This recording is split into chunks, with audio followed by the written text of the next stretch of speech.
Hello, welcome to the All Sort of Books channel to listen to interesting books. Before we start the book, I want to remind you of two things. The first thing concerns your listening experience. We try to make your listening time easier by chapters in the description field, so you can move from chapter to chapter in the book if necessary.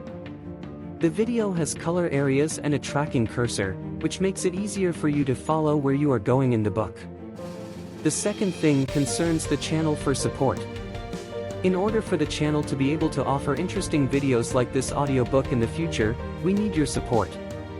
You support us by subscribing to the channel. Subscribing is easy and free for you, and it does not bind you to anything. Your subscribing is important to us. Also, remember to press that like button, share and leave a comment in the comment field. In addition, if you are interested in movies or other interesting videos, be sure to check out the other all sort of channels. You can find the links in the channel information. And now we start the book. Enjoy! The War of the Worlds by H. G. Wells. Book 1. The Coming of the Martians. Chapter 1. The Eve of the War. No one would have believed in the last years of the 19th century that this world was being watched keenly and closely by intelligences greater than man's and yet as mortal as his own, that as men busied themselves about their various concerns they were scrutinized and studied, perhaps almost as narrowly as a man with a microscope might scrutinize the transient creatures that swarm and multiply in a drop of water. With infinite complacency men went to and fro over this globe about their little affairs, serene in their assurance of their empire over matter. It is possible that the infusoria under the microscope do the same.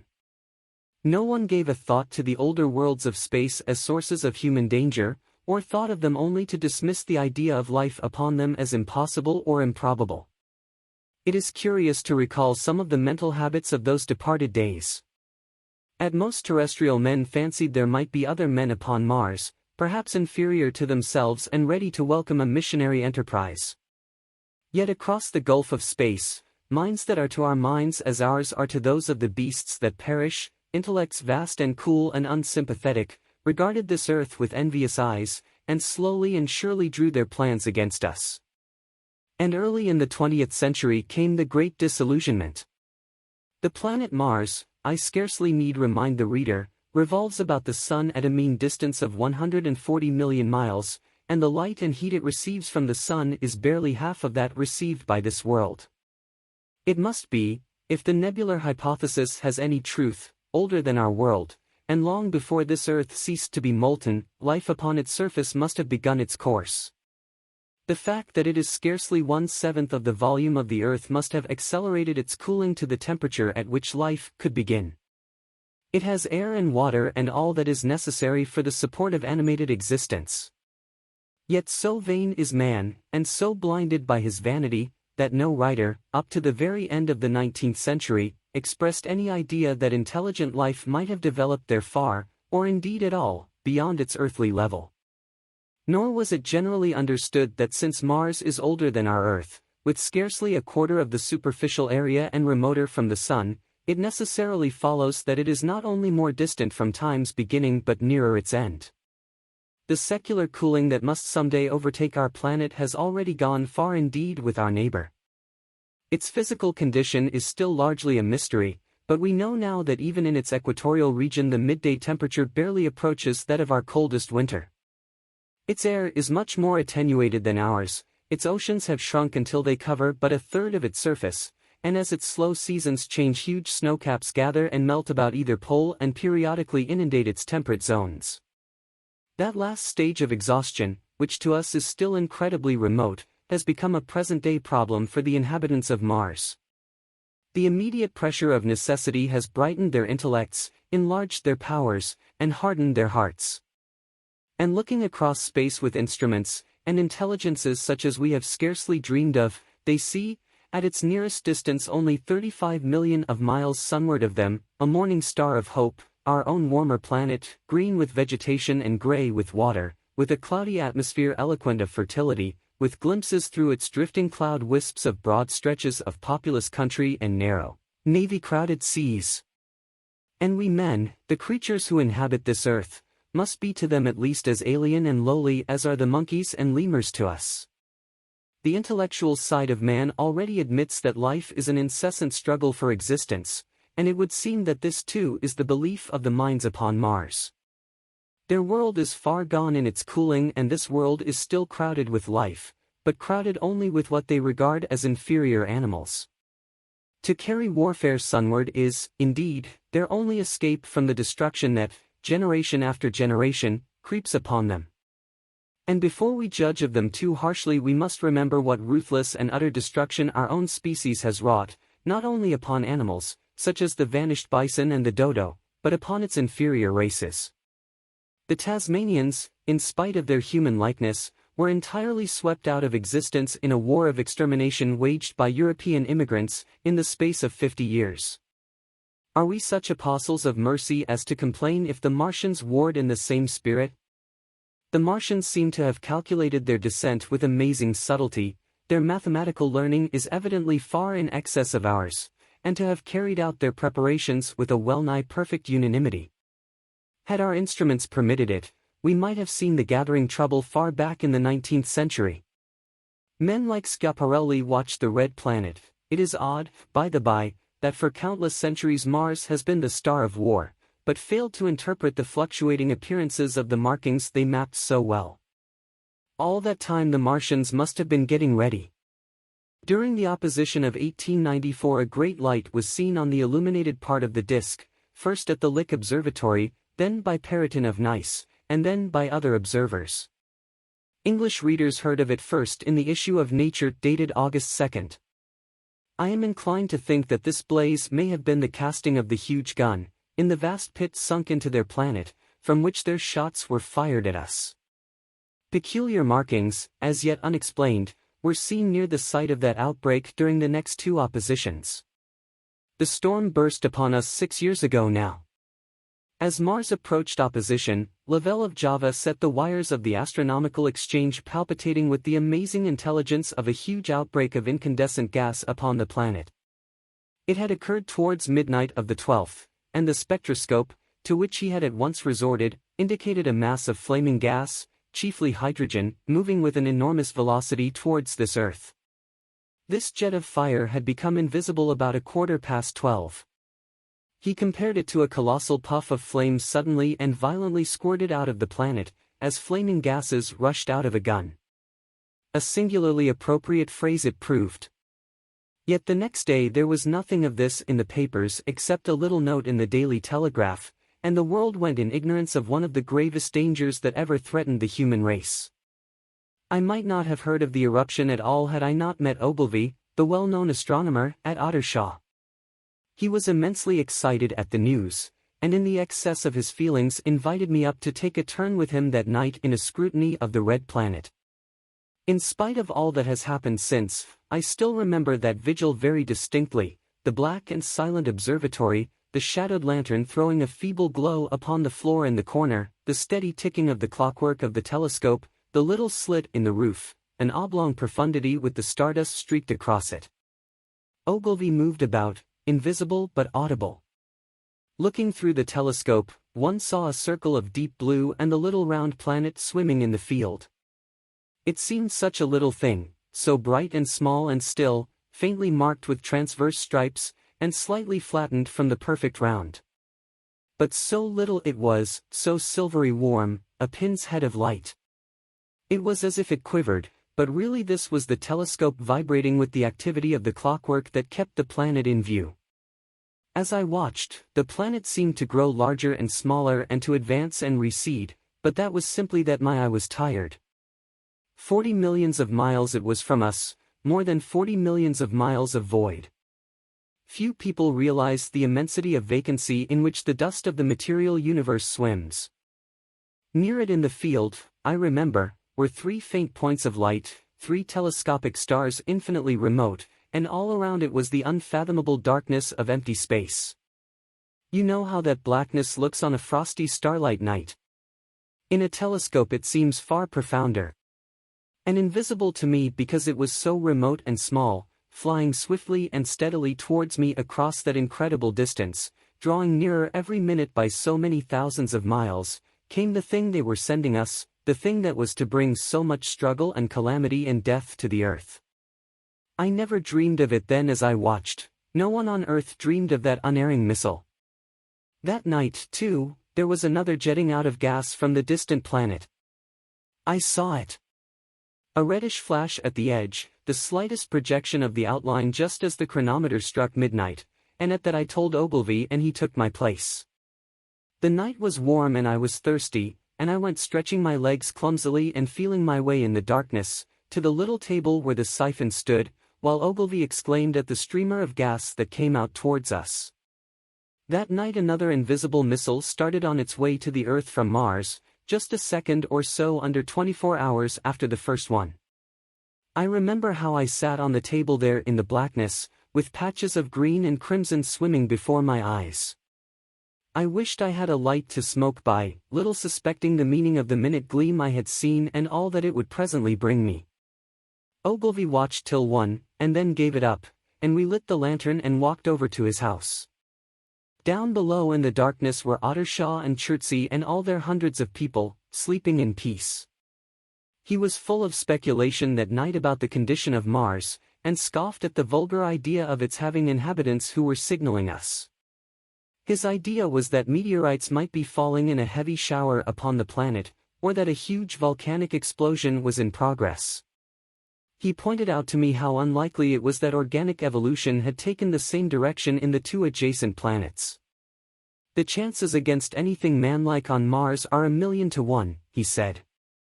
Hundreds of observers saw the flame that night and the night after about midnight, and again the night after, and so for 10 nights, a flame each night.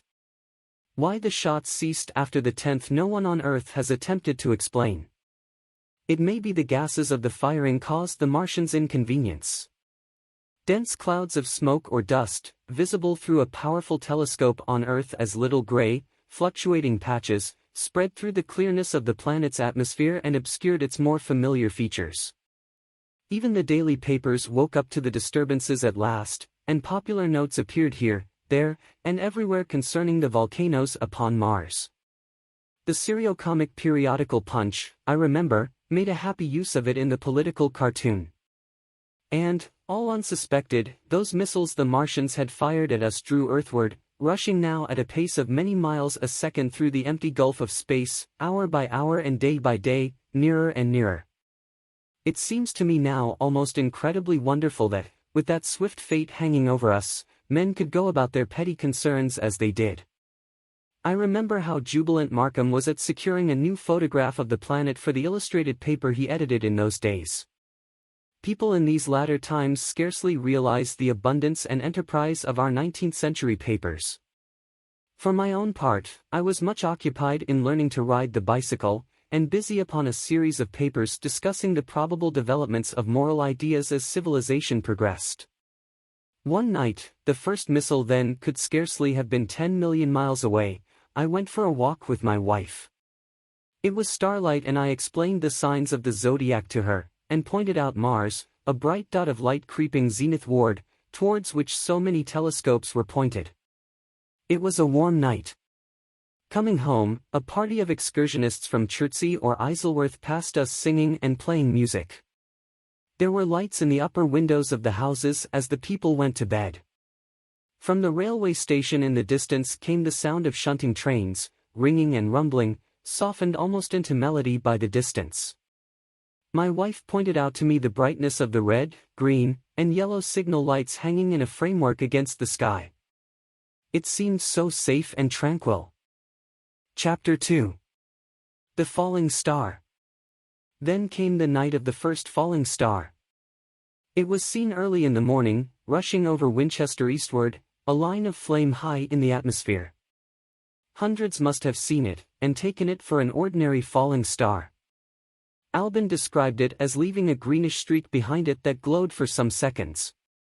Denning, our greatest authority on meteorites, stated that the height of its first appearance was about 90 or 100 miles. It seemed to him that it fell to Earth about 100 miles east of him. I was at home at that hour and writing in my study, and although my French windows faced towards Ottershaw and the blind was up, for I loved in those days to look up at the night sky. I saw nothing of it. Yet this strangest of all things that ever came to earth from outer space must have fallen while I was sitting there, visible to me had I only looked up as it passed. Some of those who saw its flight say it traveled with a hissing sound. I myself heard nothing of that. Many people in Berkshire, Surrey, and Middlesex must have seen the fall of it, and, at most, have thought that another meteorite had descended. No one seems to have troubled to look for the fallen mass that night. But very early in the morning poor Ogilvy, who had seen the shooting star and who was persuaded that a meteorite lay somewhere on the common between Horsell, Ottershaw, and Woking, rose early with the idea of finding it. Find it he did, soon after dawn, and not far from the sandpits. An enormous hole had been made by the impact of the projectile, and the sand and gravel had been flung violently in every direction over the heath, forming heaps visible a mile and a half away. The heather was on fire eastward, and a thin blue smoke rose against the dawn. The thing itself lay almost entirely buried in sand. Amidst the scattered splinters of a fir tree it had shivered to fragments in its descent. The uncovered part had the appearance of a huge cylinder, caked over and its outline softened by a thick scaly dun-colored incrustation. It had a diameter of about 30 yards. He approached the mass, surprised at the size and more so at the shape, since most meteorites are rounded more or less completely. It was, however, still so hot from its flight through the air as to forbid his near approach. A stirring noise within its cylinder he ascribed to the unequal cooling of its surface, for at that time it had not occurred to him that it might be hollow. He remained standing at the edge of the pit that the thing had made for itself, staring at its strange appearance, astonished chiefly at its unusual shape and color, and dimly perceiving even then some evidence of design in its arrival. The early morning was wonderfully still, and the sun, just clearing the pine trees towards Weybridge, was already warm. He did not remember hearing any birds that morning, there was certainly no breeze stirring, and the only sounds were the faint movements from within the cindery cylinder. He was all alone on the common. Then suddenly he noticed with a start that some of the grey clinker, the ashy incrustation that covered the meteorite, was falling off the circular edge of the end. It was dropping off in flakes and raining down upon the sand. A large piece suddenly came off and fell with a sharp noise that brought his heart into his mouth. For a minute he scarcely realized what this meant, and, although the heat was excessive, he clambered down into the pit close to the bulk to see the thing more clearly. He fancied even then that the cooling of the body might account for this, but what disturbed that idea was the fact that the ash was falling only from the end of the cylinder. And then he perceived that, very slowly, the circular top of the cylinder was rotating on its body. It was such a gradual movement that he discovered it only through noticing that a black mark that had been near him 5 minutes ago was now at the other side of the circumference. Even then he scarcely understood what this indicated, until he heard a muffled grating sound and saw the black mark jerk forward an inch or so. Then the thing came upon him in a flash. The cylinder was artificial, hollow, with an end that screwed out. Something within the cylinder was unscrewing the top. "Good heavens," said Ogilvy. "There's a man in it, men in it. Half roasted to death. Trying to escape." At once, with a quick mental leap, he linked the thing with the flash upon Mars. The thought of the confined creature was so dreadful to him that he forgot the heat and went forward to the cylinder to help turn. But luckily the dull radiation arrested him before he could burn his hands on the still glowing metal. At that he stood irresolute for a moment, then turned, scrambled out of the pit, and set off running wildly into Woking. The time then must have been somewhere about 6 o'clock. He met a wagoner and tried to make him understand, but the tale he told and his appearance were so wild, his hat had fallen off in the pit, that the man simply drove on. He was equally unsuccessful with the potman who was just unlocking the doors of the public-house by Horsell Bridge.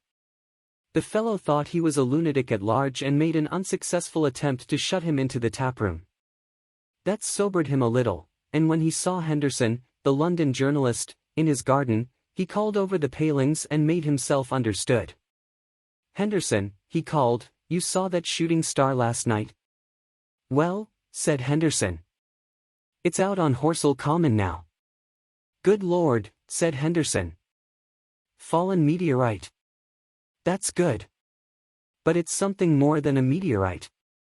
It's a cylinder, an artificial cylinder, man. And there's something inside. Henderson stood up with his spade in his hand.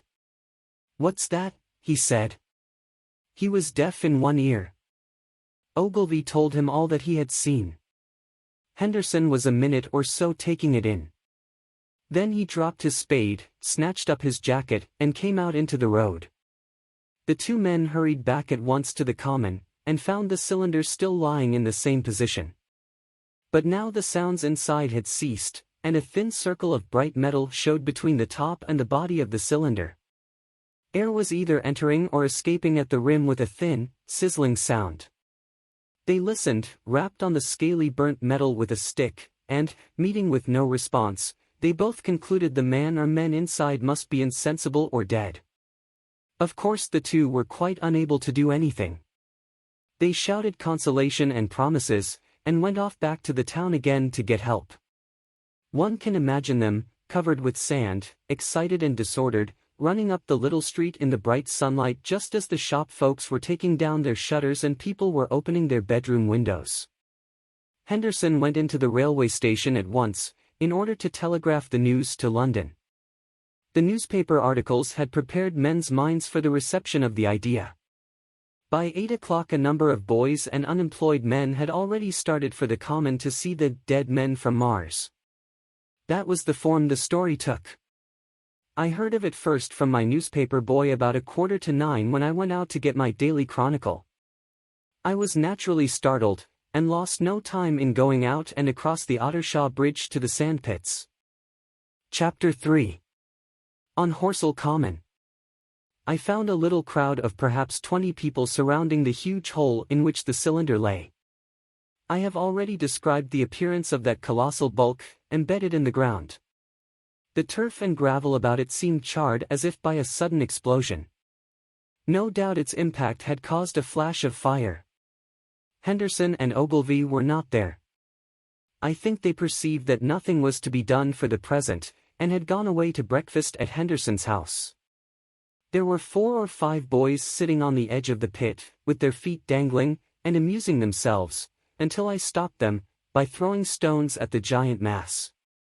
After I had spoken to them about it, they began playing at touch in and out of the group of bystanders.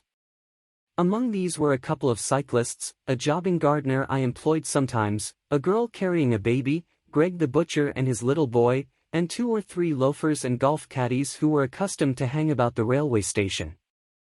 There was very little talking. Few of the common people in England had anything but the vaguest astronomical ideas in those days. Most of them were staring quietly at the big table-like end of the cylinder, which was still as Ogilvy and Henderson had left it. I fancy the popular expectation of a heap of charred corpses was disappointed at this inanimate bulk. Some went away while I was there, and other people came. I clambered into the pit and fancied I heard a faint movement under my feet. The top had certainly ceased to rotate.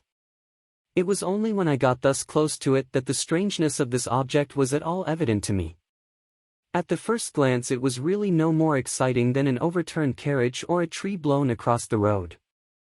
Not so much so, indeed. It looked like a rusty gas float. It required a certain amount of scientific education to perceive that the gray scale of the thing was no common oxide, that the yellowish-white metal that gleamed in the crack between the lid and the cylinder had an unfamiliar hue. Extraterrestrial had no meaning for most of the onlookers.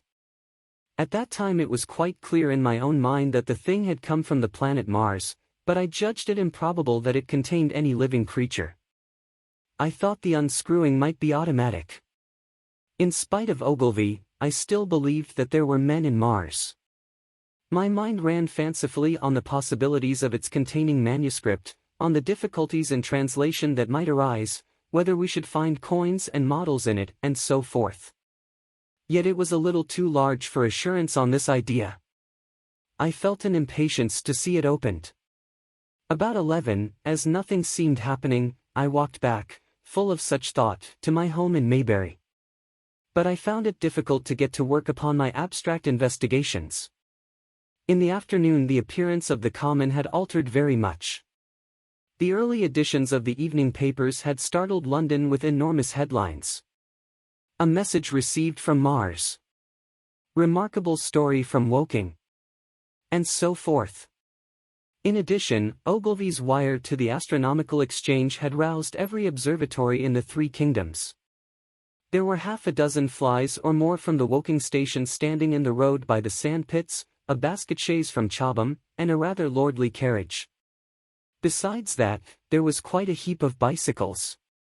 In addition, a large number of people must have walked, in spite of the heat of the day, from Woking and Chertsey, so that there was altogether quite a considerable crowd, one or two gaily dressed ladies among the others. It was glaringly hot, not a cloud in the sky nor a breath of wind, and the only shadow was that of the few scattered pine trees. The burning heather had been extinguished, but the level ground towards Ottershaw was blackened as far as one could see, and still giving off vertical streamers of smoke. An enterprising sweetstuff dealer in the Chobham Road had sent up his son with a barrow-load of green apples and ginger beer. Going to the edge of the pit, I found it occupied by a group of about half a dozen men, Henderson, Ogilvy, and a tall, fair-haired man that I afterwards learned was Stent, the astronomer royal, with several workmen wielding spades and pickaxes. Stent was giving directions in a clear, high-pitched voice. He was standing on the cylinder, which was now evidently much cooler, his face was crimson and streaming with perspiration, and something seemed to have irritated him. A large portion of the cylinder had been uncovered, though its lower end was still embedded.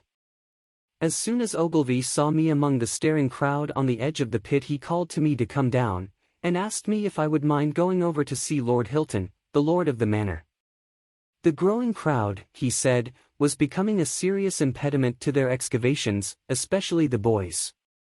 They wanted a light railing put up, and help to keep the people back. He told me that a faint stirring was occasionally still audible within the case, but that the workmen had failed to unscrew the top, as it afforded no grip to them. The case appeared to be enormously thick, and it was possible that the faint sounds we heard represented a noisy tumult in the interior.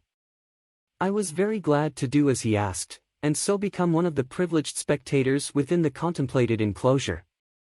I failed to find Lord Hilton at his house, but I was told he was expected from London by the 6 o'clock train from Waterloo, and as it was then about 5:15, I went home, had some tea, and walked up to the station to waylay him.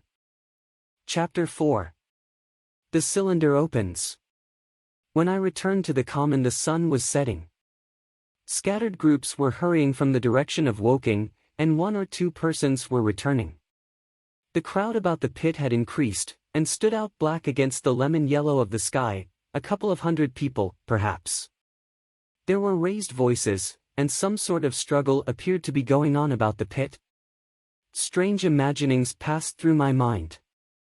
As I drew nearer I heard Stent's voice. "Keep back! Keep back!" A boy came running towards me. "It's a movin'," he said to me as he passed, "a screwin' and a screwin' out.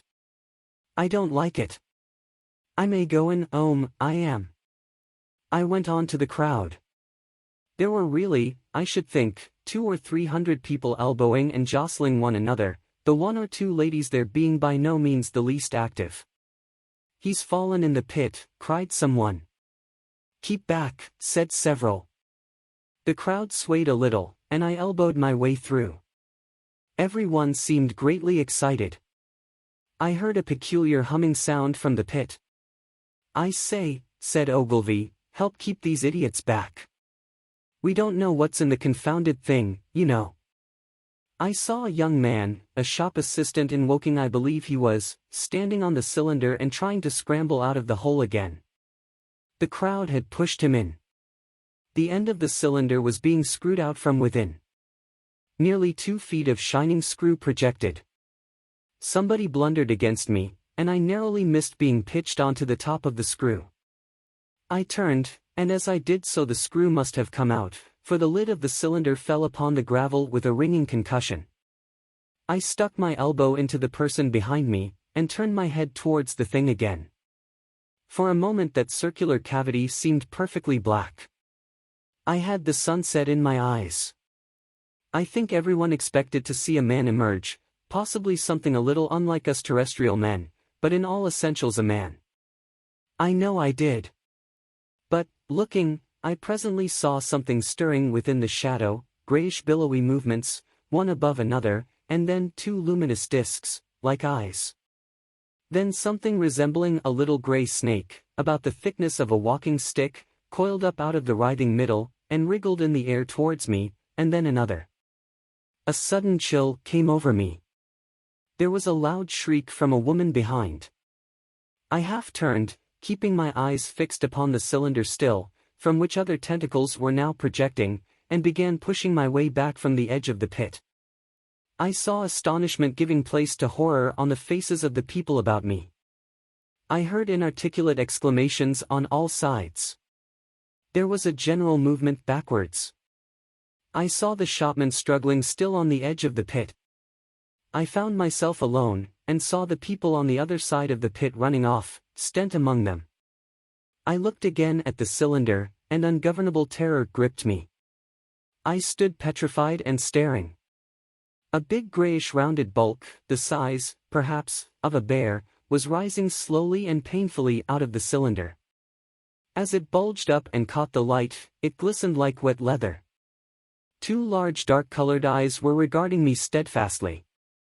The mask that framed them, the head of the thing, was rounded, and had, one might say, a face.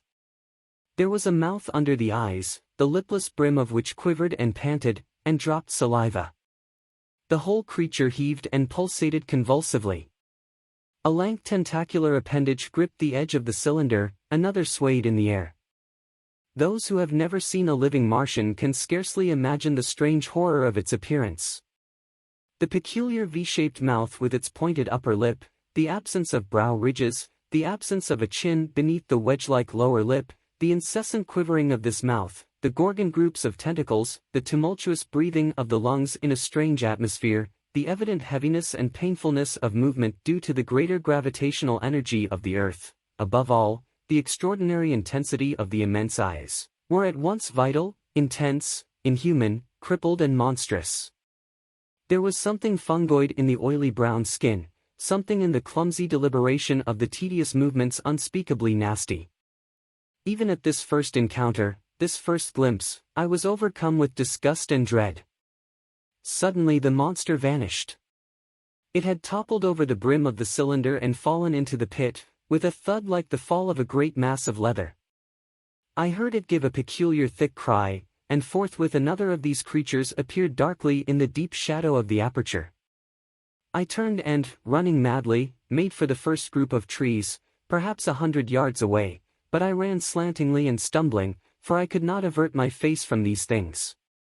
There, among some young pine trees and furze bushes, I stopped, panting, and waited further developments. The common round the sand pits was dotted with people, standing like myself in a half-fascinated terror, staring at these creatures, or rather at the heaped gravel at the edge of the pit in which they lay. And then, with a renewed horror, I saw a round, black object bobbing up and down on the edge of the pit. It was the head of the shopman who had fallen in, but showing as a little black object against the hot western sun. Now he got his shoulder and knee up, and again he seemed to slip back until only his head was visible. Suddenly he vanished, and I could have fancied a faint shriek had reached me. I had a momentary impulse to go back and help him that my fears overruled. Everything was then quite invisible, hidden by the deep pit and the heap of sand that the fall of the cylinder had made. Anyone coming along the road from Chobham or Woking would have been amazed at the sight, a dwindling multitude of perhaps 100 people or more standing in a great irregular circle, in ditches, behind bushes, behind gates and hedges, saying little to one another and that in short, excited shouts, and staring hard at a few heaps of sand. The barrow of ginger beer stood, a queer derelict, black against the burning sky, and in the sand pits was a row of deserted vehicles with their horses feeding out of nosebags or pawing the ground. Chapter 5. The Heat Ray. After the glimpse I had had of the Martians emerging from the cylinder in which they had come to the Earth from their planet, a kind of fascination paralyzed my actions. I remained standing knee-deep in the heather, staring at the mound that hid them. I was a battleground of fear and curiosity. I did not dare to go back towards the pit, but I felt a passionate longing to peer into it. I began walking, therefore, in a big curve, seeking some point of vantage and continually looking at the sand heaps that hid these newcomers to our earth. Once a leash of thin black whips, like the arms of an octopus, flashed across the sunset and was immediately withdrawn, and afterwards a thin rod rose up, joint by joint, bearing at its apex a circular disc that spun with a wobbling motion. What could be going on there? Most of the spectators had gathered in one or two groups, one a little crowd towards Woking, the other a knot of people in the direction of Chobham. Evidently they shared my mental conflict. There were few near me. One man I approached, he was, I perceived, a neighbor of mine, though I did not know his name, and accosted. But it was scarcely a time for articulate conversation. "What ugly brutes," he said. "Good God! What ugly brutes!" He repeated this over and over again. "Did you see a man in the pit?" I said, but he made no answer to that. We became silent and stood watching for a time side by side, deriving, I fancy, a certain comfort in one another's company. Then I shifted my position to a little knoll that gave me the advantage of a yard or more of elevation, and when I looked for him presently he was walking towards Woking.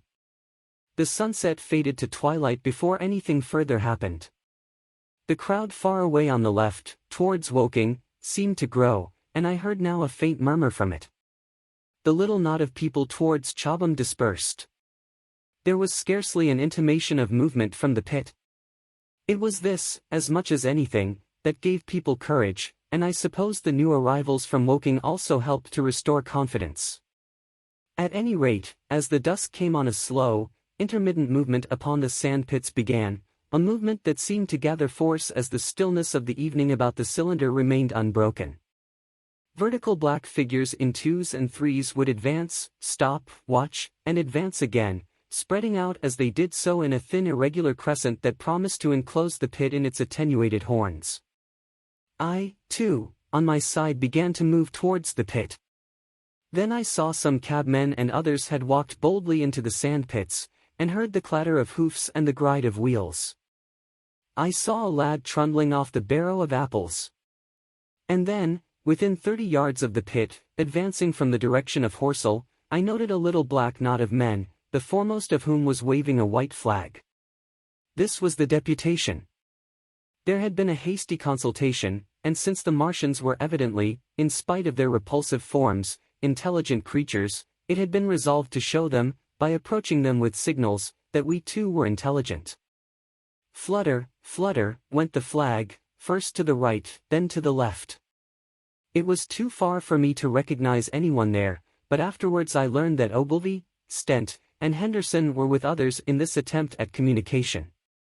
This little group had in its advance dragged inward, so to speak, the circumference of the now almost complete circle of people, and a number of dim black figures followed it at discreet distances.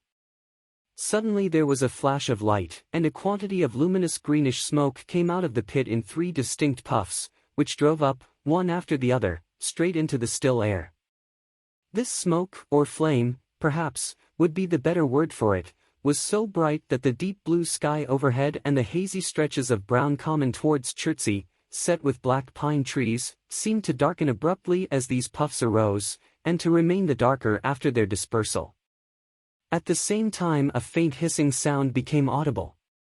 Beyond the pit stood the little wedge of people with the white flag at its apex, arrested by these phenomena, a little knot of small vertical black shapes upon the black ground.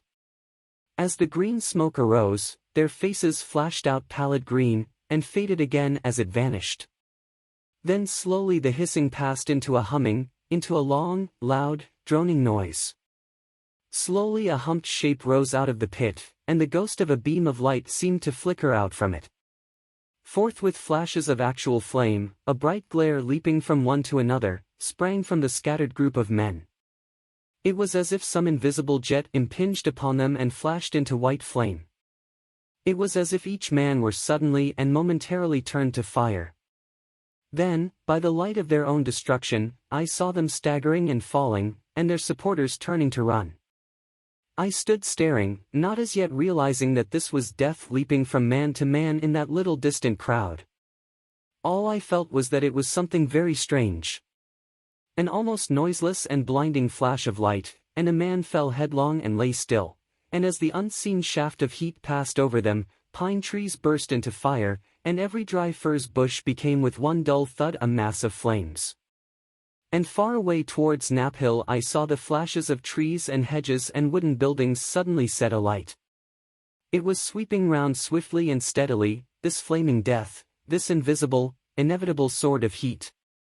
I perceived it coming towards me by the flashing bushes it touched, and was too astounded and stupefied to stir.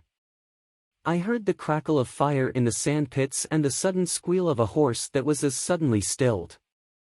Then it was as if an invisible yet intensely heated finger were drawn through the heather between me and the Martians, and all along a curving line beyond the sand pits the dark ground smoked and crackled. Something fell with a crash far away to the left where the road from Woking station opens out on the common. Forthwith the hissing and humming ceased, and the black, dome-like object sank slowly out of sight into the pit.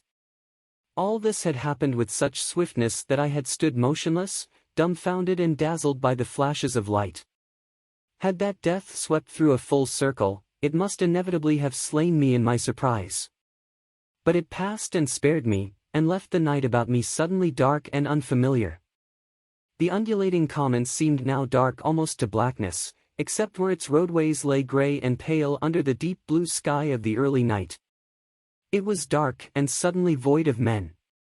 Overhead the stars were mustering, and in the west the sky was still a pale, bright, almost greenish blue.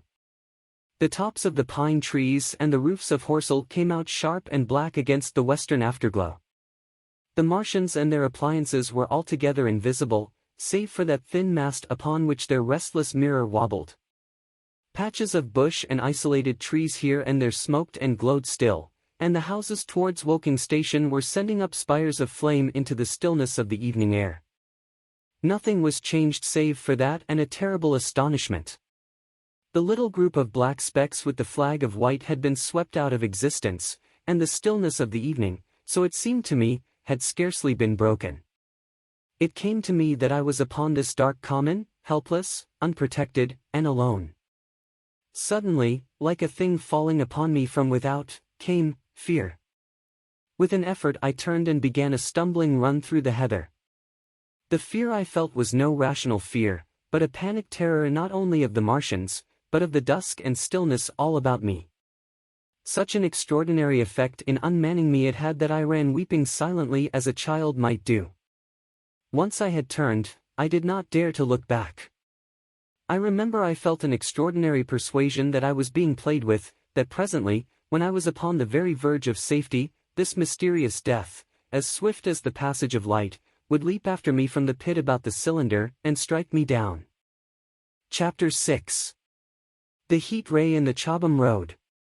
It is still a matter of wonder how the Martians are able to slay men so swiftly and so silently. Many think that in some way they are able to generate an intense heat in a chamber of practically absolute non-conductivity. This intense heat they project in a parallel beam against any object they choose, by means of a polished parabolic mirror of unknown composition, much as the parabolic mirror of a lighthouse projects a beam of light. But no one has absolutely proved these details. However it is done, it is certain that a beam of heat is the essence of the matter. Heat, and invisible, instead of visible, light. Whatever is combustible flashes into flame at its touch, lead runs like water, it softens iron, cracks and melts glass, and when it falls upon water, incontinently that explodes into steam. That night nearly 40 people lay under the starlight about the pit, charred and distorted beyond recognition, and all night long the common from Horsell to Maybury was deserted and brightly ablaze. The news of the massacre probably reached Chobham, Woking, and Ottershaw about the same time. In Woking the shops had closed when the tragedy happened, and a number of people, shop people and so forth, attracted by the stories they had heard, were walking over the Horsell Bridge and along the road between the hedges that runs out at last upon the common. You may imagine the young people brushed up after the labors of the day, and making this novelty, as they would make any novelty, the excuse for walking together and enjoying a trivial flirtation. You may figure to yourself the hum of voices along the road in the gloaming. As yet, of course, few people in Woking even knew that the cylinder had opened, though poor Henderson had sent a messenger on a bicycle to the post office with a special wire to an evening paper. As these folks came out by twos and threes upon the open, they found little knots of people talking excitedly and peering at the spinning mirror over the sandpits, and the newcomers were, no doubt, soon infected by the excitement of the occasion. By 8:30, when the deputation was destroyed, there may have been a crowd of 300 people or more at this place, besides those who had left the road to approach the Martians nearer. There were 3 policemen too, one of whom was mounted, doing their best, under instructions from Stent, to keep the people back and deter them from approaching the cylinder. There was some booing from those more thoughtless and excitable souls to whom a crowd is always an occasion for noise and horseplay. Stent and Ogilvy, anticipating some possibilities of a collision, had telegraphed from Horsell to the barracks as soon as the Martians emerged, for the help of a company of soldiers to protect these strange creatures from violence. After that they returned to lead that ill-fated advance. The description of their death, as it was seen by the crowd, tallies very closely with my own impressions: the 3 puffs of green smoke, the deep humming note, and the flashes of flame. But that crowd of people had a far narrower escape than mine. Only the fact that a hummock of heathery sand intercepted the lower part of the heat ray saved them. Had the elevation of the parabolic mirror been a few yards higher, none could have lived to tell the tale. They saw the flashes and the men falling, and an invisible hand, as it were, lit the bushes as it hurried towards them through the twilight. Then, with a whistling note that rose above the droning of the pit, the beam swung close over their heads, lighting the tops of the beech trees that lined the road, and splitting the bricks, smashing the windows, firing the window frames, and bringing down in crumbling ruin a portion of the gable of the house nearest the corner. In the sudden thud, hiss, and glare of the igniting trees, the panic-stricken crowd seems to have swayed hesitatingly for some moments. Sparks and burning twigs began to fall into the road, and single leaves like puffs of flame. Hats and dresses caught fire. Then came a crying from the common. There were shrieks and shouts, and suddenly a mounted policeman came galloping through the confusion with his hands clasped over his head, screaming. "They're coming," a woman shrieked, and incontinently everyone was turning and pushing at those behind, in order to clear their way to Woking again. They must have bolted as blindly as a flock of sheep. Where the road grows narrow and black between the high banks the crowd jammed, and a desperate struggle occurred. All that crowd did not escape. 3 persons at least, 2 women and a little boy, were crushed and trampled there, and left to die amid the terror and the darkness. Chapter 7. How I reached home. For my own part, I remember nothing of my flight except the stress of blundering against trees and stumbling through the heather. All about me gathered the invisible terrors of the Martians. That pitiless sword of heat seemed whirling to and fro, flourishing overhead before it descended and smote me out of life. I came into the road between the crossroads and Horsell, and ran along this to the crossroads. At last I could go no further. I was exhausted with the violence of my emotion and of my flight, and I staggered and fell by the wayside. That was near the bridge that crosses the canal by the gasworks. I fell and lay still. I must have remained there some time. I sat up, strangely perplexed. For a moment, perhaps, I could not clearly understand how I came there. My terror had fallen from me like a garment. My hat had gone, and my collar had burst away from its fastener. A few minutes before, there had only been 3 real things before me: the immensity of the night and space and nature, my own feebleness and anguish, and the near approach of death. Now it was as if something turned over, and the point of view altered abruptly. There was no sensible transition from one state of mind to the other. I was immediately the self of every day again, a decent, ordinary citizen. The silent common, the impulse of my flight, the starting flames, were as if they had been in a dream. I asked myself, had these latter things indeed happened? I could not credit it. I rose and walked unsteadily up the steep incline of the bridge. My mind was blank wonder. My muscles and nerves seemed drained of their strength. I dare say I staggered drunkenly. A head rose over the arch, and the figure of a workman carrying a basket appeared. Beside him ran a little boy. He passed me, wishing me good night. I was minded to speak to him, but did not. I answered his greeting with a meaningless mumble and went on over the bridge. Over the Maybury Arch a train, a billowing tumult of white, firelit smoke, and a long caterpillar of lighted windows, went flying south, clatter, clatter, clap, rap, and it had gone. A dim group of people talked in the gate of one of the houses in the pretty little row of gables that was called Oriental Terrace. It was all so real and so familiar. And that behind me. It was frantic, fantastic. Such things, I told myself, could not be. Perhaps I am a man of exceptional moods. I do not know how far my experience is common. At times I suffer from the strangest sense of detachment from myself and the world about me. I seem to watch it all from the outside, from somewhere inconceivably remote, out of time, out of space, out of the stress and tragedy of it all. This feeling was very strong upon me that night. Here was another side to my dream. But the trouble was the blank incongruity of this serenity and the swift death flying yonder, not 2 miles away. There was a noise of business from the gasworks, and the electric lamps were all alight. I stopped at the group of people. "What news from the common?" said I. There were 2 men and a woman at the gate. Said one of the men, turning. "What news from the common?" I said. "Ain't you just been there?" asked the men. "People seem fair silly about the common," said the woman over the gate. "What's it all about?" "Haven't you heard of the men from Mars?" said I, "the creatures from Mars?" "Quite enough," said the woman over the gate. "Thanks," and all 3 of them laughed. I felt foolish and angry. I tried and found I could not tell them what I had seen. They laughed again at my broken sentences.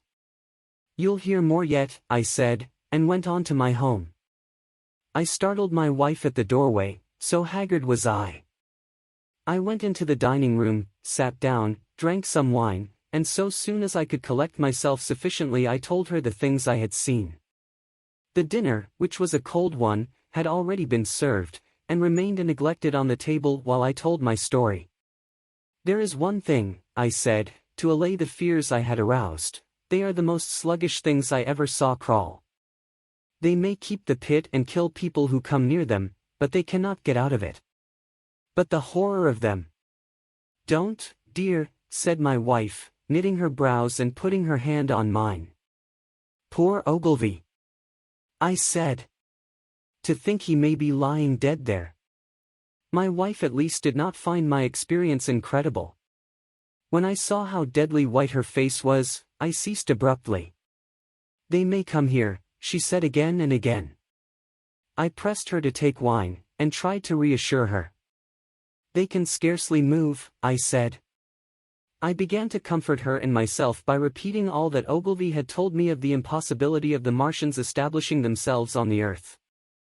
In particular I laid stress on the gravitational difficulty. On the surface of the Earth the force of gravity is 3 times what it is on the surface of Mars. A Martian, therefore, would weigh 3 times more than on Mars, albeit his muscular strength would be the same. His own body would be a cope of lead to him, therefore. That, indeed, was the general opinion. Both the Times and the Daily Telegraph, for instance, insisted on it the next morning, and both overlooked, just as I did, 2 obvious modifying influences. The atmosphere of the Earth, we now know, contains far more oxygen or far less argon, whichever way one likes to put it, than does Mars. The invigorating influences of this excess of oxygen upon the Martians indisputably did much to counterbalance the increased weight of their bodies. And, in the second place, We all overlooked the fact that such mechanical intelligence as the Martian possessed was quite able to dispense with muscular exertion at a pinch. But I did not consider these points at the time, and so my reasoning was dead against the chances of the invaders. With wine and food, the confidence of my own table, and the necessity of reassuring my wife, I grew by insensible degrees courageous and secure. "They have done a foolish thing," said I, fingering my wineglass. "They are dangerous because, no doubt, they are mad with terror. Perhaps they expected to find no living things, certainly no intelligent living things. A shell in the pit," said I, "if the worst comes to the worst, will kill them all." The intense excitement of the events had no doubt left my perceptive powers in a state of erethism. I remember that dinner table with extraordinary vividness even now. My dear wife's sweet anxious face peering at me from under the pink lamp shade, the white cloth with its silver and glass table furniture, for in those days even philosophical writers had many little luxuries, the crimson-purple wine in my glass, are photographically distinct. At the end of it I sat, tempering nuts with a cigarette, regretting Ogilvy's rashness, and denouncing the short-sighted timidity of the Martians.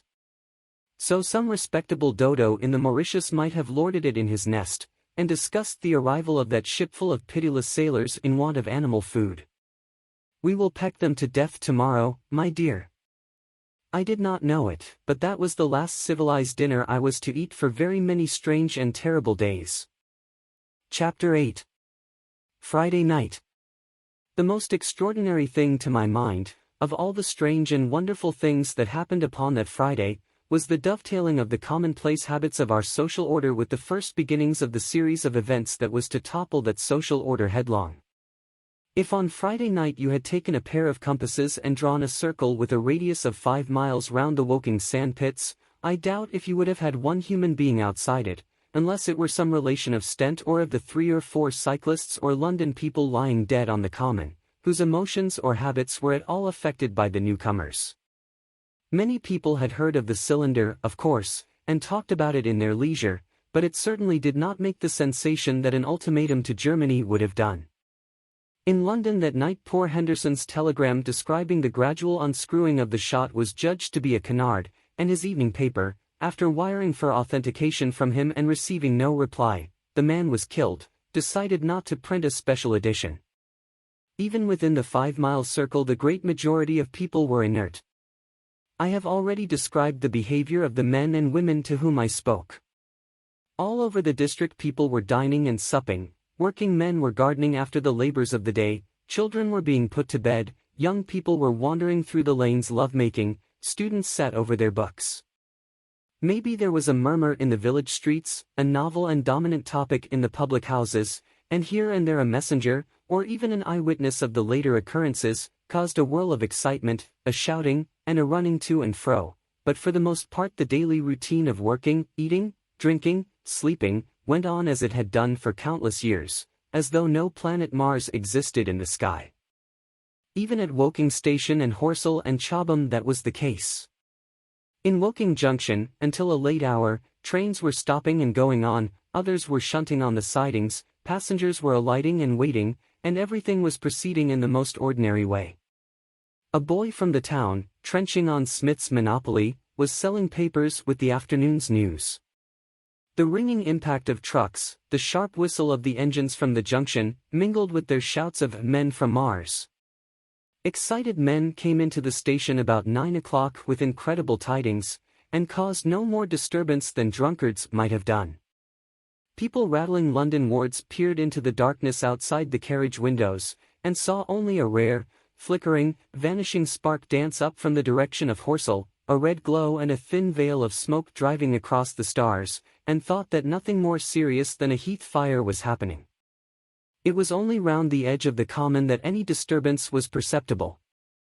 There were half a dozen villas burning on the Woking border. There were lights in all the houses on the common side of the 3 villages, and the people there kept awake till dawn. A curious crowd lingered restlessly, people coming and going but the crowd remaining, both on the Chobham and Horsell bridges.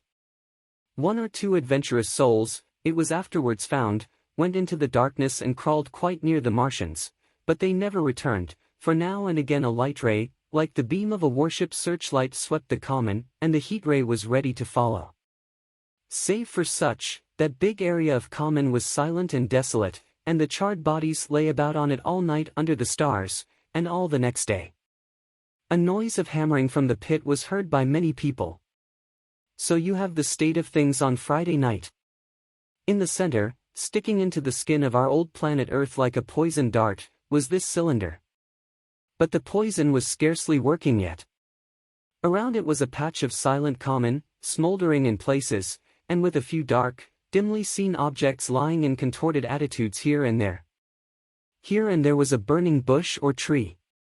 Beyond was a fringe of excitement, and farther than that fringe the inflammation had not crept as yet. In the rest of the world the stream of life still flowed as it had flowed for immemorial years. The fever of war that would presently clog vein and artery, deaden nerve and destroy brain, had still to develop. All night long the Martians were hammering and stirring, sleepless, indefatigable, at work upon the machines they were making ready, and ever and again a puff of greenish-white smoke whirled up to the starlit sky. About 11 a company of soldiers came through Horsell, and deployed along the edge of the common to form a cordon. Later a second company marched through Chobham to deploy on the north side of the common. Several officers from the Incommon barracks had been on the common earlier in the day, and one, Major Eden, was reported to be missing. The colonel of the regiment came to the Chobham Bridge and was busy questioning the crowd at midnight. The military authorities were certainly alive to the seriousness of the business. About 11, the next morning's papers were able to say, a squadron of hussars, 2 Maxims, and about 400 men of the Cardigan regiment started from Aldershot. A few seconds after midnight the crowd in the Chertsey Road, Woking, saw a star fall from heaven into the pine woods to the northwest. It had a greenish color, and caused a silent brightness like summer lightning. This was the second cylinder. Chapter 9. The fighting begins. Saturday lives in my memory as a day of suspense. It was a day of lassitude too, hot and close, with, I am told, a rapidly fluctuating barometer. I had slept but little, though my wife had succeeded in sleeping, and I rose early. I went into my garden before breakfast and stood listening, but towards the common there was nothing stirring but a lark. The milkman came as usual. I heard the rattle of his chariot and I went round to the side gate to ask the latest news. He told me that during the night the Martians had been surrounded by troops, and that guns were expected. Then, a familiar, reassuring note, I heard a train running towards Woking. They aren't to be killed, said the milkman, if that can possibly be avoided. I saw my neighbor gardening, chatted with him for a time, and then strolled in to breakfast. It was a most unexceptional morning. My neighbor was of opinion that the troops would be able to capture or to destroy the Martians during the day. It's a pity they make themselves so unapproachable, he said. It would be curious to know how they live on another planet, we might learn a thing or two. He came up to the fence and extended a handful of strawberries, for his gardening was as generous as it was enthusiastic. At the same time he told me of the burning of the pine woods about the Byfleet golf links. They say, said he, that there's another of those blessed things fallen there, number 2. But one's enough, surely. This lot'll cost the insurance people a pretty penny before everything's settled. He laughed with an air of the greatest good humor as he said this. The woods, he said, were still burning, and pointed out a haze of smoke to me. They will be hot underfoot for days, on account of the thick soil of pine needles and turf, he said, and then grew serious over poor Ogilvy. After breakfast, instead of working, I decided to walk down towards the common. Under the railway bridge I found a group of soldiers, sappers, I think, men in small round caps, dirty red jackets unbuttoned, and showing their blue shirts, dark trousers, and boots coming to the calf. They told me no one was allowed over the canal, and, looking along the road towards the bridge, I saw one of the Cardigan men standing sentinel there. I talked with these soldiers for a time. I told them of my sight of the Martians on the previous evening. None of them had seen the Martians, and they had but the vaguest ideas of them, so that they plied me with questions. They said that they did not know who had authorized the movements of the troops. Their idea was that a dispute had arisen at the Horse Guards. The ordinary sapper is a great deal better educated than the common soldier, and they discussed the peculiar conditions of the possible fight with some acuteness. I described the heat ray to them, and they began to argue among themselves. "Crawl up under cover and rush say I," said one. "Get out," said another. "What's cover against this air heat? Sticks to cook yer. What we got to do is to go as near as the ground let us, and then drive a trench. Blow your trenches. You always want trenches, you ought to ha' been born a rabbit snippy." "Ain't they got any necks, then?" said a third, abruptly, a little, contemplative, dark man, smoking a pipe. I repeated my description. "Octopuses," said he, "that's what I calls 'em. Talk about fishers of men, fighters of fish it is this time." "It ain't no murder-killing beasts like that," said the first speaker. "Why not shell the darn thing straight off and finish 'em," said the little dark man. "You can't tell what they might do." "Where's your shells?" said the first speaker. "There ain't no time. Do it in a rush, that's my tip, and do it at once." So they discussed it. After a while I left them, and went on to the railway station to get as many morning papers as I could. But I will not weary the reader with a description of that long morning and of the longer afternoon. I did not succeed in getting a glimpse of the common, for even Horsell and Chobham church towers were in the hands of the military authorities. The soldiers I addressed didn't know anything, the officers were mysterious as well as busy. I found people in the town quite secure again in the presence of the military, and I heard for the first time from Marshall, the tobacconist, that his son was among the dead on the common. The soldiers had made the people on the outskirts of Horsell lock up and leave their houses. I got back to lunch about 2, very tired for, as I have said, the day was extremely hot and dull, and in order to refresh myself I took a cold bath in the afternoon. About 4:30 I went up to the railway station to get an evening paper, for the morning papers had contained only a very inaccurate description of the killing of Stent, Henderson, Ogilvy, and the others. But there was little I didn't know. The Martians did not show an inch of themselves. They seemed busy in their pit, and there was a sound of hammering and an almost continuous streamer of smoke. Apparently they were busy getting ready for a struggle. Fresh attempts have been made to signal, but without success, was the stereotyped formula of the papers. A sapper told me it was done by a man in a ditch with a flag on a long pole. The Martians took as much notice of such advances as we should of the lowing of a cow. I must confess the sight of all this armament, all this preparation, greatly excited me. My imagination became belligerent, and defeated the invaders in a dozen striking ways. Something of my schoolboy dreams of battle and heroism came back. It hardly seemed a fair fight to me at that time. They seemed very helpless in that pit of theirs. About 3 o'clock there began the thud of a gun at measured intervals from Chertsey or Addleston. I learned that the smouldering pine wood into which the second cylinder had fallen was being shelled, in the hope of destroying that object before it opened. It was only about 5, however, that a field gun reached Chobham for use against the first body of Martians. About 6 in the evening, as I sat at tea with my wife in the summer-house talking vigorously about the battle that was lowering upon us, I heard a muffled detonation from the common, and immediately after a gust of firing. Close on the heels of that came a violent rattling crash, quite close to us, that shook the ground, and, starting out upon the lawn, I saw the tops of the trees about the Oriental College burst into smoky red flame, and the tower of the little church beside it slide down into ruin.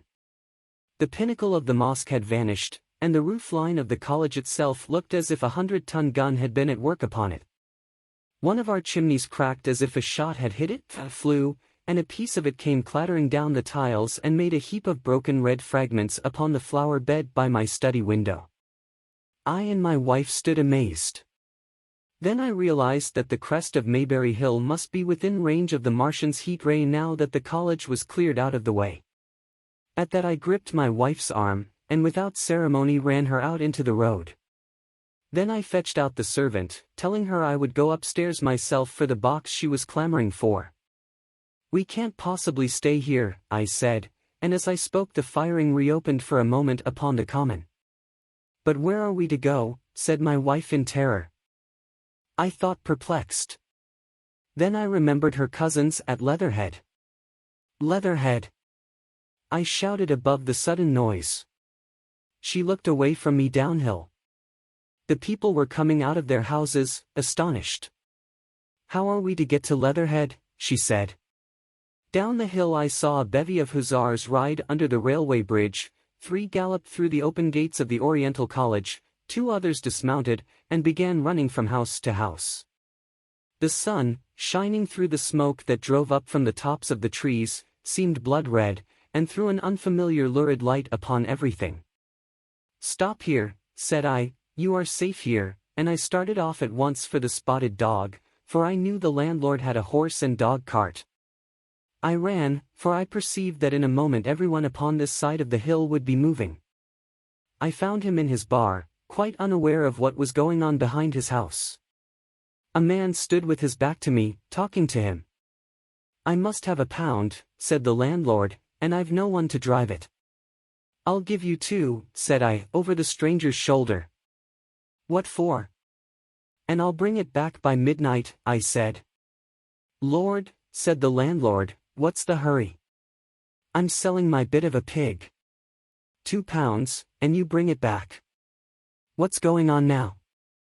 I explained hastily that I had to leave my home, and so secured the dog cart. At the time it did not seem to me nearly so urgent that the landlord should leave his. I took care to have the cart there and then, drove it off down the road, and, leaving it in charge of my wife and servant, rushed into my house and packed a few valuables, such plate as we had, and so forth. The beech trees below the house were burning while I did this, and the palings up the road glowed red. While I was occupied in this way, one of the dismounted hussars came running up. He was going from house to house, warning people to leave. He was going on as I came out of my front door, lugging my treasures, done up in a tablecloth. I shouted after him. "What news?" He turned, stared, bawled something about crawling out in a thing like a dish cover, and ran on to the gate of the house at the crest.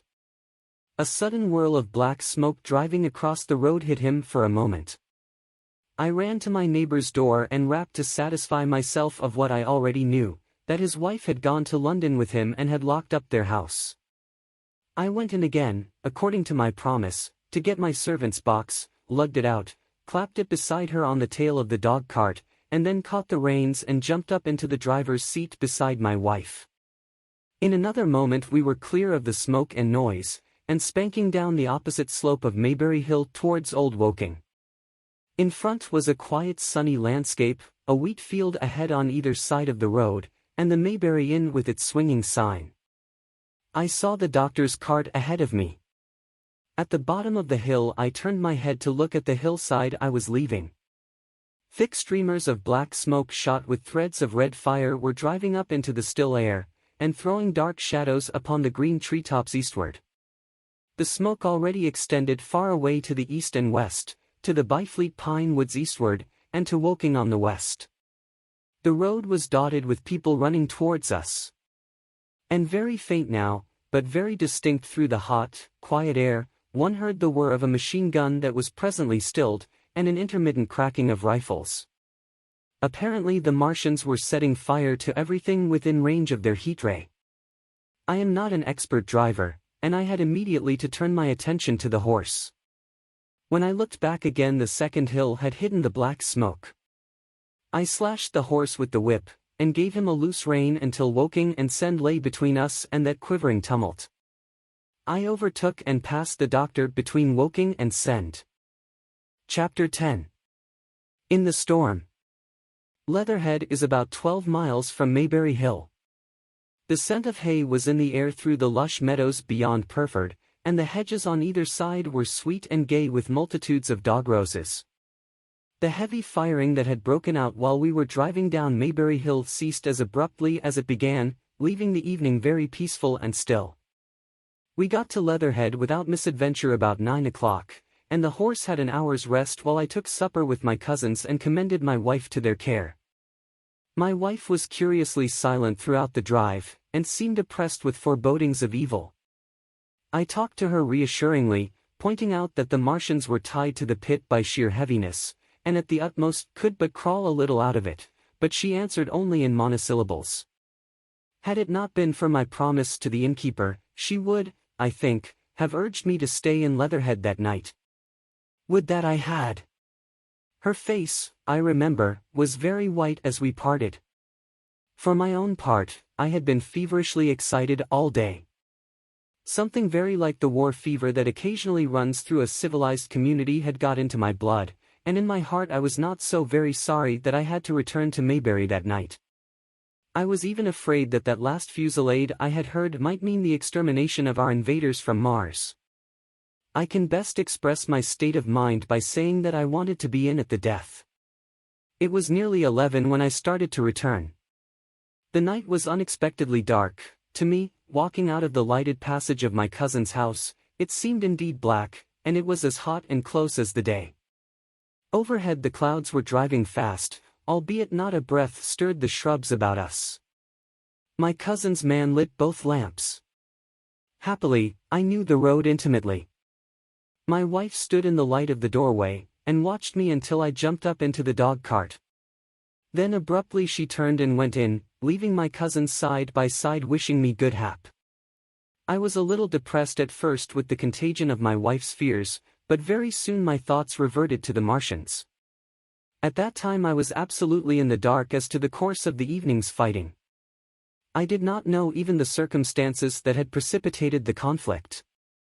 As I came through Occam, for that was the way I returned, and not through Send and Old Woking, I saw along the western horizon a blood-red glow, which as I drew nearer, crept slowly up the sky. The driving clouds of the gathering thunderstorm mingled there with masses of black and red smoke. Ripley Street was deserted, and except for a lighted window or so the village showed not a sign of life, but I narrowly escaped an accident at the corner of the road to Purford, where a knot of people stood with their backs to me. They said nothing to me as I passed. I do not know what they knew of the things happening beyond the hill, nor do I know if the silent houses I passed on my way were sleeping securely, or deserted and empty, or harassed and watching against the terror of the night. From Ripley until I came through Purford I was in the valley of the Wey, and the red glare was hidden from me. As I ascended the little hill beyond Purford Church the glare came into view again, and the trees about me shivered with the first intimation of the storm that was upon me. Then I heard midnight pealing out from Purford Church behind me, and then came the silhouette of Maybury Hill, with its treetops and roofs black and sharp against the red. Even as I beheld this a lurid green glare lit the road about me and showed the distant woods towards Addleston. I felt a tug at the reins. I saw that the driving clouds had been pierced as it were by a thread of green fire, suddenly lighting their confusion and falling into the field to my left. It was the third falling star. Close on its apparition, and blindingly violet by contrast, danced out the first lightning of the gathering storm, and the thunder burst like a rocket overhead. The horse took the bit between his teeth and bolted. A moderate incline runs towards the foot of Maybury Hill, and down this we clattered.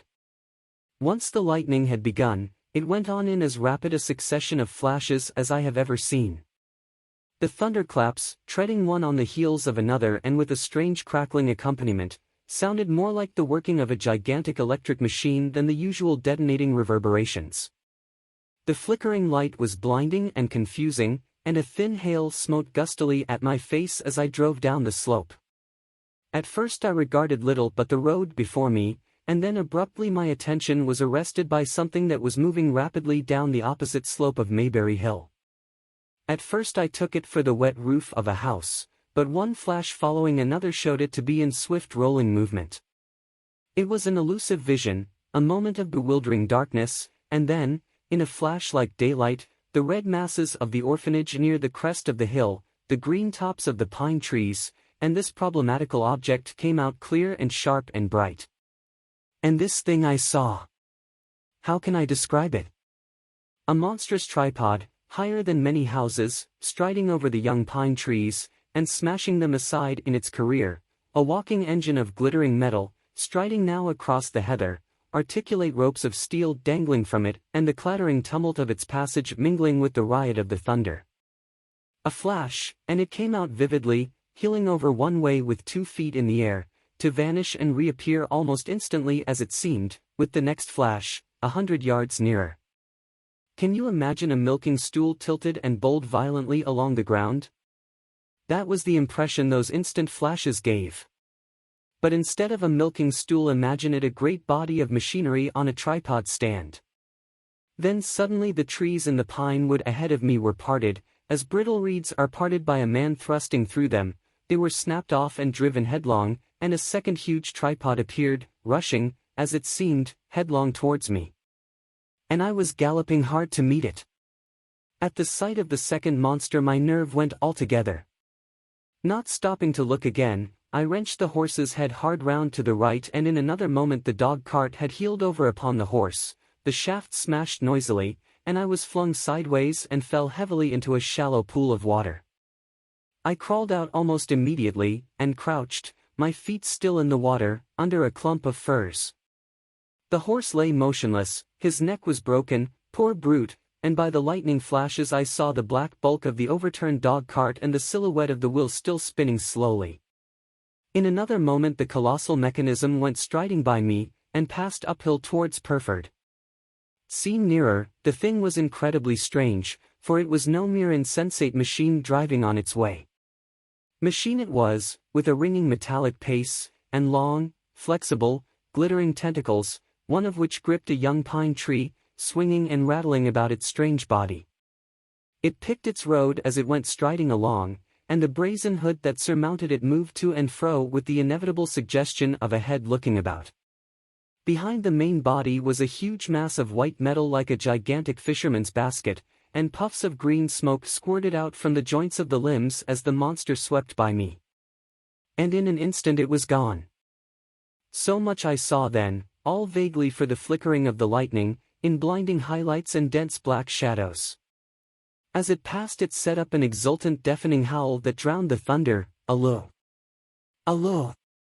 And in another minute it was with its companion, half a mile away, stooping over something in the field.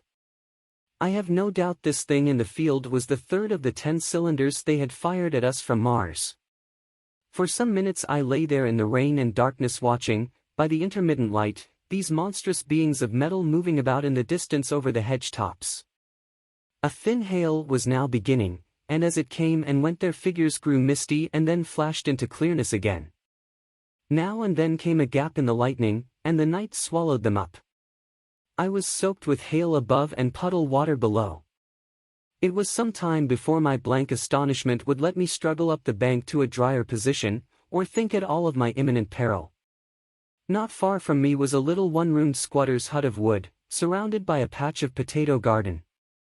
I struggled to my feet at last, and, crouching and making use of every chance of cover, I made a run for this. I hammered at the door, but I could not make the people hear, if there were any people inside, and after a time I desisted, and, availing myself of a ditch for the greater part of the way, succeeded in crawling, unobserved by these monstrous machines, into the pine woods towards Mayberry. Under cover of this I pushed on, wet and shivering now, towards my own house. I walked among the trees trying to find the footpath. It was very dark indeed in the wood, for the lightning was now becoming infrequent, and the hail, which was pouring down in a torrent, fell in columns through the gaps in the heavy foliage. If I had fully realized the meaning of all the things I had seen I should have immediately worked my way round through Byfleet to Street Cobham, and so gone back to rejoin my wife at Leatherhead. But that night the strangeness of things about me, and my physical wretchedness, prevented me, for I was bruised, weary, wet to the skin, deafened and blinded by the storm. I had a vague idea of going on to my own house, and that was as much motive as I had. I staggered through the trees, fell into a ditch and bruised my knees against a plank, and finally splashed out into the lane that ran down from the College Arms. I say splashed, for the storm water was sweeping the sand down the hill in a muddy torrent. There in the darkness a man blundered into me and sent me reeling back. He gave a cry of terror, sprang sideways, and rushed on before I could gather my wits sufficiently to speak to him. So heavy was the stress of the storm just at this place that I had the hardest task to win my way up the hill. I went close up to the fence on the left and worked my way along its palings. Near the top I stumbled upon something soft, and, by a flash of lightning, saw between my feet a heap of black broadcloth and a pair of boots. Before I could distinguish clearly how the man lay, the flicker of light had passed. I stood over him waiting for the next flash. When it came, I saw that he was a sturdy man, cheaply but not shabbily dressed. His head was bent under his body, and he lay crumpled up close to the fence, as though he had been flung violently against it. Overcoming the repugnance natural to one who had never before touched a dead body, I stooped and turned him over to feel for his heart. He was quite dead. Apparently his neck had been broken. The lightning flashed for a third time, and his face leaped upon me. I sprang to my feet. It was the landlord of the Spotted Dog, whose conveyance I had taken. I stepped over him gingerly and pushed on up the hill. I made my way by the police station and the College Arms towards my own house. Nothing was burning on the hillside, though from the common there still came a red glare and a rolling tumult of ruddy smoke beating up against the drenching hail. So far as I could see by the flashes, the houses about me were mostly uninjured. By the College Arms a dark heap lay in the road. Down the road towards Maybury Bridge there were voices and the sound of feet, but I had not the courage to shout or to go to them. I let myself in with my latchkey, closed, locked and bolted the door, staggered to the foot of the staircase, and sat down. My imagination was full of those striding metallic monsters, and of the dead body smashed against the fence. I crouched at the foot of the staircase with my back to the wall, shivering violently. Chapter 11. At the window. I have already said that my storms of emotion have a trick of exhausting themselves. After a time I discovered that I was cold and wet, and with little pools of water about me on the stair carpet. I got up almost mechanically, went into the dining room and drank some whiskey, and then I was moved to change my clothes. After I had done that I went upstairs to my study, but why I did so I do not know. The window of my study looks over the trees and the railway towards Horsell Common. In the hurry of our departure this window had been left open. The passage was dark, and, by contrast with the picture the window frame enclosed, the side of the room seemed impenetrably dark. I stopped short in the doorway. The thunderstorm had passed. The towers of the Oriental College and the pine trees about it had gone, and very far away, lit by a vivid red glare, the common about the sand pits was visible. Across the light huge black shapes, grotesque and strange, moved busily to and fro. It seemed indeed as if the whole country in that direction was on fire, a broad hillside set with minute tongues of flame, swaying and writhing with the gusts of the dying storm, and throwing a red reflection upon the cloud scud above. Every now and then a haze of smoke from some nearer conflagration drove across the window and hid the Martian shapes. I could not see what they were doing, nor the clear form of them, nor recognize the black objects they were busied upon. Neither could I see the nearer fire, though the reflections of it danced on the wall and ceiling of the study. A sharp, resinous tang of burning was in the air. I closed the door noiselessly and crept towards the window. As I did so, the view opened out until, on the one hand, it reached to the houses about Woking Station, and on the other to the charred and blackened pine woods of Byfleet. There was a light down below the hill, on the railway, near the arch, and several of the houses along the Maybury Road and the streets near the station were glowing ruins. The light upon the railway puzzled me at first. There were a black heap and a vivid glare, and to the right of that a row of yellow oblongs. Then I perceived this was a wrecked train, the forepart smashed and on fire, the hinder carriages still upon the rails. Between these three main centers of light, the houses, the train, and the burning county towards Chobham, stretched irregular patches of dark country, broken here and there by intervals of dimly glowing and smoking ground. It was the strangest spectacle, that black expanse set with fire. It reminded me, more than anything else, of the potteries at night. At first I could distinguish no people at all, though I peered intently for them. Later I saw against the light of Woking Station a number of black figures hurrying one after the other across the line. And this was the little world in which I had been living securely for years, this fiery chaos. What had happened in the last 7 hours I still did not know, nor did I know, though I was beginning to guess, the relation between these mechanical colossi and the sluggish lumps I had seen disgorged from the cylinder.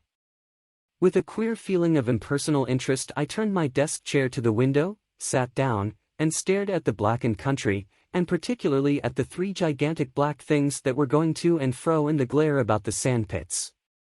They seemed amazingly busy. I began to ask myself what they could be. Were they intelligent mechanisms? Such a thing I felt was impossible. Or did a Martian sit within each, ruling, directing, using, much as a man's brain sits and rules in his body? I began to compare the things to human machines, to ask myself for the first time in my life how an ironclad or a steam engine would seem to an intelligent lower animal. The storm had left the sky clear, and over the smoke of the burning land the little fading pinpoint of Mars was dropping into the west, when a soldier came into my garden. I heard a slight scraping at the fence, and rousing myself from the lethargy that had fallen upon me, I looked down and saw him dimly, clambering over the palings.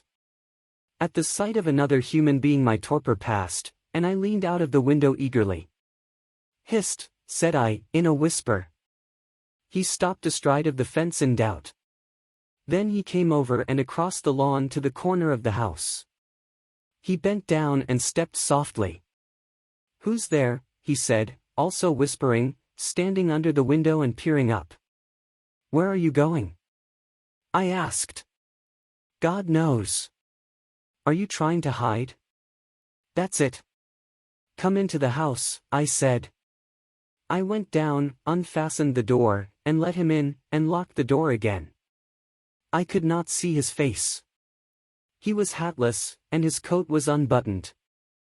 "My God," he said, as I drew him in. "What has happened?" I asked. "What hasn't?" In the obscurity I could see he made a gesture of despair. "They wiped us out, simply wiped us out," he repeated again and again. He followed me, almost mechanically, into the dining room. "Take some whiskey," I said, pouring out a stiff dose. He drank it.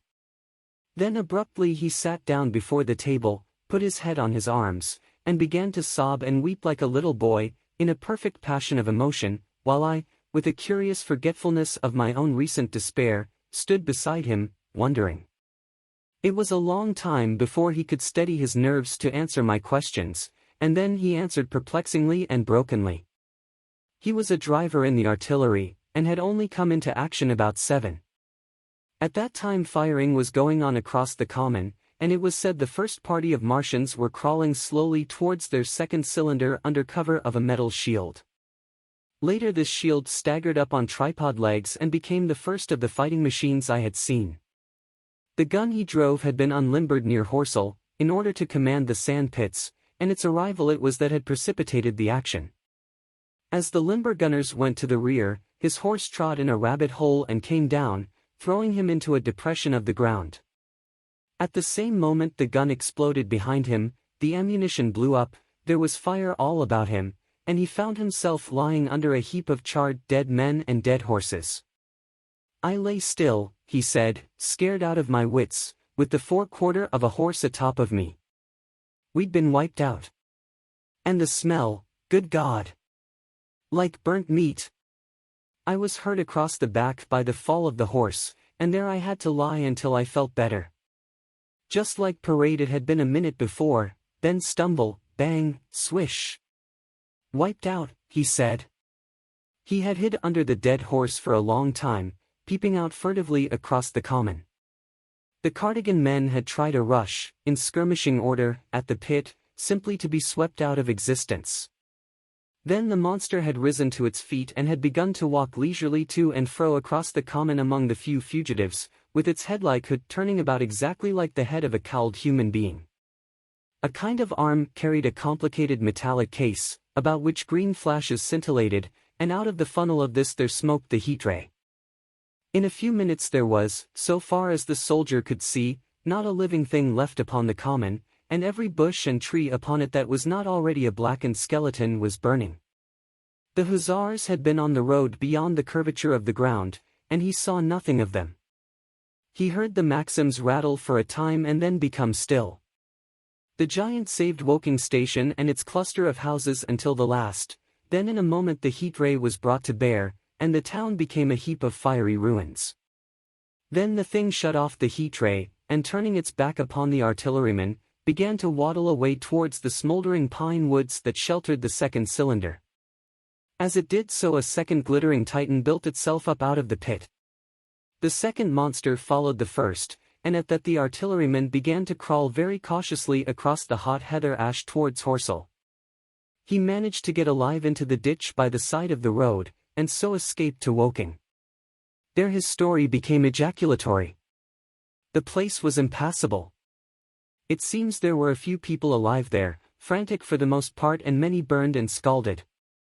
He was turned aside by the fire, and hid among some almost scorching heaps of broken wall as one of the Martian giants returned. He saw this one pursue a man, catch him up in one of its steely tentacles, and knock his head against the trunk of a pine tree. At last, after nightfall, the artilleryman made a rush for it and got over the railway embankment. Since then he had been skulking along towards Maybury, in the hope of getting out of danger London ward. People were hiding in trenches and cellars, and many of the survivors had made off towards Woking village and Send. He had been consumed with thirst until he found one of the water mains near the railway arch smashed, and the water bubbling out like a spring upon the road. That was the story I got from him, bit by bit. He grew calmer telling me and trying to make me see the things he had seen. He had eaten no food since midday, he told me early in his narrative, and I found some mutton and bread in the pantry and brought it into the room. We lit no lamp for fear of attracting the Martians, and ever and again our hands would touch upon bread or meat. As he talked, things about us came darkly out of the darkness, and the trampled bushes and broken rose trees outside the window grew distinct. It would seem that a number of men or animals had rushed across the lawn. I began to see his face, blackened and haggard, as no doubt mine was also. When we had finished eating we went softly upstairs to my study, and I looked again out of the open window. In one night the valley had become a valley of ashes. The fires had dwindled now. Where flames had been there were now streamers of smoke, but the countless ruins of shattered and gutted houses and blasted and blackened trees that the night had hidden stood out now gaunt and terrible in the pitiless light of dawn. Yet here and there some object had had the luck to escape, a white railway signal here, the end of a greenhouse there, white and fresh amid the wreckage.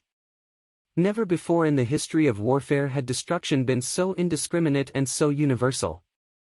And shining with the growing light of the east, 3 of the metallic giants stood about the pit, their cowls rotating as though they were surveying the desolation they had made. It seemed to me that the pit had been enlarged, and ever and again puffs of vivid green vapor streamed up and out of it towards the brightening dawn, streamed up, whirled, broke, and vanished. Beyond were the pillars of fire about Chobham. They became pillars of bloodshot smoke at the first touch of day. Chapter 12. What I saw of the destruction of Weybridge and Shepperton. As the dawn grew brighter we withdrew from the window from which we had watched the Martians, and went very quietly downstairs. The artilleryman agreed with me that the house was no place to stay in. He proposed, he said, to make his way London ward, and thence rejoin his battery, number 12, of the horse artillery. My plan was to return at once to Leatherhead, and so greatly had the strength of the Martians impressed me that I had determined to take my wife to Newhaven, and go with her out of the country forthwith. For I already perceived clearly that the country about London must inevitably be the scene of a disastrous struggle before such creatures as these could be destroyed. Between us and Leatherhead, however, lay the third cylinder, with its guarding giants. Had I been alone, I think I should have taken my chance and struck across country. But the artilleryman dissuaded me. It's no kindness to the right sort of wife, he said, to make her a widow, and in the end I agreed to go with him, under cover of the woods, northward as far as Street Cobham before I parted with him. Thence I would make a big detour by Epsom to reach Leatherhead. I should have started at once, but my companion had been in active service and he knew better than that. He made me ransack the house for a flask, which he filled with whiskey, and we lined every available pocket with packets of biscuits and slices of meat. Then we crept out of the house, and ran as quickly as we could down the ill-made road by which I had come overnight. The houses seemed deserted. In the road lay a group of 3 charred bodies close together, struck dead by the heat ray, and here and there were things that people had dropped, a clock, a slipper, a silver spoon, and the like poor valuables. At the corner turning up towards the post office a little cart, filled with boxes and furniture, and horseless, heeled over on a broken wheel. A cash box had been hastily smashed open and thrown under the debris. Except the lodge at the orphanage, which was still on fire, none of the houses had suffered very greatly here. The heat ray had shaved the chimney tops and passed. Yet, save ourselves, there did not seem to be a living soul on Maybury Hill. The majority of the inhabitants had escaped, I suppose, by way of the old Woking road, the road I had taken when I drove to Leatherhead, or they had hidden.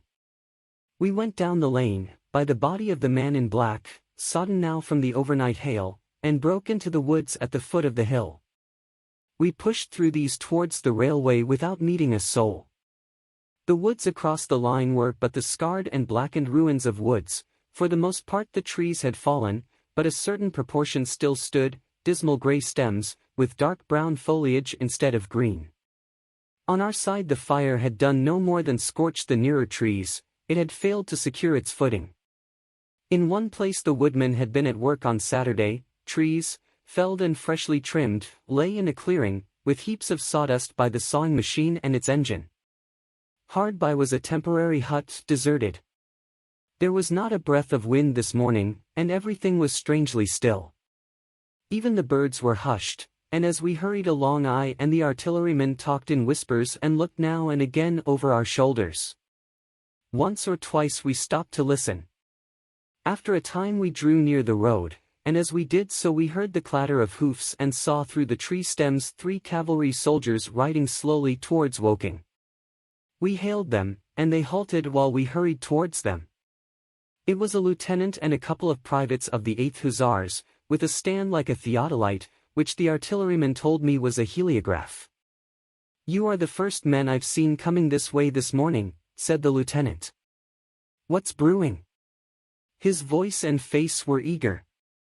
The men behind him stared curiously. The artilleryman jumped down the bank into the road and saluted.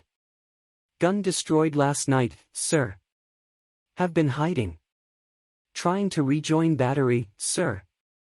"You'll come in sight of the Martians, I expect, about half a mile along this road." "What the dickens are they like?" asked the lieutenant. "Giants in armor, sir. 100 feet high. 3 legs and a body like aluminium, with a mighty great head in a hood, sir." "Get out," said the lieutenant. "What confounded nonsense." "You'll see, sir. They carry a kind of box, sir, that shoots fire and strikes you dead." "What d'ye mean, a gun?" "No, sir," and the artilleryman began a vivid account of the heat ray. Halfway through, the lieutenant interrupted him and looked up at me. I was still standing on the bank by the side of the road. "It's perfectly true," I said. "Well," said the lieutenant, "I suppose it's my business to see it too. Look here," to the artilleryman, "we're detailed here clearing people out of their houses. You'd better go along and report yourself to Brigadier General Marvin, and tell him all you know." "He's at Weybridge." "Know the way?" "I do," I said, and he turned his horse southward again. "Half a mile, you say?" said he. "At most," I answered, and pointed over the treetops southward. He thanked me and rode on, and we saw them no more. Farther along we came upon a group of 3 women and 2 children in the road, busy clearing out a laborer's cottage. They had got hold of a little hand truck, and were piling it up with unclean-looking bundles and shabby furniture. They were all too assiduously engaged to talk to us as we passed. By Byfleet Station we emerged from the pine trees, and found the country calm and peaceful under the morning sunlight. We were far beyond the range of the heat ray there, and had it not been for the silent desertion of some of the houses, the stirring movement of packing in others, and the knot of soldiers standing on the bridge over the railway and staring down the line towards Woking, the day would have seemed very like any other Sunday. Several farm wagons and carts were moving creakily along the road to Addleston, and suddenly through the gate of a field we saw, across a stretch of flat meadow, 6 12-pounders standing neatly at equal distances pointing towards Woking. The gunners stood by the guns waiting, and the ammunition wagons were at a businesslike distance. The men stood almost as if under inspection. "That's good," said I, "they will get one fair shot, at any rate." The artilleryman hesitated at the gate. "I shall go on," he said. Farther on towards Weybridge, just over the bridge, there were a number of men in white fatigue jackets throwing up a long rampart, and more guns behind. "It's bows and arrows against the lightning, anyhow," said the artilleryman. "They haven't seen that fire beam yet." The officers who were not actively engaged stood and stared over the treetops southwestward, and the men digging would stop every now and again to stare in the same direction. Byfleet was in a tumult, people packing, and a score of hussars, some of them dismounted, some on horseback, were hunting them about. 3 or 4 black government wagons, with crosses in white circles, and an old omnibus, among other vehicles, were being loaded in the village street. There were scores of people, most of them sufficiently sabbatical to have assumed their best clothes. The soldiers were having the greatest difficulty in making them realize the gravity of their position. We saw one shriveled old fellow with a huge box and a score or more of flower pots containing orchids, angrily expostulating with the corporal who would leave them behind. I stopped and gripped his arm. "Do you know what's over there?" I said, pointing at the pine tops that hid the Martians. Said he, turning. I was explaining these is valuable. "Death!" I shouted. "Death is coming. Death!" And leaving him to digest that if he could, I hurried on after the artilleryman. At the corner I looked back. The soldier had left him, and he was still standing by his box, with the pots of orchids on the lid of it and staring vaguely over the trees. No one in Weybridge could tell us where the headquarters were established. The whole place was in such confusion as I had never seen in any town before. Carts, carriages everywhere, the most astonishing miscellany of conveyances and horseflesh. The respectable inhabitants of the place, men in golf and boating costumes, wives prettily dressed, were packing, riverside loafers energetically helping, children excited, and, for the most part, highly delighted at this astonishing variation of their Sunday experiences. In the midst of it all the worthy vicar was very pluckily holding an early celebration, and his bell was jangling out above the excitement. I and the artilleryman, seated on the step of the drinking fountain, made a very passable meal upon what we had brought with us. Patrols of soldiers, here no longer hussars, but grenadiers in white, were warning people to move now or to take refuge in their cellars as soon as the firing began. We saw as we crossed the railway bridge that a growing crowd of people had assembled in and about the railway station, and the swarming platform was piled with boxes and packages. The ordinary traffic had been stopped, I believe, in order to allow of the passage of troops and guns to Chertsey, and I have heard since that a savage struggle occurred for places in the special trains that were put on at a later hour. We remained at Weybridge until midday, and at that hour we found ourselves at the place near Shepperton Lock where the Wey and Thames join. Part of the time we spent helping 2 old women to pack a little cart. The Wey has a treble mouth, and at this point boats are to be hired, and there was a ferry across the river. On the Shepperton side was an inn with a lawn, and beyond that the tower of Shepperton Church, it has been replaced by a spire, rose above the trees. Here we found an excited and noisy crowd of fugitives.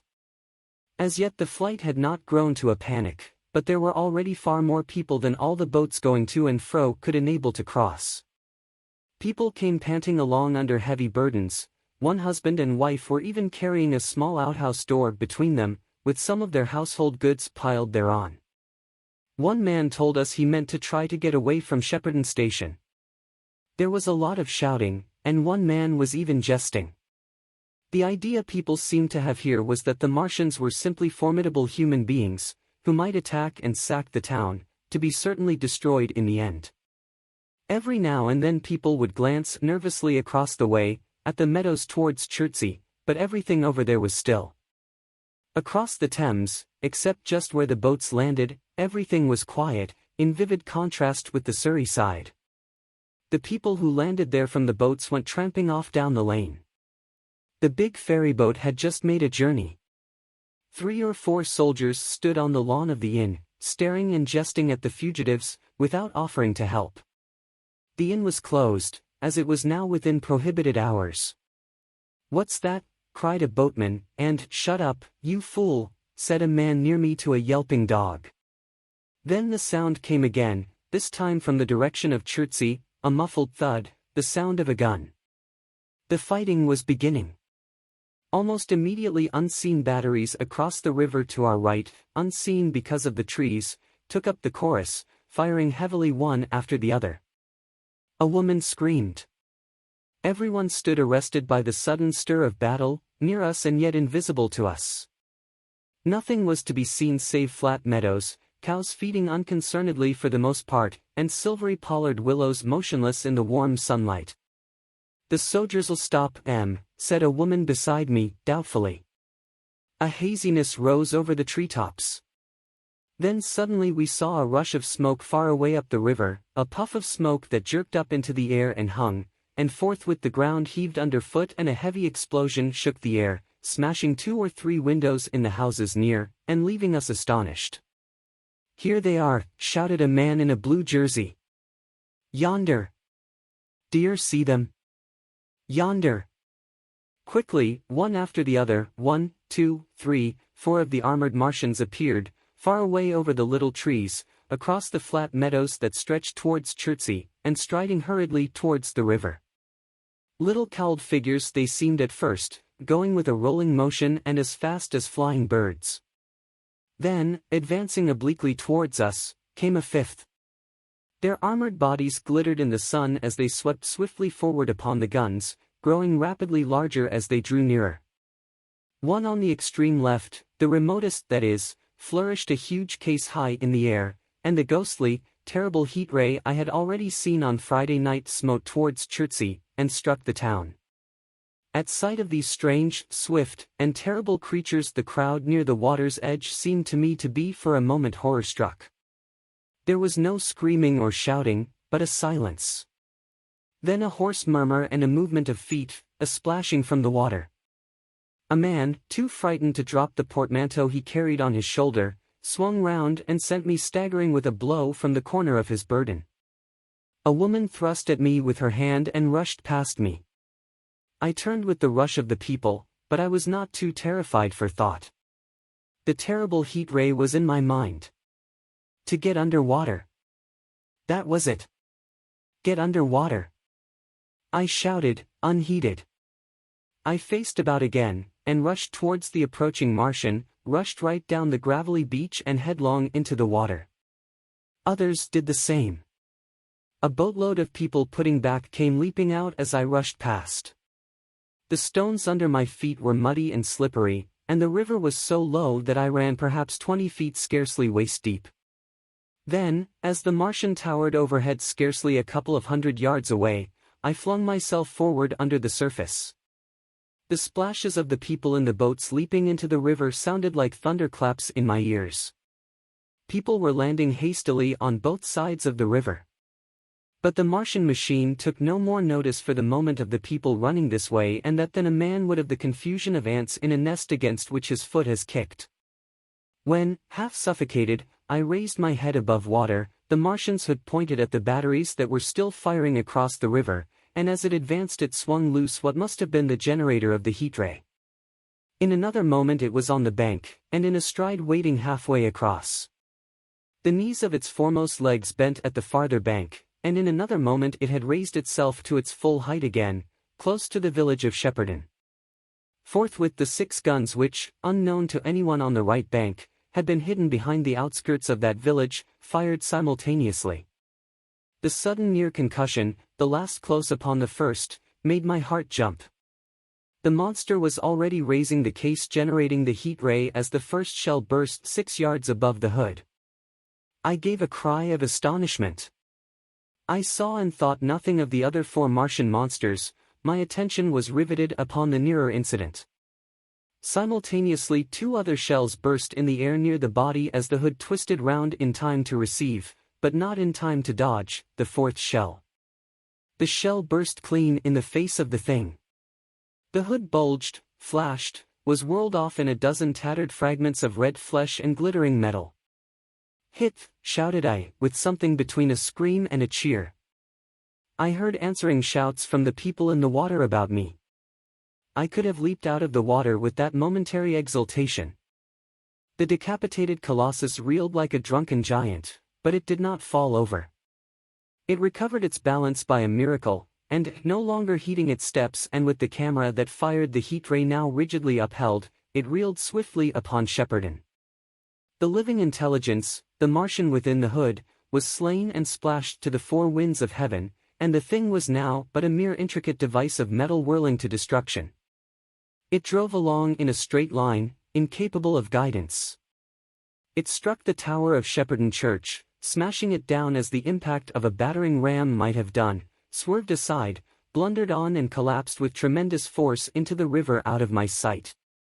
A violent explosion shook the air, and a spout of water, steam, mud, and shattered metal shot far up into the sky. As the camera of the heat ray hit the water, the latter had immediately flashed into steam. In another moment a huge wave, like a muddy tidal bore but almost scaldingly hot, came sweeping round the bend upstream. I saw people struggling shorewards, and heard their screaming and shouting faintly above the seething and roar of the Martian's collapse. For a moment I heeded nothing of the heat, forgot the patent need of self-preservation. I splashed through the tumultuous water, pushing aside a man in black to do so, until I could see round the bend. 6 deserted boats pitched aimlessly upon the confusion of the waves. The fallen Martian came into sight downstream, lying across the river, and for the most part submerged. Thick clouds of steam were pouring off the wreckage, and through the tumultuously whirling wisps I could see, intermittently and vaguely, the gigantic limbs churning the water and flinging a splash and spray of mud and froth into the air. The tentacles swayed and struck like living arms, and, save for the helpless purposelessness of these movements, it was as if some wounded thing were struggling for its life amid the waves. Enormous quantities of a ruddy brown fluid were spurting up in noisy jets out of the machine. My attention was diverted from this death flurry by a furious yelling, like that of the thing called a siren in our manufacturing towns. A man, knee-deep near the towing path, shouted inaudibly to me and pointed. Looking back, I saw the other Martians advancing with gigantic strides down the riverbank from the direction of Chertsey. The Shepparton guns spoke this time unavailingly. At that I ducked at once under water, and, holding my breath until movement was an agony, blundered painfully ahead under the surface as long as I could. The water was in a tumult about me, and rapidly growing hotter. When for a moment I raised my head to take breath and throw the hair and water from my eyes, the steam was rising in a whirling white fog that at first hid the Martians altogether. The noise was deafening. Then I saw them dimly, colossal figures of grey, magnified by the mist. They had passed by me, and 2 were stooping over the frothing, tumultuous ruins of their comrade. The 3rd and 4th stood beside him in the water, one perhaps 200 yards from me, the other towards Laleham. The generators of the heat rays waved high, and the hissing beams smote down this way and that. The air was full of sound, a deafening and confusing conflict of noises, the clangorous din of the Martians, the crash of falling houses, the thud of trees, fences, sheds flashing into flame, and the crackling and roaring of fire. Dense black smoke was leaping up to mingle with the steam from the river, and as the heat ray went to and fro over Weybridge its impact was marked by flashes of incandescent white, that gave place at once to a smoky dance of lurid flames. The nearer houses still stood intact, awaiting their fate, shadowy, faint and pallid in the steam, with the fire behind them going to and fro. For a moment perhaps I stood there, breast high in the almost boiling water, dumbfounded at my position, hopeless of escape. Through the reek I could see the people who had been with me in the river scrambling out of the water through the reeds, like little frogs hurrying through grass from the advance of a man, or running to and fro in utter dismay on the towing path. Then suddenly the white flashes of the heat ray came leaping towards me. The houses caved in as they dissolved at its touch, and darted out flames, the trees changed to fire with a roar.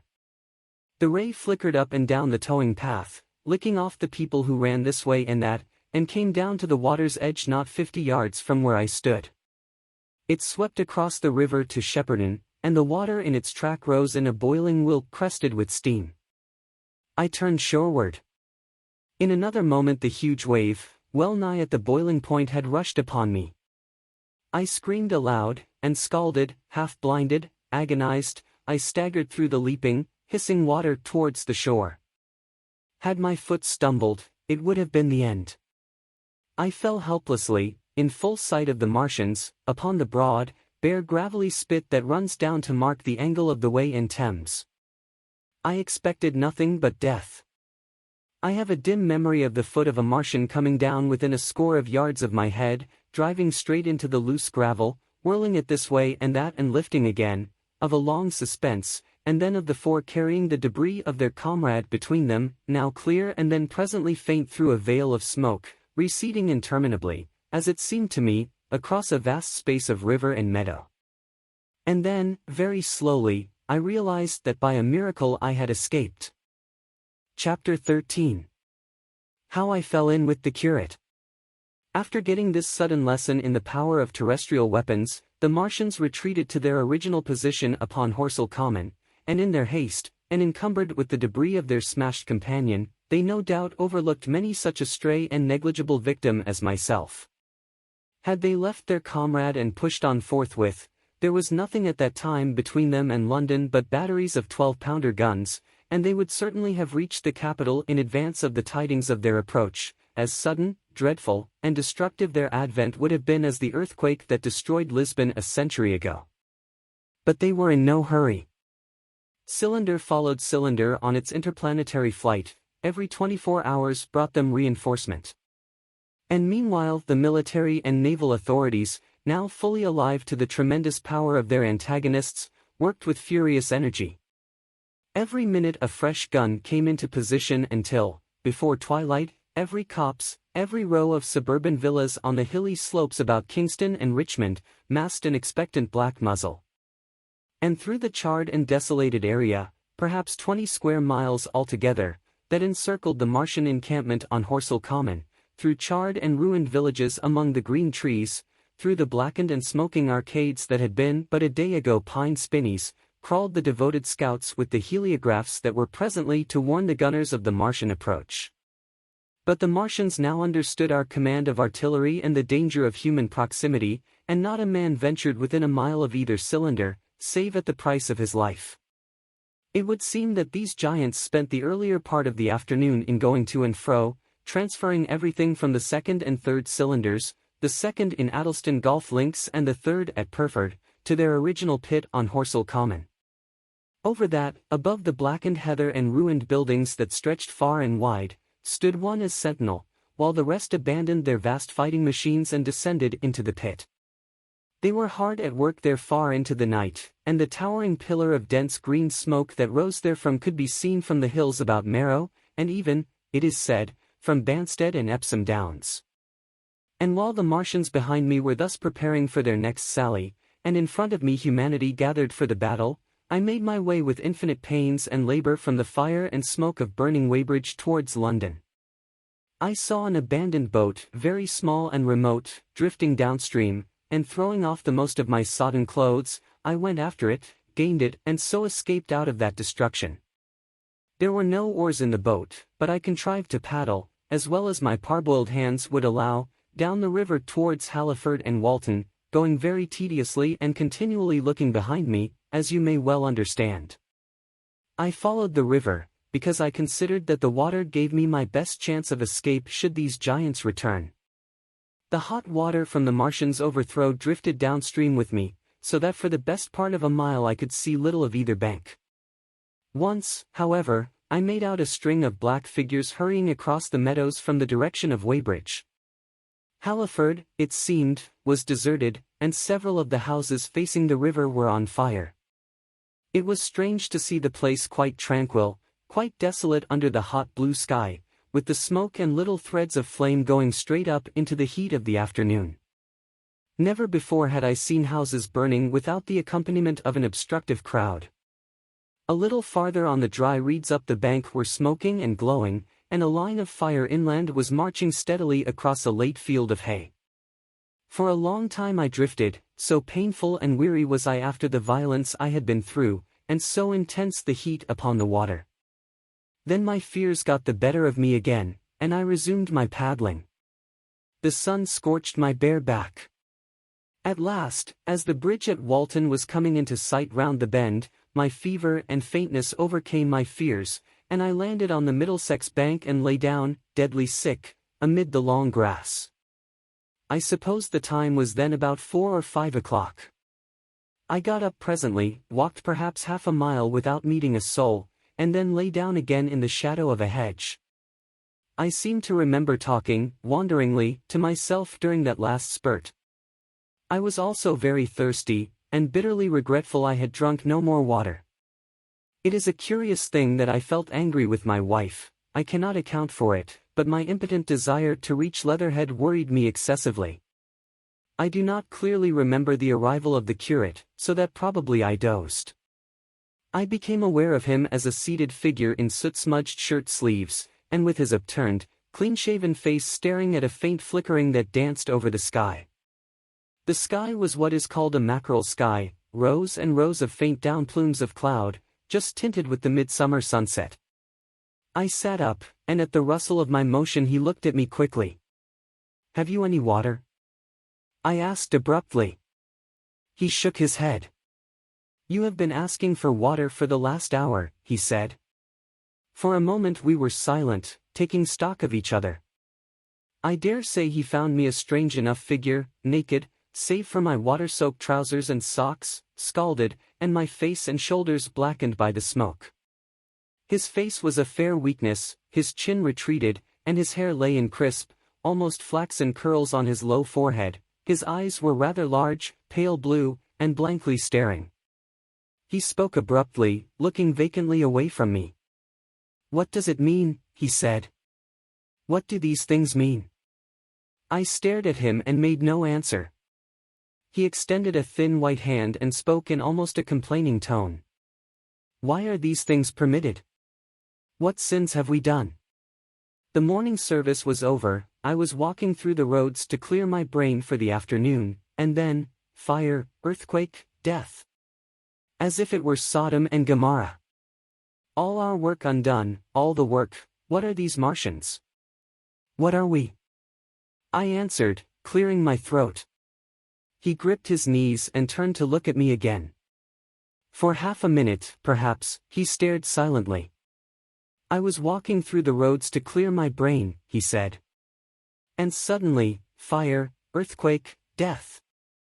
He relapsed into silence, with his chin now sunken almost to his knees. Presently he began waving his hand. "All the work, all the Sunday schools, what have we done, what has Weybridge done? Everything gone, everything destroyed. The church. We rebuilt it only 3 years ago. Gone. Swept out of existence. Why?" Another pause, and he broke out again like one demented. "The smoke of her burning goeth up for ever and ever," he shouted. His eyes flamed, and he pointed a lean finger in the direction of Weybridge. By this time I was beginning to take his measure. The tremendous tragedy in which he had been involved, it was evident he was a fugitive from Weybridge, had driven him to the very verge of his reason.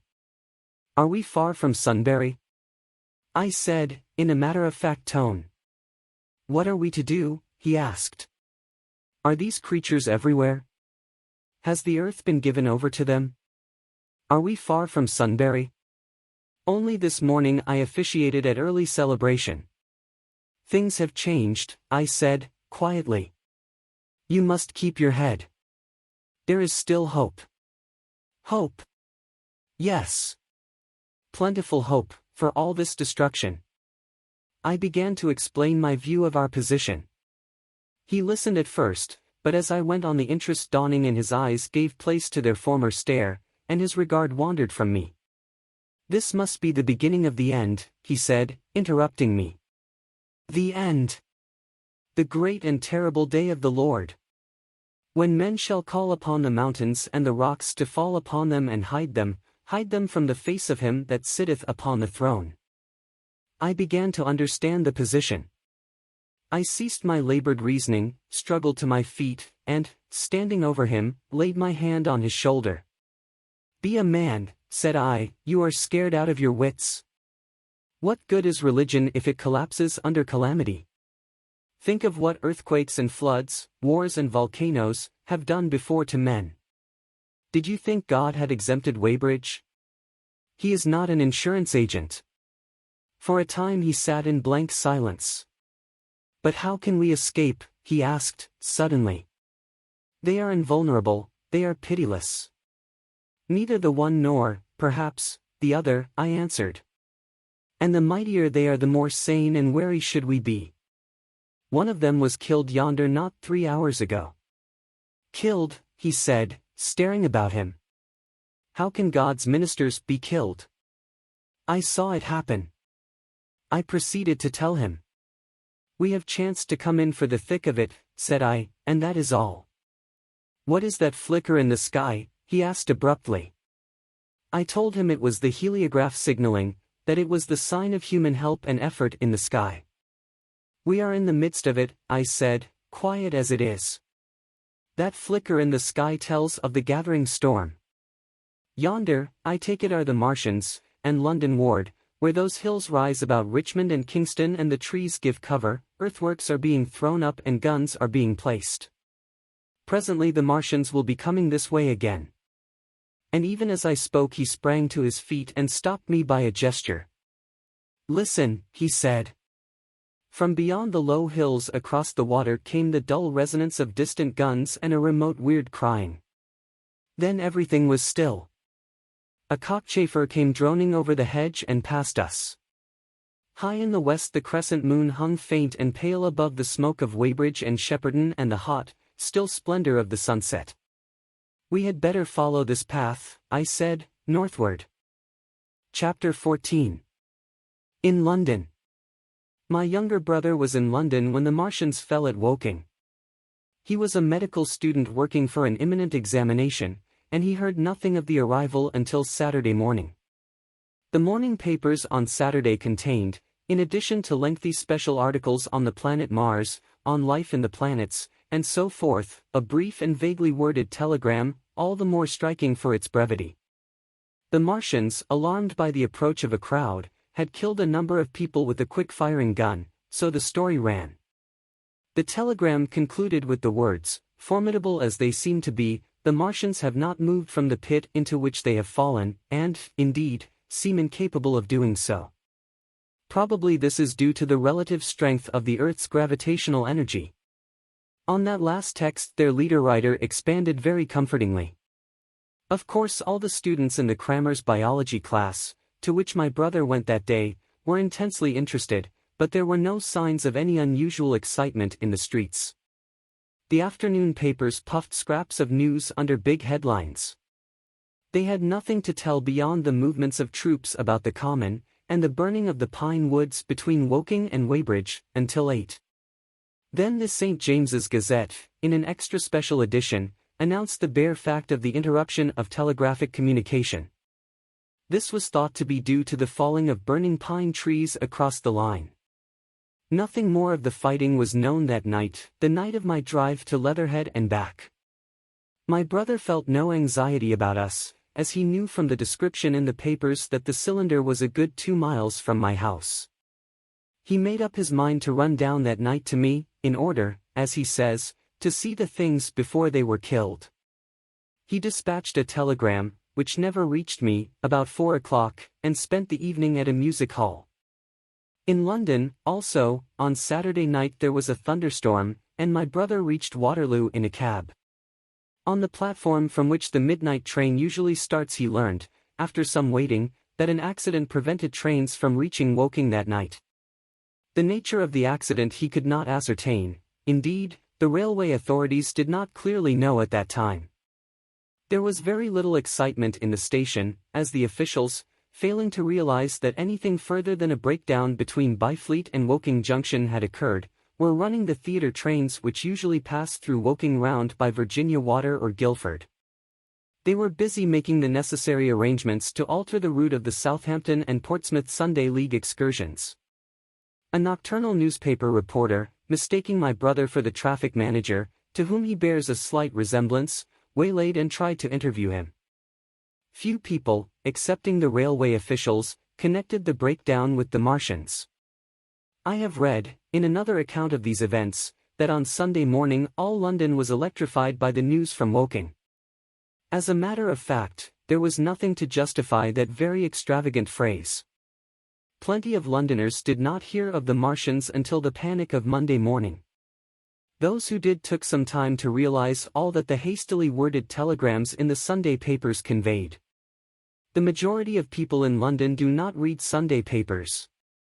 The habit of personal security, moreover, is so deeply fixed in the Londoner's mind, and startling intelligence so much a matter of course in the papers, that they could read without any personal tremors. About 7 o'clock last night the Martians came out of the cylinder, and, moving about under an armor of metallic shields, have completely wrecked Woking Station with the adjacent houses, and massacred an entire battalion of the Cardigan Regiment.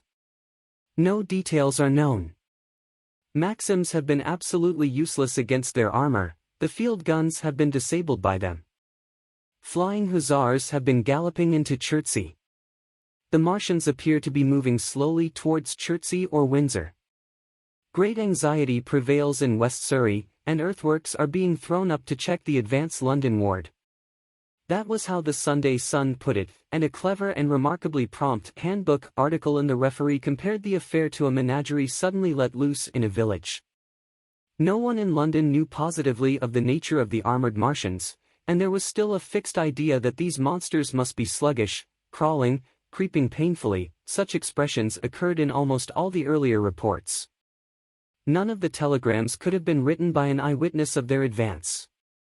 The Sunday papers printed separate editions as further news came to hand, some even in default of it. But there was practically nothing more to tell people until late in the afternoon, when the authorities gave the press agencies the news in their possession. It was stated that the people of Walton and Weybridge, and all the district were pouring along the roads London ward, and that was all. My brother went to church at the Foundling Hospital in the morning, still in ignorance of what had happened on the previous night.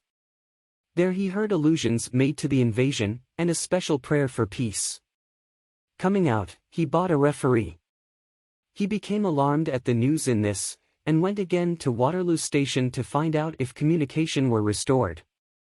The omnibuses, carriages, cyclists, and innumerable people walking in their best clothes seemed scarcely affected by the strange intelligence that the news vendors were disseminating.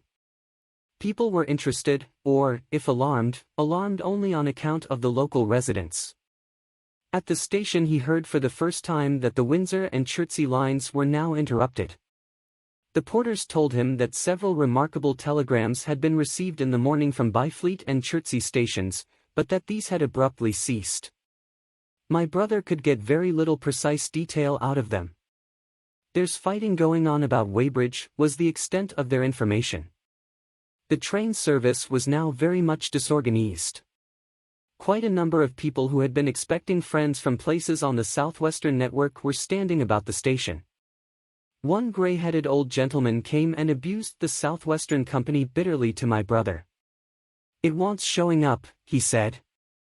1 or 2 trains came in from Richmond, Putney, and Kingston, containing people who had gone out for a day's boating and found the locks closed and a feeling of panic in the air. A man in a blue and white blazer addressed my brother, full of strange tidings. There's hosts of people driving into Kingston in traps and carts and things, with boxes of valuables and all that, he said. They come from Molesey and Weybridge and Walton, and they say there's been guns heard at Chertsey, heavy firing, and that mounted soldiers have told them to get off at once because the Martians are coming. We heard guns firing at Hampton Court Station, but we thought it was thunder. What the dickens does it all mean? The Martians can't get out of their pit, can they? My brother could not tell him.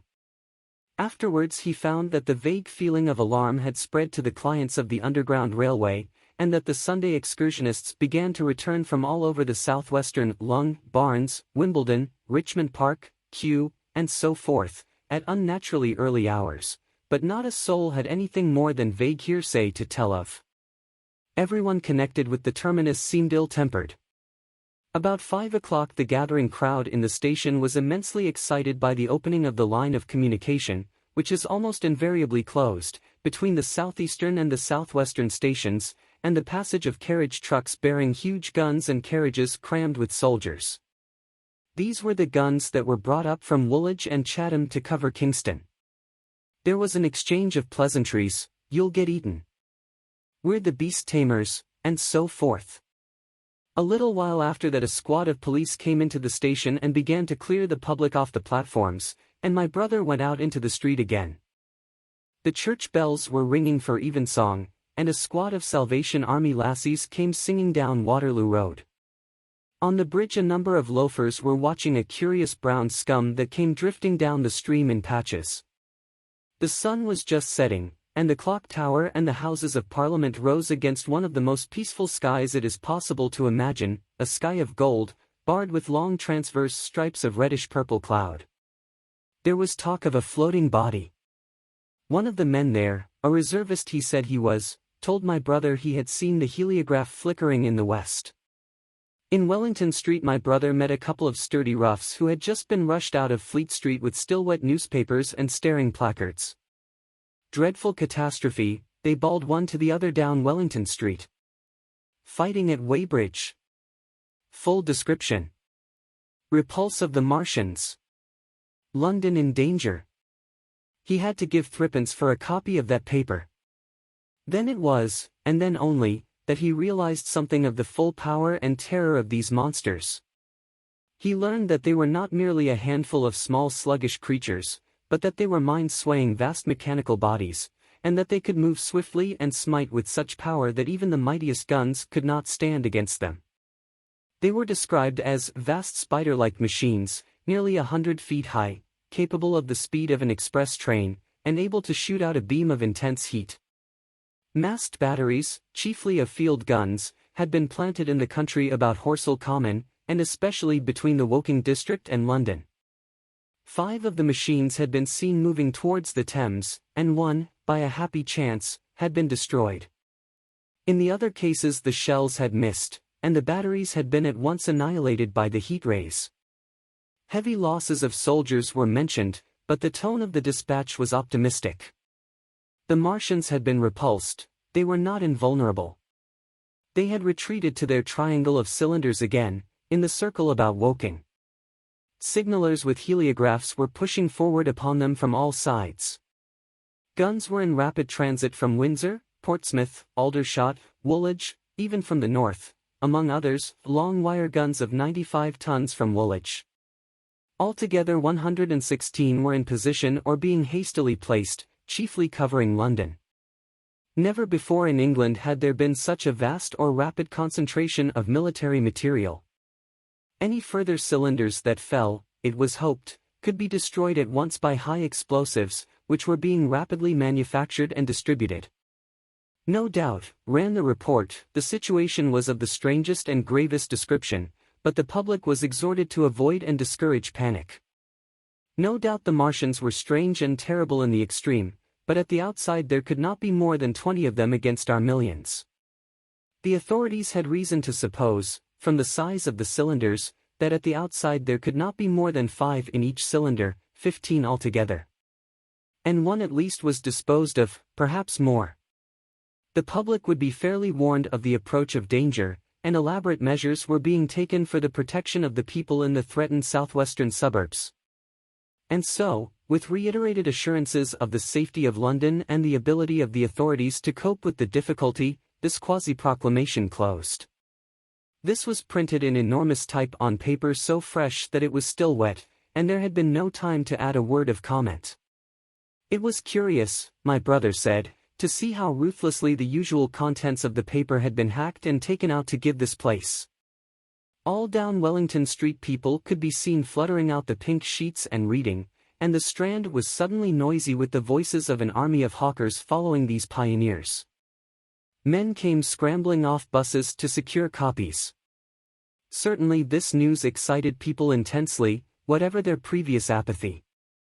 The shutters of a map shop in the Strand were being taken down, my brother said, and a man in his Sunday raiment, lemon-yellow gloves even, was visible inside the window hastily fastening maps of Surrey to the glass. Going on along the Strand to Trafalgar Square, the paper in his hand, my brother saw some of the fugitives from West Surrey. There was a man with his wife and 2 boys and some articles of furniture in a cart such as greengrocers use. He was driving from the direction of Westminster Bridge, and close behind him came a hay wagon with 5 or 6 respectable-looking people in it, and some boxes and bundles. The faces of these people were haggard, and their entire appearance contrasted conspicuously with the Sabbath-best appearance of the people on the omnibuses. People in fashionable clothing peeped at them out of cabs. They stopped at the square as if undecided which way to take, and finally turned eastward along the Strand.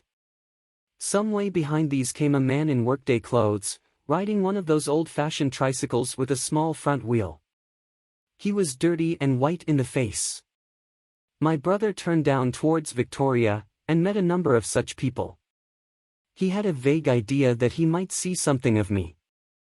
He noticed an unusual number of police regulating the traffic. Some of the refugees were exchanging news with the people on the omnibuses. One was professing to have seen the Martians. Boilers on stilts, I tell you, striding along like men.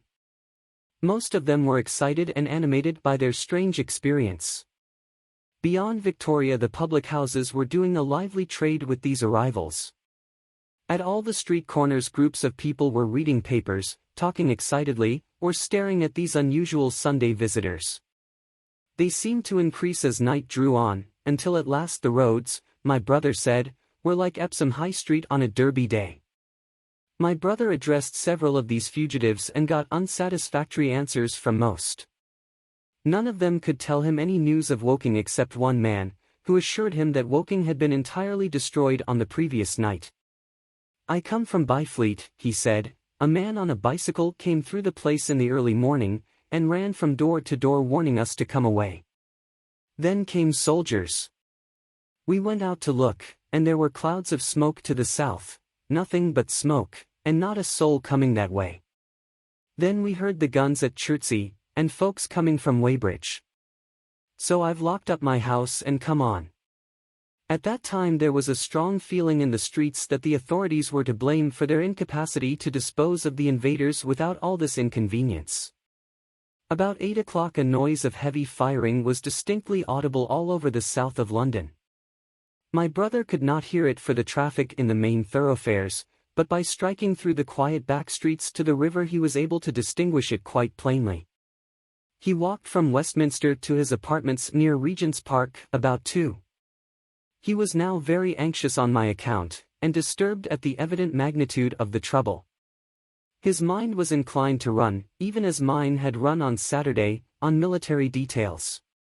He thought of all those silent, expectant guns, of the suddenly nomadic countryside. He tried to imagine boilers on stilts 100 feet high. There were 1 or 2 cartloads of refugees passing along Oxford Street, and several in the Marylebone Road, but so slowly was the news spreading that Regent Street and Portland Place were full of their usual Sunday night promenaders, albeit they talked in groups, and along the edge of Regent's Park there were as many silent couples walking out together under the scattered gas lamps as ever there had been. The night was warm and still, and a little oppressive. The sound of guns continued intermittently, and after midnight there seemed to be sheet lightning in the south. He read and reread the paper, fearing the worst had happened to me. He was restless, and after supper prowled out again aimlessly. He returned and tried in vain to divert his attention to his examination notes. He went to bed a little after midnight, and was awakened from lurid dreams in the small hours of Monday by the sound of door knockers, feet running in the street, distant drumming, and a clamor of bells. Red reflections danced on the ceiling. For a moment he lay astonished, wondering whether day had come or the world gone mad. Then he jumped out of bed and ran to the window.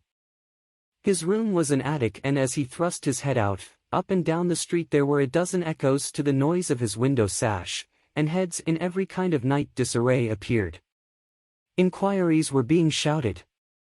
"They are coming," bawled a policeman, hammering at the door. "The Martians are coming," and hurried to the next door.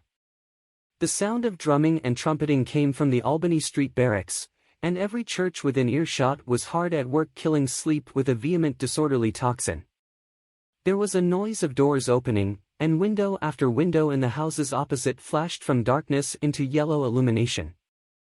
Up the street came galloping a closed carriage, bursting abruptly into noise at the corner, rising to a clattering climax under the window, and dying away slowly in the distance. Close on the rear of this came a couple of cabs, the forerunners of a long procession of flying vehicles, going for the most part to Chalk Farm Station, where the Northwestern special trains were loading up, instead of coming down the gradient into Euston. For a long time my brother stared out of the window in blank astonishment, watching the policemen hammering at door after door, and delivering their incomprehensible message. Then the door behind him opened, and the man who lodged across the landing came in, dressed only in shirt, trousers, and slippers, his braces loose about his waist, his hair disordered from his pillow. "What the devil is it?" he asked. "A fire? What a devil of a row!" They both craned their heads out of the window, straining to hear what the policemen were shouting. People were coming out of the side streets, and standing in groups at the corners talking.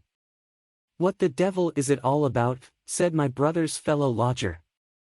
My brother answered him vaguely and began to dress, running with each garment to the window in order to miss nothing of the growing excitement. And presently men selling unnaturally early newspapers came bawling into the street.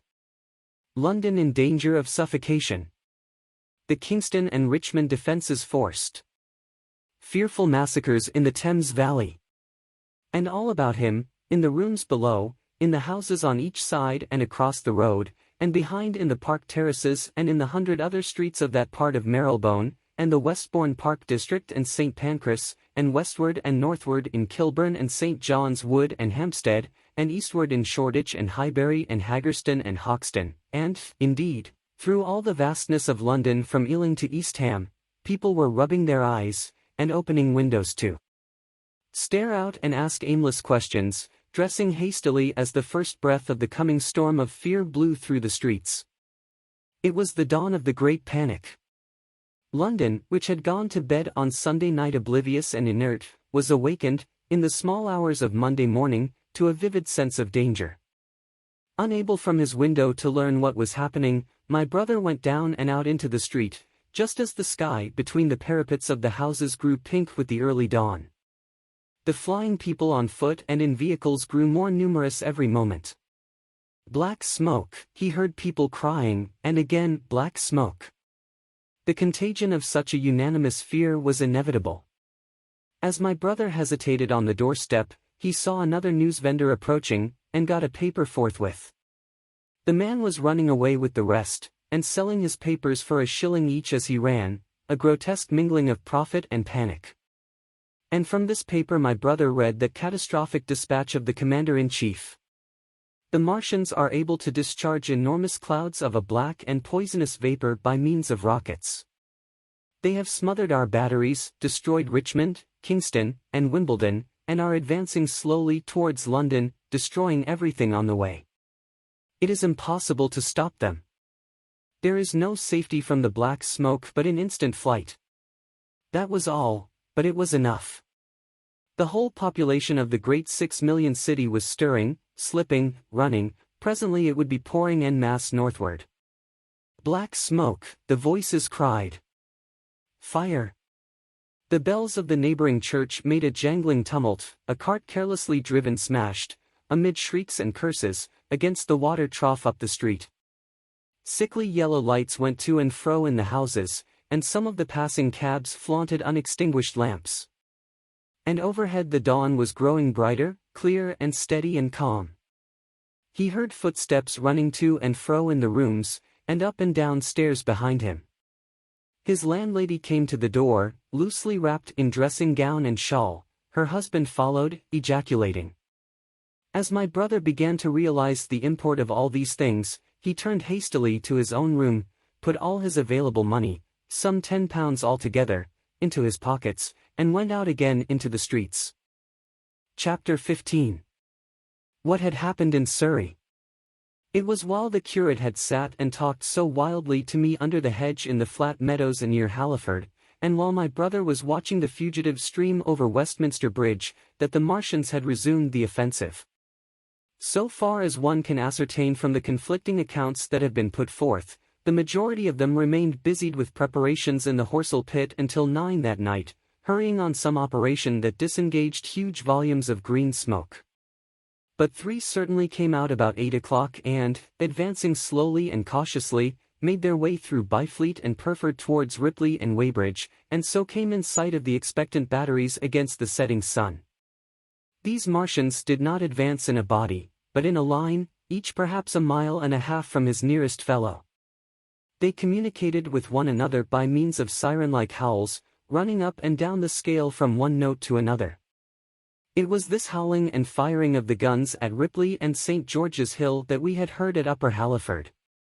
The Ripley gunners, unseasoned artillery volunteers who ought never to have been placed in such a position, fired one wild, premature, ineffectual volley, and bolted on horse and foot through the deserted village, while the Martian, without using his heat ray, walked serenely over their guns, stepped gingerly among them, passed in front of them, and so came unexpectedly upon the guns in Payne's Hill Park, which he destroyed.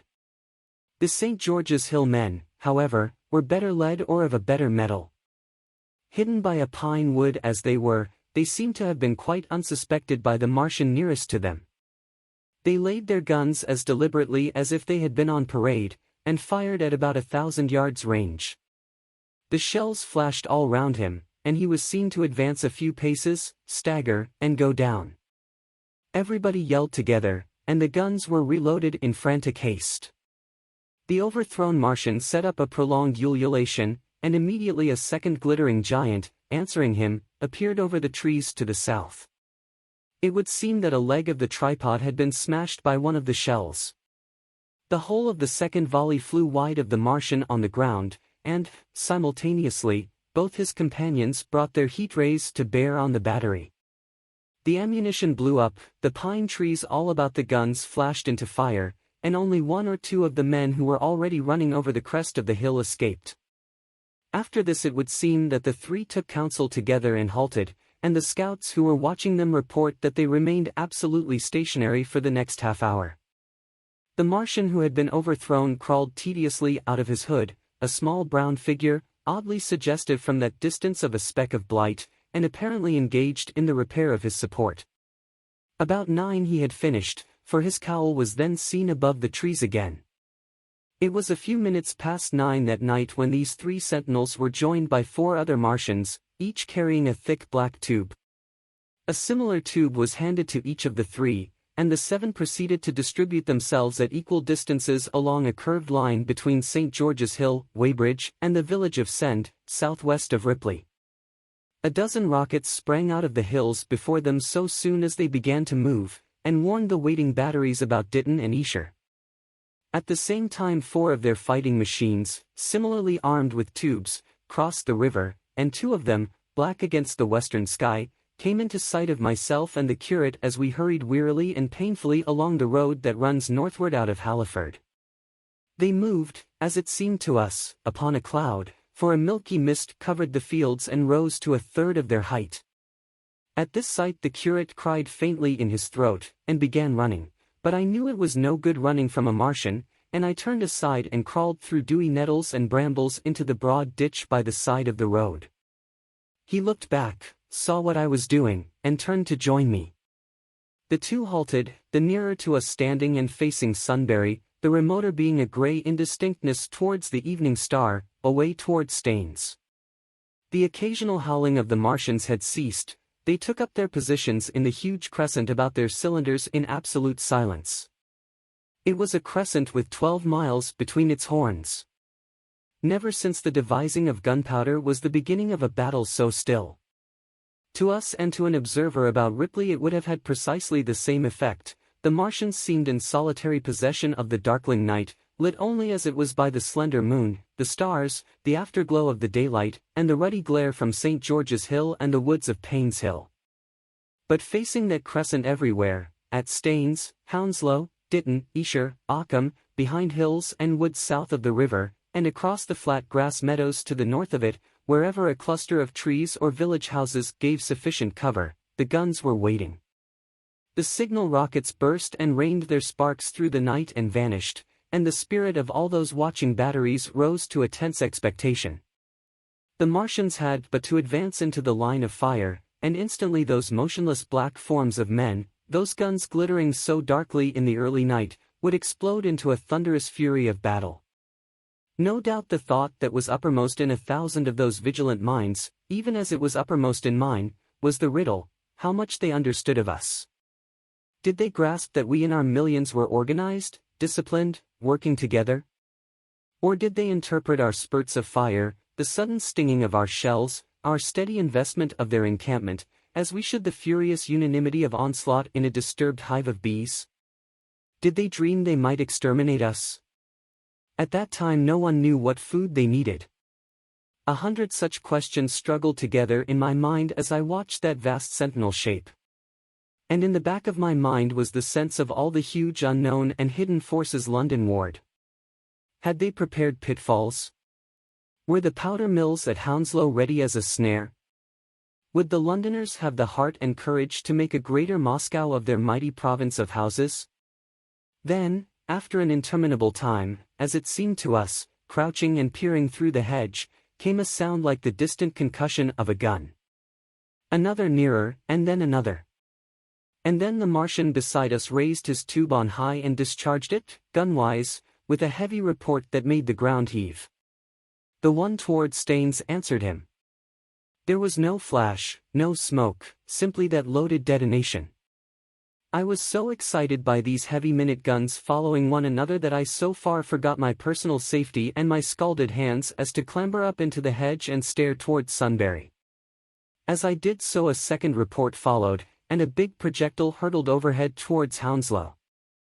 I expected at least to see smoke or fire, or some such evidence of its work. But all I saw was the deep blue sky above, with one solitary star, and the white mist spreading wide and low beneath. And there had been no crash, no answering explosion. The silence was restored, the minute lengthened to 3. "What has happened?" said the curate, standing up beside me. "Heaven knows," said I. A bat flickered by and vanished. A distant tumult of shouting began and ceased. I looked again at the Martian, and saw he was now moving eastward along the riverbank, with a swift, rolling motion. Every moment I expected the fire of some hidden battery to spring upon him, but the evening calm was unbroken. The figure of the Martian grew smaller as he receded, and presently the mist and the gathering night had swallowed him up. By a common impulse we clambered higher. Towards Sunbury was a dark appearance, as though a conical hill had suddenly come into being there, hiding our view of the farther country, and then, remoter across the river, over Walton, we saw another such summit. These hill-like forms grew lower and broader even as we stared. Moved by a sudden thought, I looked northward, and there I perceived a third of these cloudy black kopjes had risen. Everything had suddenly become very still. Far away to the southeast, marking the quiet, we heard the Martians hooting to one another, and then the air quivered again with the distant thud of their guns. But the earthly artillery made no reply. Now at the time we could not understand these things, but later I was to learn the meaning of these ominous kopjes that gathered in the twilight. Each of the Martians, standing in the great crescent I have described, had discharged, by means of the gun-like tube he carried, a huge canister over whatever hill, copse, cluster of houses, or other possible cover for guns, chanced to be in front of him. Some fired only one of these, some two, as in the case of the one we had seen. The one at Ripley is said to have discharged no fewer than 5 at that time. These canisters smashed on striking the ground, they did not explode, and incontinently disengaged an enormous volume of heavy, inky vapor, coiling and pouring upward in a huge and ebony cumulus cloud, a gaseous hill that sank and spread itself slowly over the surrounding country. And the touch of that vapor, the inhaling of its pungent wisps, was death to all that breathes. It was heavy, this vapor, heavier than the densest smoke, so that, after the first tumultuous uprush and outflow of its impact, it sank down through the air and poured over the ground in a manner rather liquid than gaseous, abandoning the hills, and streaming into the valleys and ditches and watercourses, even as I have heard the carbonic acid gas that pours from volcanic clefts is wont to do. And where it came upon water some chemical action occurred, and the surface would be instantly covered with a powdery scum that sank slowly and made way for more. The scum was absolutely insoluble, and it is a strange thing, seeing the instant effect of the gas, that one could drink without hurt the water from which it had been strained. The vapor did not diffuse as a true gas would do. It hung together in banks, flowing sluggishly down the slope of the land and driving reluctantly before the wind, and very slowly it combined with the mist and moisture of the air, and sank to the earth in the form of dust. Save that an unknown element giving a group of 4 lines in the blue of the spectrum is concerned, we are still entirely ignorant of the nature of this substance.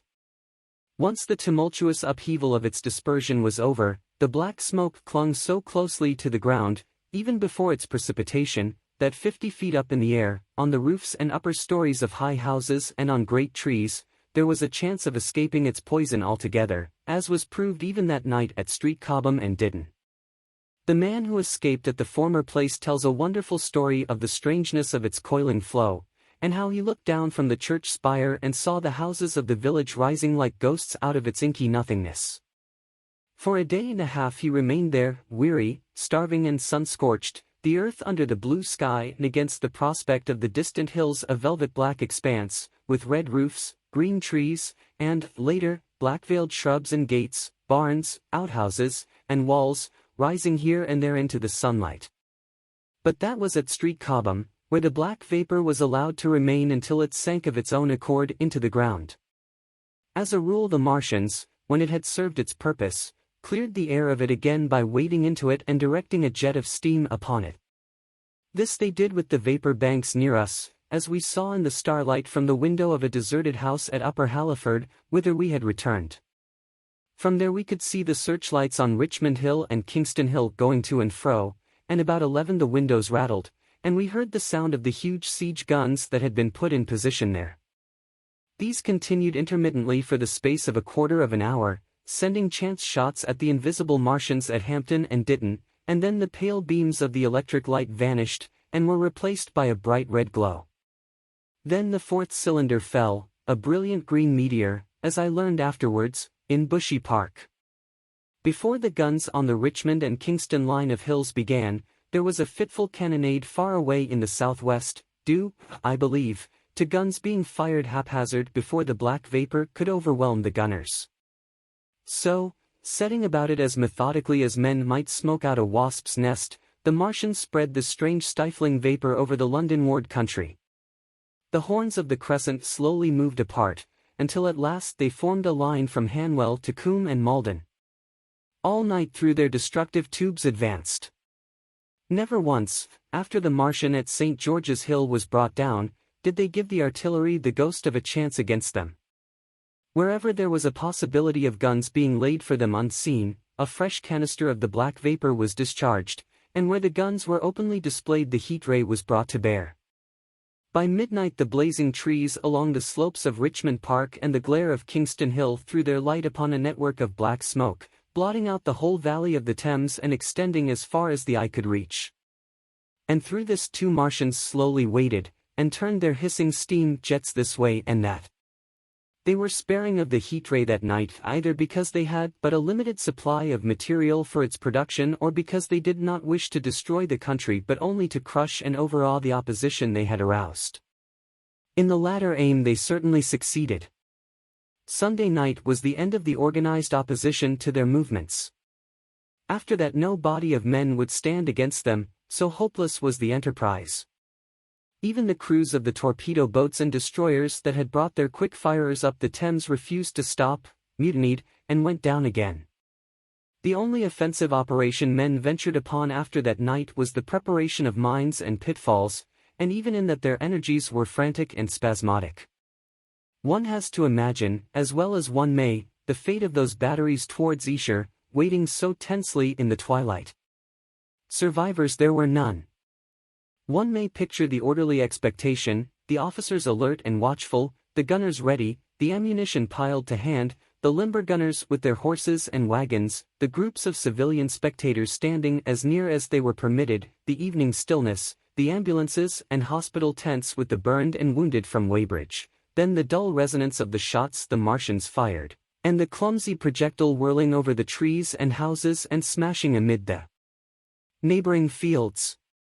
One may picture, too, the sudden shifting of the attention, the swiftly spreading coils and bellyings of that blackness advancing headlong, towering heavenward, turning the twilight to a palpable darkness, a strange and horrible antagonist of vapor striding upon its victims, men and horses near it seen dimly, running, shrieking, falling headlong, shouts of dismay, the guns suddenly abandoned, men choking and writhing on the ground, and the swift broadening out of the opaque cone of smoke.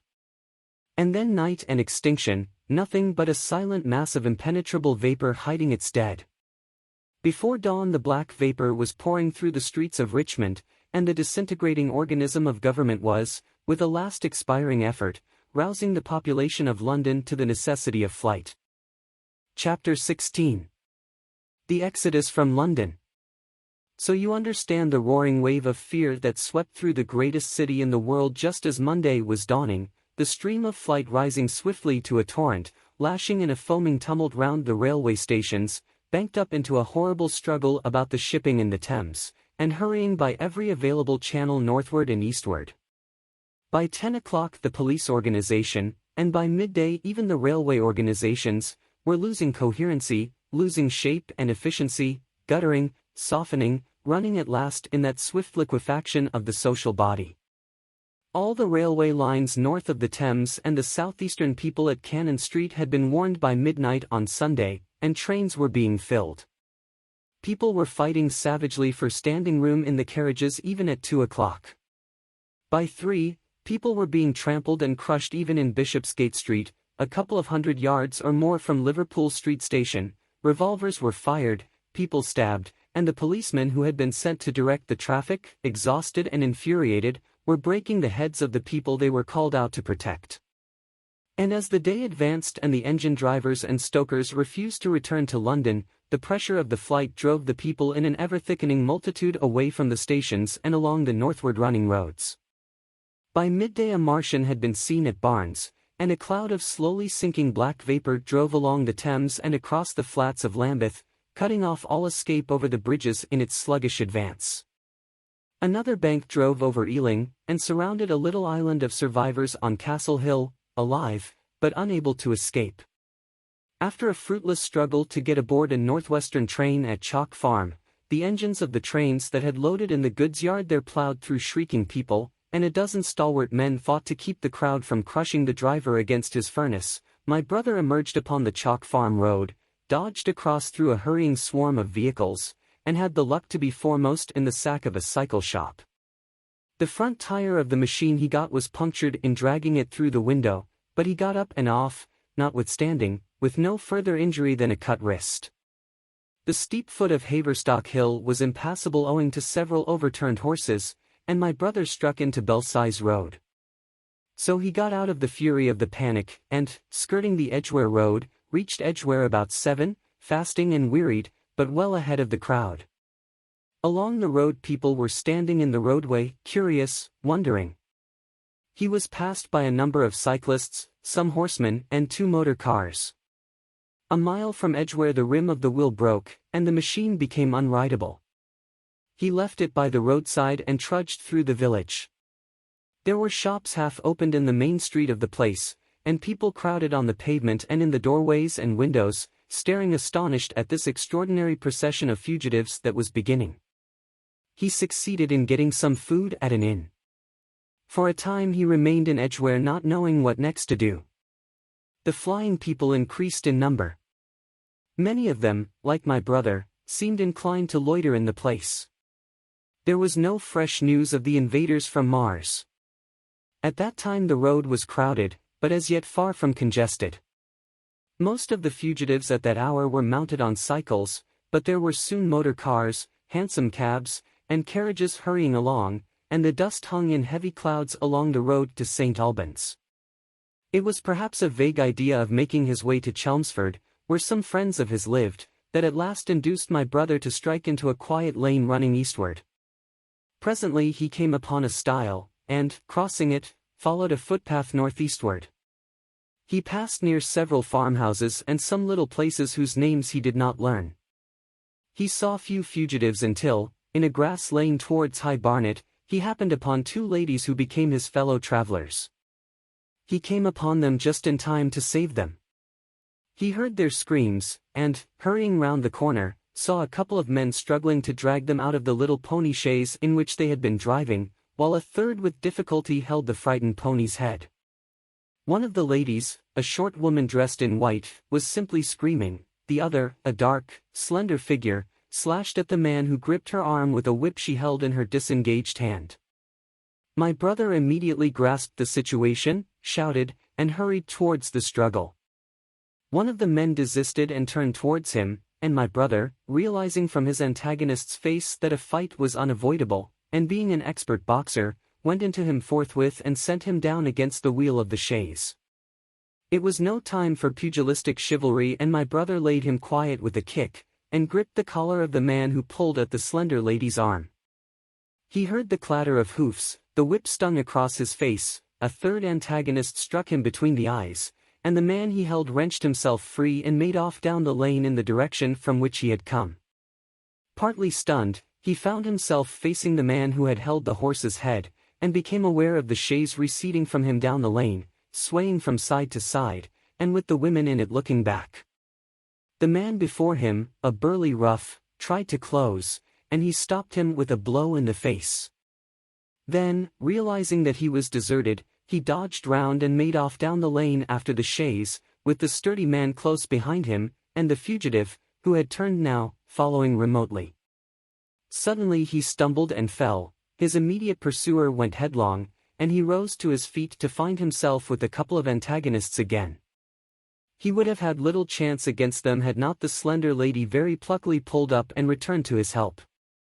It seems she had had a revolver all this time, but it had been under the seat when she and her companion were attacked. She fired at 6 yards distance, narrowly missing my brother. The less courageous of the robbers made off, and his companion followed him, cursing his cowardice. They both stopped in sight down the lane, where the third man lay insensible. "Take this," said the slender lady, and she gave my brother her revolver. "Go back to the chaise," said my brother, wiping the blood from his split lip. She turned without a word, they were both panting, and they went back to where the lady in white struggled to hold back the frightened pony. The robbers had evidently had enough of it. When my brother looked again, they were retreating. "I'll sit here," said my brother, "if I may," and he got upon the empty front seat. The lady looked over her shoulder. "Give me the reins," she said, and laid the whip along the pony's side. In another moment a bend in the road hid the 3 men from my brother's eyes. So, quite unexpectedly, my brother found himself, panting, with a cut mouth, a bruised jaw, and blood-stained knuckles, driving along an unknown lane with these 2 women. He learned they were the wife and the younger sister of a surgeon living at Stanmore, who had come in the small hours from a dangerous case at Pinner, and heard at some railway station on his way of the Martian advance. He had hurried home, roused the women, their servant had left them 2 days before, packed some provisions, put his revolver under the seat, luckily for my brother, and told them to drive on to Edgware, with the idea of getting a train there. He stopped behind to tell the neighbors. He would overtake them, he said, at about 4:30 in the morning, and now it was nearly 9 and they had seen nothing of him. They could not stop in Edgware because of the growing traffic through the place, and so they had come into this side lane. That was the story they told my brother in fragments when presently they stopped again, nearer to New Barnet. He promised to stay with them, at least until they could determine what to do, or until the missing man arrived, and professed to be an expert shot with the revolver, a weapon strange to him, in order to give them confidence. They made a sort of encampment by the wayside, and the pony became happy in the hedge.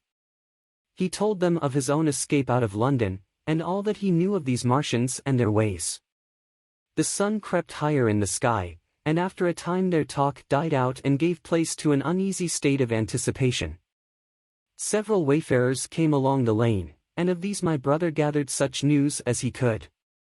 Every broken answer he had deepened his impression of the great disaster that had come on humanity, deepened his persuasion of the immediate necessity for prosecuting this flight.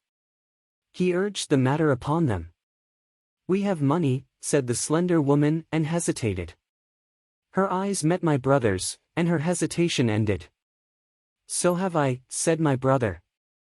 She explained that they had as much as £30 in gold, besides a £5 note, and suggested that with that they might get upon a train at St. Albans or New Barnet.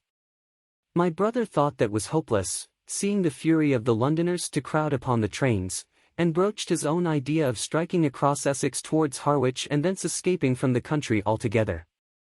Mrs. Elphinstone, that was the name of the woman in white, would listen to no reasoning, and kept calling upon George, but her sister-in-law was astonishingly quiet and deliberate, and at last agreed to my brother's suggestion.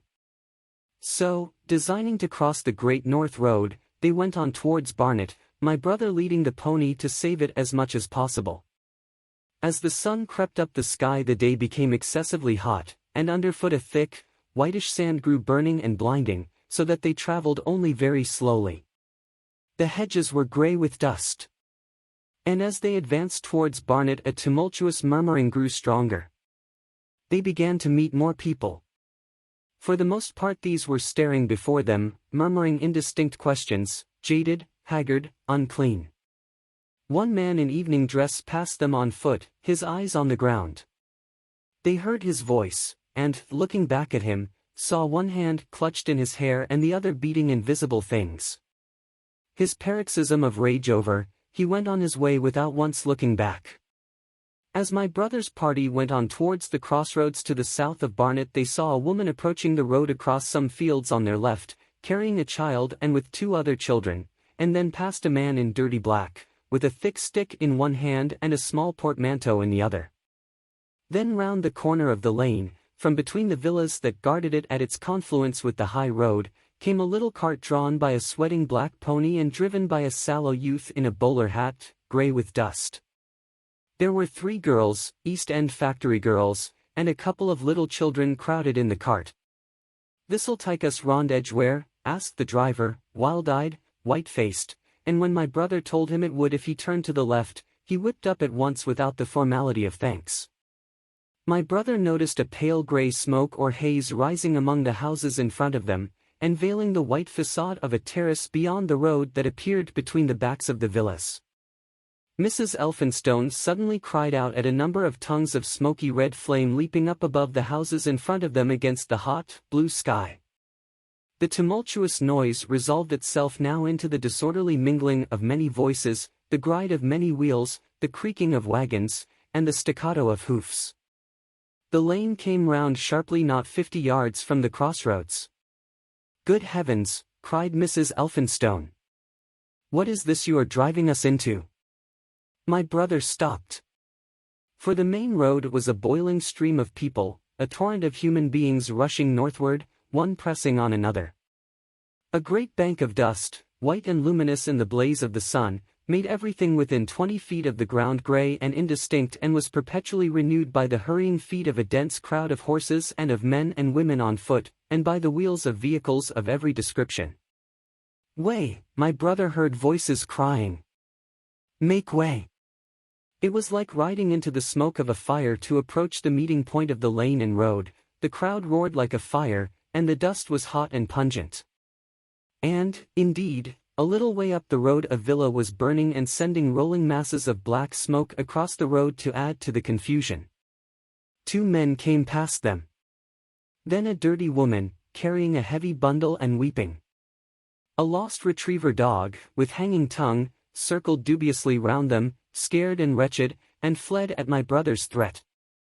So much as they could see of the road London Ward between the houses to the right was a tumultuous stream of dirty, hurrying people, pent in between the villas on either side. The black heads, the crowded forms, grew into distinctness as they rushed towards the corner, hurried past, and merged their individuality again in a receding multitude that was swallowed up at last in a cloud of dust.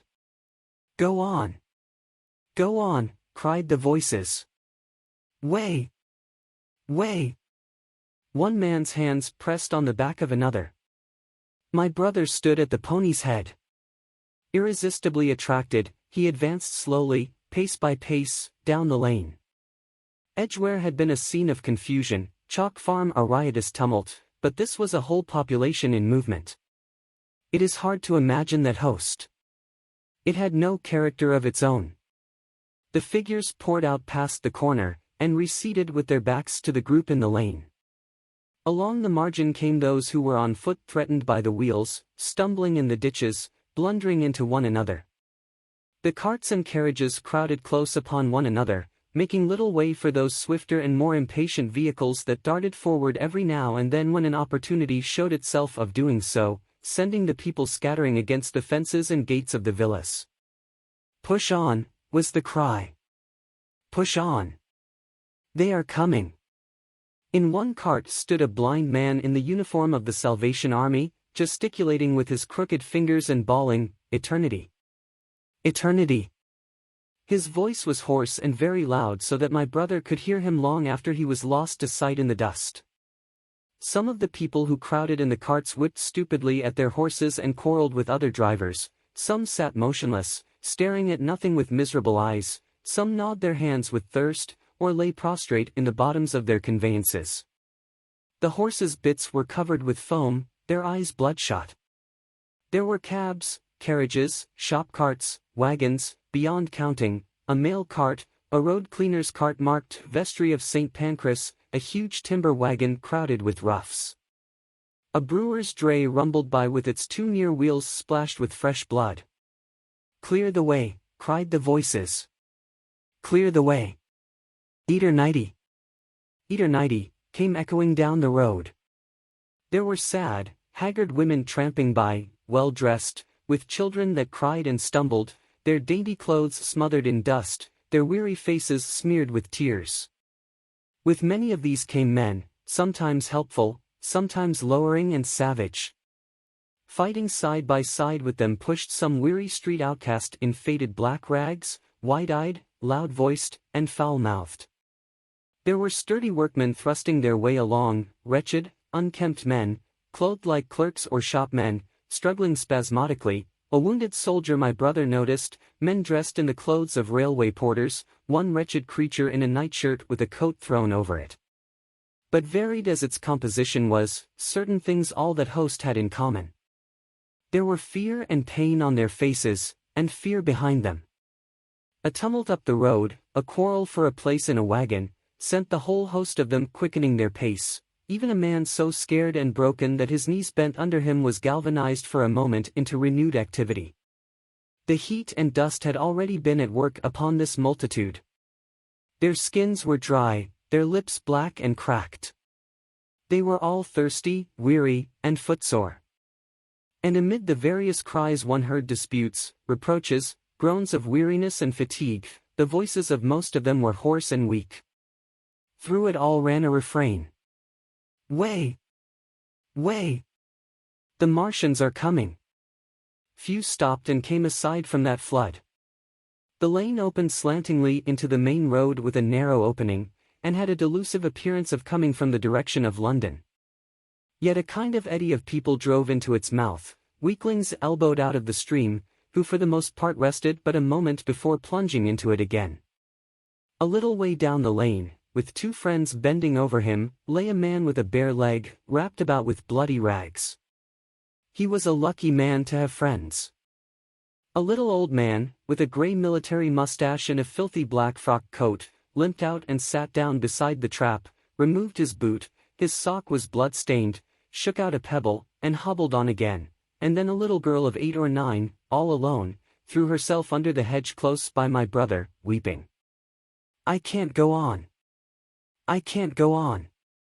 My brother woke from his torpor of astonishment and lifted her up, speaking gently to her, and carried her to Miss Elphinstone. So soon as my brother touched her she became quite still, as if frightened. "Ellen," shrieked a woman in the crowd, with tears in her voice, "Ellen." And the child suddenly darted away from my brother, crying, "Mother." "They are coming," said a man on horseback, riding past along the lane. "Out of the way, there," bawled a coachman, towering high, and my brother saw a closed carriage turning into the lane. The people crushed back on one another to avoid the horse. My brother pushed the pony and chaise back into the hedge, and the man drove by and stopped at the turn of the way. It was a carriage, with a pole for a pair of horses, but only one was in the traces. My brother saw dimly through the dust that two men lifted out something on a white stretcher and put it gently on the grass beneath the privet hedge. One of the men came running to my brother. "Where is there any water?" he said. "He is dying fast, and very thirsty." "It is Lord Garrick." "Lord Garrick," said my brother, "the Chief Justice." "The water," he said. "There may be a tap," said my brother, "in some of the houses. We have no water. I dare not leave my people." The man pushed against the crowd towards the gate of the corner house. "Go on," said the people, thrusting at him. "They are coming. Go on." Then my brother's attention was distracted by a bearded, eagle-faced man lugging a small handbag, which split even as my brother's eyes rested on it and disgorged a mass of sovereigns that seemed to break up into separate coins as it struck the ground. They rolled hither and thither among the struggling feet of men and horses. The man stopped and looked stupidly at the heap, and the shaft of a cab struck his shoulder and sent him reeling. He gave a shriek and dodged back, and a cartwheel shaved him narrowly. "Way!" cried the men all about him. "Make way!" So soon as the cab had passed, he flung himself, with both hands open, upon the heap of coins, and began thrusting handfuls in his pocket. A horse rose close upon him, and in another moment, half rising, he had been borne down under the horse's hoofs. "Stop!" screamed my brother, and pushing a woman out of his way, tried to clutch the bit of the horse. Before he could get to it, he heard a scream under the wheels, and saw through the dust the rim passing over the poor wretch's back. The driver of the cart slashed his whip at my brother, who ran round behind the cart. The multitudinous shouting confused his ears. The man was writhing in the dust among his scattered money, unable to rise, for the wheel had broken his back, and his lower limbs lay limp and dead. My brother stood up and yelled at the next driver, and a man on a black horse came to his assistance. "Get him out of the road," said he, and, clutching the man's collar with his free hand, my brother lugged him sideways. But he still clutched after his money, and regarded my brother fiercely, hammering at his arm with a handful of gold. "Go on! Go on!" shouted angry voices behind. "Way! Way!" There was a smash as the pole of a carriage crashed into the cart that the man on horseback stopped. My brother looked up, and the man with the gold twisted his head round and bit the wrist that held his collar. There was a concussion, and the black horse came staggering sideways, and the cart horse pushed beside it. A hoof missed my brother's foot by a hair's breadth. He released his grip on the fallen man and jumped back. He saw anger change to terror on the face of the poor wretch on the ground, and in a moment he was hidden and my brother was borne backward and carried past the entrance of the lane, and had to fight hard in the torrent to recover it. He saw Miss Elphinstone covering her eyes, and a little child, with all a child's want of sympathetic imagination, staring with dilated eyes at a dusty something that lay black and still, ground and crushed under the rolling wheels. "Let us go back," he shouted, and began turning the pony round. "We cannot cross this hell," he said, and they went back 100 yards the way they had come, until the fighting crowd was hidden. As they passed the bend in the lane my brother saw the face of the dying man in the ditch under the privet, deadly white and drawn, and shining with perspiration. The two women sat silent, crouching in their seat and shivering. Then beyond the bend my brother stopped again. Miss Elphinstone was white and pale, and her sister-in-law sat weeping, too wretched even to call upon George. My brother was horrified and perplexed. So soon as they had retreated he realized how urgent and unavoidable it was to attempt this crossing. He turned to Miss Elphinstone, suddenly resolute. "We must go that way," he said, and led the pony round again. For the second time that day this girl proved her quality. To force their way into the torrent of people, my brother plunged into the traffic and held back a cab horse, while she drove the pony across its head. A wagon locked wheels for a moment and ripped a long splinter from the chaise. In another moment they were caught and swept forward by the stream. My brother, with the cabman's whip marks red across his face and hands, scrambled into the chaise and took the reins from her. "Point the revolver at the man behind," he said, giving it to her, "if he presses us too hard." "No, point it at his horse." Then he began to look out for a chance of edging to the right across the road. But once in the stream he seemed to lose volition, to become a part of that dusty route. They swept through Chipping Barnet with the torrent. They were nearly a mile beyond the center of the town before they had fought across to the opposite side of the way. It was din and confusion indescribable, but in and beyond the town the road forks repeatedly, and this to some extent relieved the stress. They struck eastward through Hadley, and there on either side of the road, and at another place farther on they came upon a great multitude of people drinking at the stream, some fighting to come at the water. And farther on, from a lull near East Barnet, they saw two trains running slowly one after the other without signal or order, trains swarming with people, with men even among the coals behind the engines, going northward along the Great Northern Railway. My brother supposes they must have filled outside London, for at that time the furious terror of the people had rendered the central termini impossible. Near this place they halted for the rest of the afternoon, for the violence of the day had already utterly exhausted all three of them. They began to suffer the beginnings of hunger, the night was cold, and none of them dared to sleep. And in the evening many people came hurrying along the road nearby their stopping place, fleeing from unknown dangers before them, and going in the direction from which my brother had come. Chapter 17. The Thunder Child. Had the Martians aimed only at destruction, they might on Monday have annihilated the entire population of London, as it spread itself slowly through the home counties. Not only along the road through Barnet, but also through Edgware and Waltham Abbey, and along the roads eastward to Southend and Shoeburyness, and south of the Thames to Deal and Broadstairs, poured the same frantic rout. If one could have hung that June morning in a balloon in the blazing blue above London, every northward and eastward road running out of the tangled maze of streets would have seemed stippled black with the streaming fugitives, each a human agony of terror and physical distress. I have set forth at length in the last chapter my brother's account of the road through Chipping Barnet, in order that my readers may realize how that swarming of black dots appeared to one of those concerned. Never before in the history of the world had such a mass of human beings moved and suffered together. The legendary hosts of Goths and Huns, the hugest armies Asia has ever seen, would have been but a drop in that current. And this was no disciplined march, it was a stampede gigantic and terrible, without order and without a goal, 6 million people unarmed and unprovisioned, driving headlong. It was the beginning of the rout of civilization, of the massacre of mankind. Directly below him the balloonist would have seen the network of streets far and wide, houses, churches, squares, crescents, gardens, already derelict, spread out like a huge map, and in the southward blotted. Over Ealing, Richmond, Wimbledon, it would have seemed as if some monstrous pen had flung ink upon the chart. Steadily, incessantly, each black splash grew and spread, shooting out ramifications this way and that, now banking itself against rising ground, now pouring swiftly over a crest into a newfound valley, exactly as a gout of ink would spread itself upon blotting paper.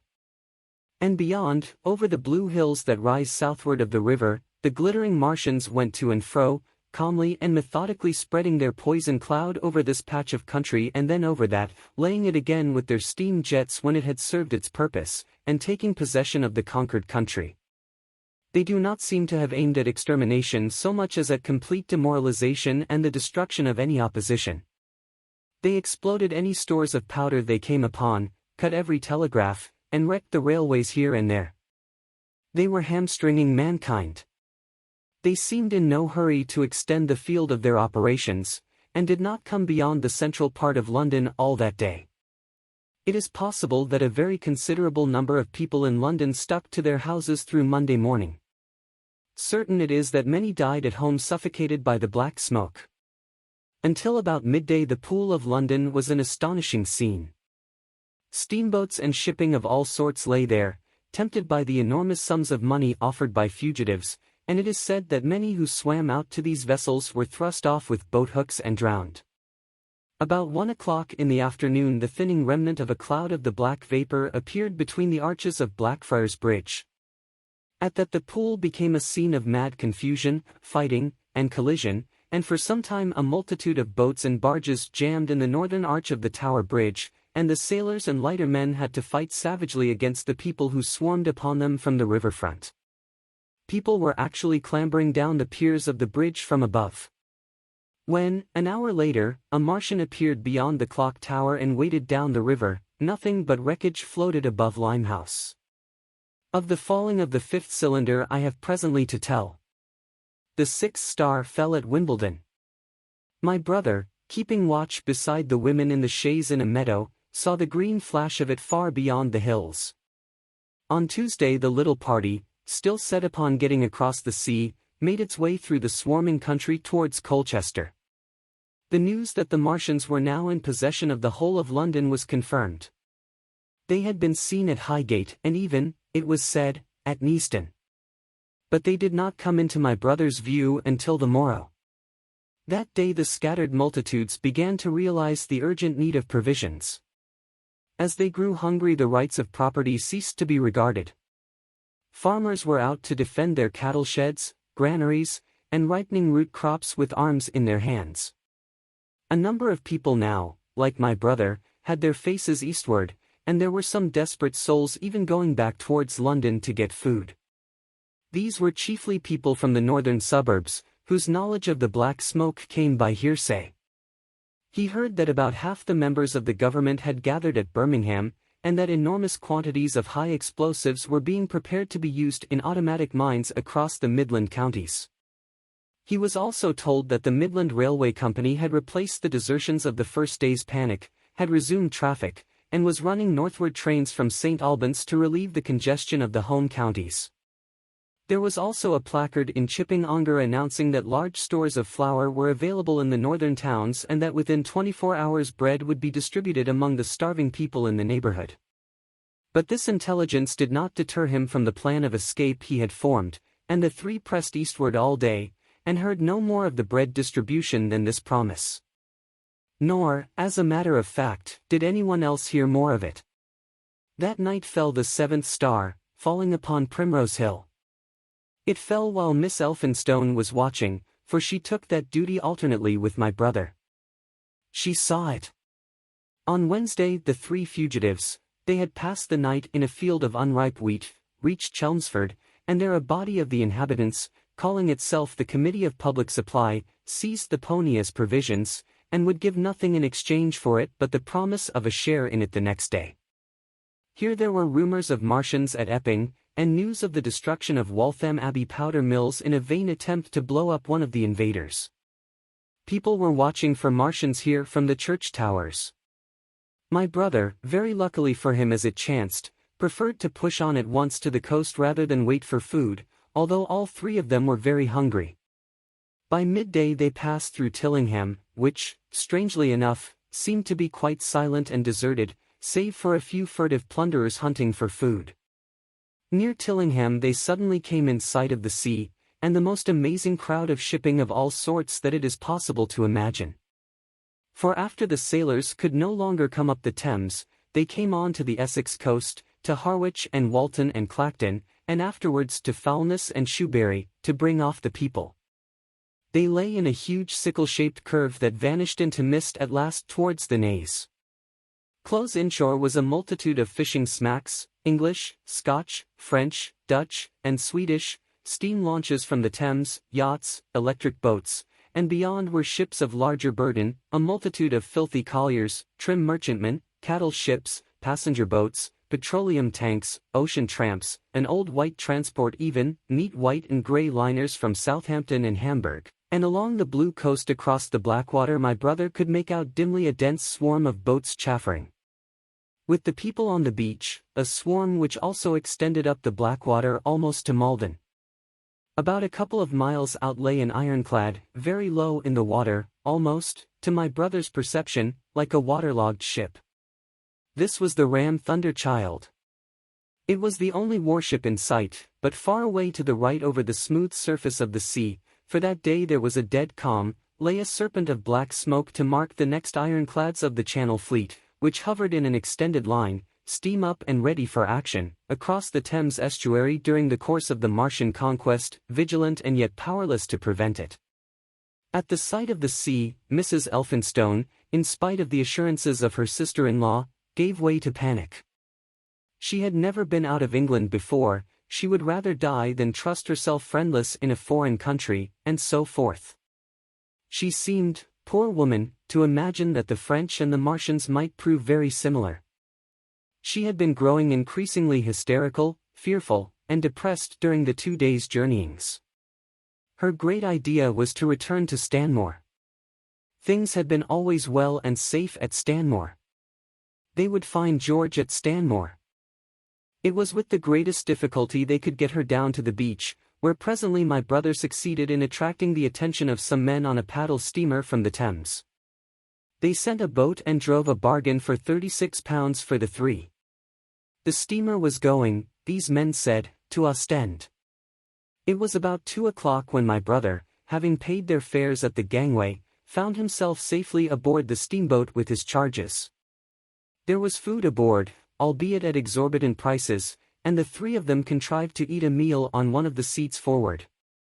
There were already a couple of score of passengers aboard, some of whom had expended their last money in securing a passage, but the captain lay off the Blackwater until 5 in the afternoon, picking up passengers until the seated decks were even dangerously crowded. He would probably have remained longer had it not been for the sound of guns that began about that hour in the south. As if in answer, the ironclad seaward fired a small gun and hoisted a string of flags. A jet of smoke sprang out of her funnels. Some of the passengers were of opinion that this firing came from Shoeburyness, until it was noticed that it was growing louder. At the same time, far away in the southeast the masts and upper works of 3 ironclads rose one after the other out of the sea, beneath clouds of black smoke. But my brother's attention speedily reverted to the distant firing in the south. He fancied he saw a column of smoke rising out of the distant grey haze. The little steamer was already flapping her way eastward of the big crescent of shipping, and the low Essex coast was growing blue and hazy, when a Martian appeared, small and faint in the remote distance, advancing along the muddy coast from the direction of Foulness. At that the captain on the bridge swore at the top of his voice with fear and anger at his own delay, and the paddles seemed infected with his terror. Every soul aboard stood at the bulwarks or on the seats of the steamer and stared at that distant shape, higher than the trees or church towers inland, and advancing with a leisurely parody of a human stride.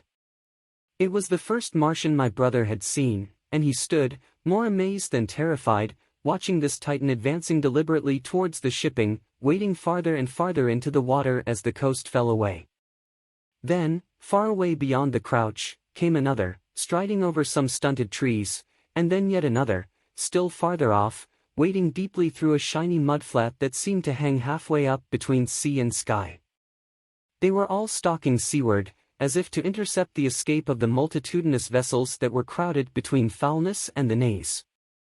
In spite of the throbbing exertions of the engines of the little paddle-boat, and the pouring foam that her wheels flung behind her, she receded with terrifying slowness from this ominous advance. Glancing northwestward, my brother saw the large crescent of shipping already writhing with the approaching terror, one ship passing behind another coming round from broadside to end on, steamships whistling and giving off volumes of steam, sails being let out, launches rushing hither and thither. He was so fascinated by this and by the creeping danger away to the left that he had no eyes for anything seaward. And then a swift movement of the steamboat, she had suddenly come round to avoid being run down, flung him headlong from the seat upon which he was standing. There was a shouting all about him, a trampling of feet, and a cheer that seemed to be answered faintly. The steamboat lurched and rolled him over upon his hands.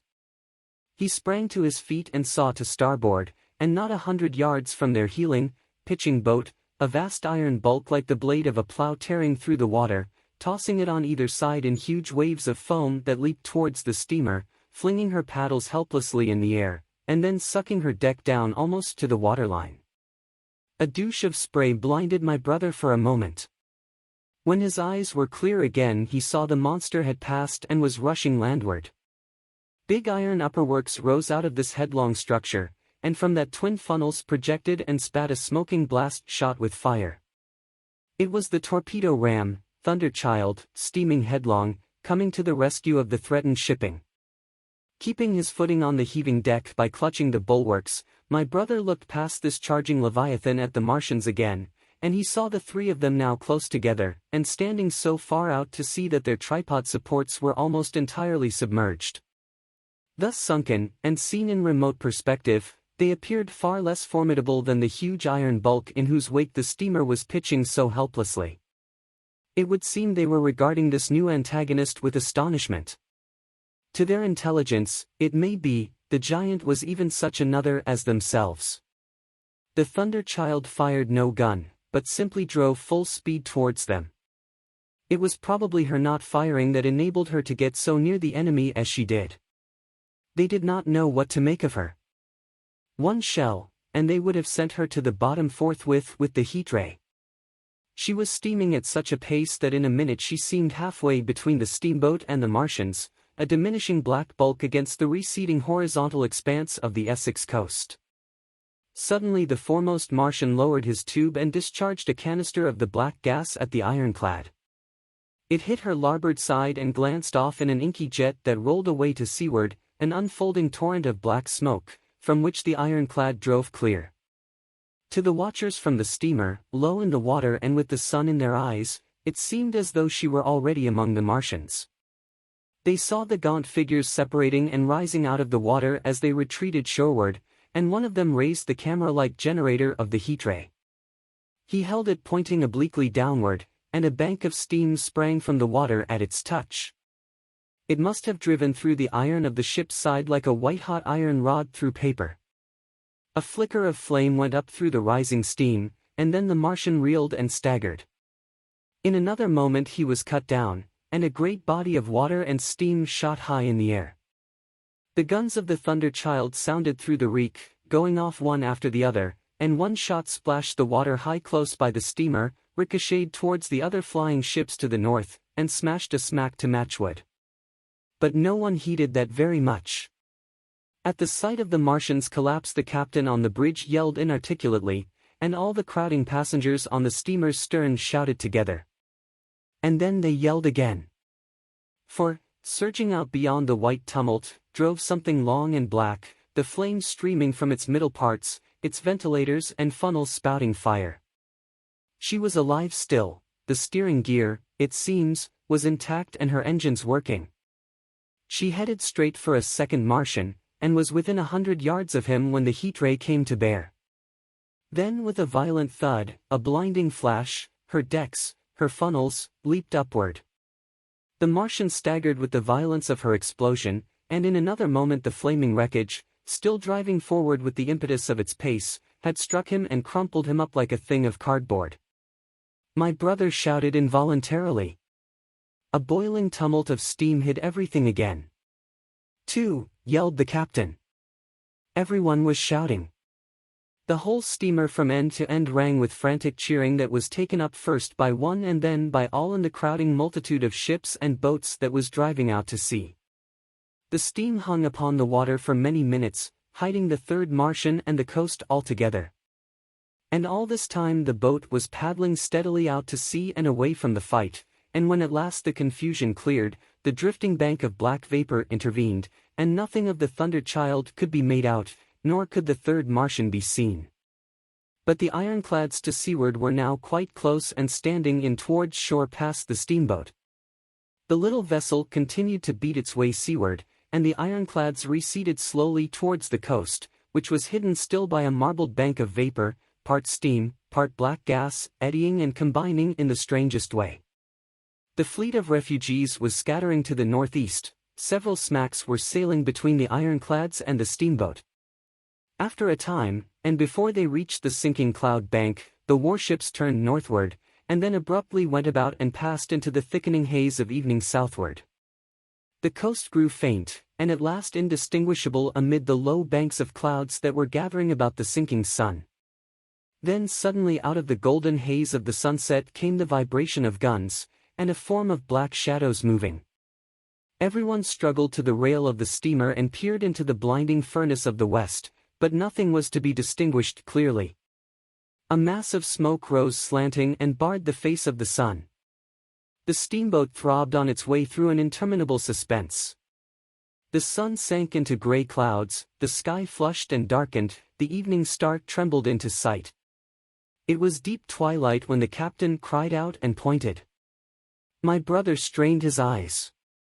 Something rushed up into the sky out of the grayness, rushed slantingly upward and very swiftly into the luminous clearness above the clouds in the western sky, something flat and broad, and very large, that swept round in a vast curve, grew smaller, sank slowly, and vanished again into the grey mystery of the night.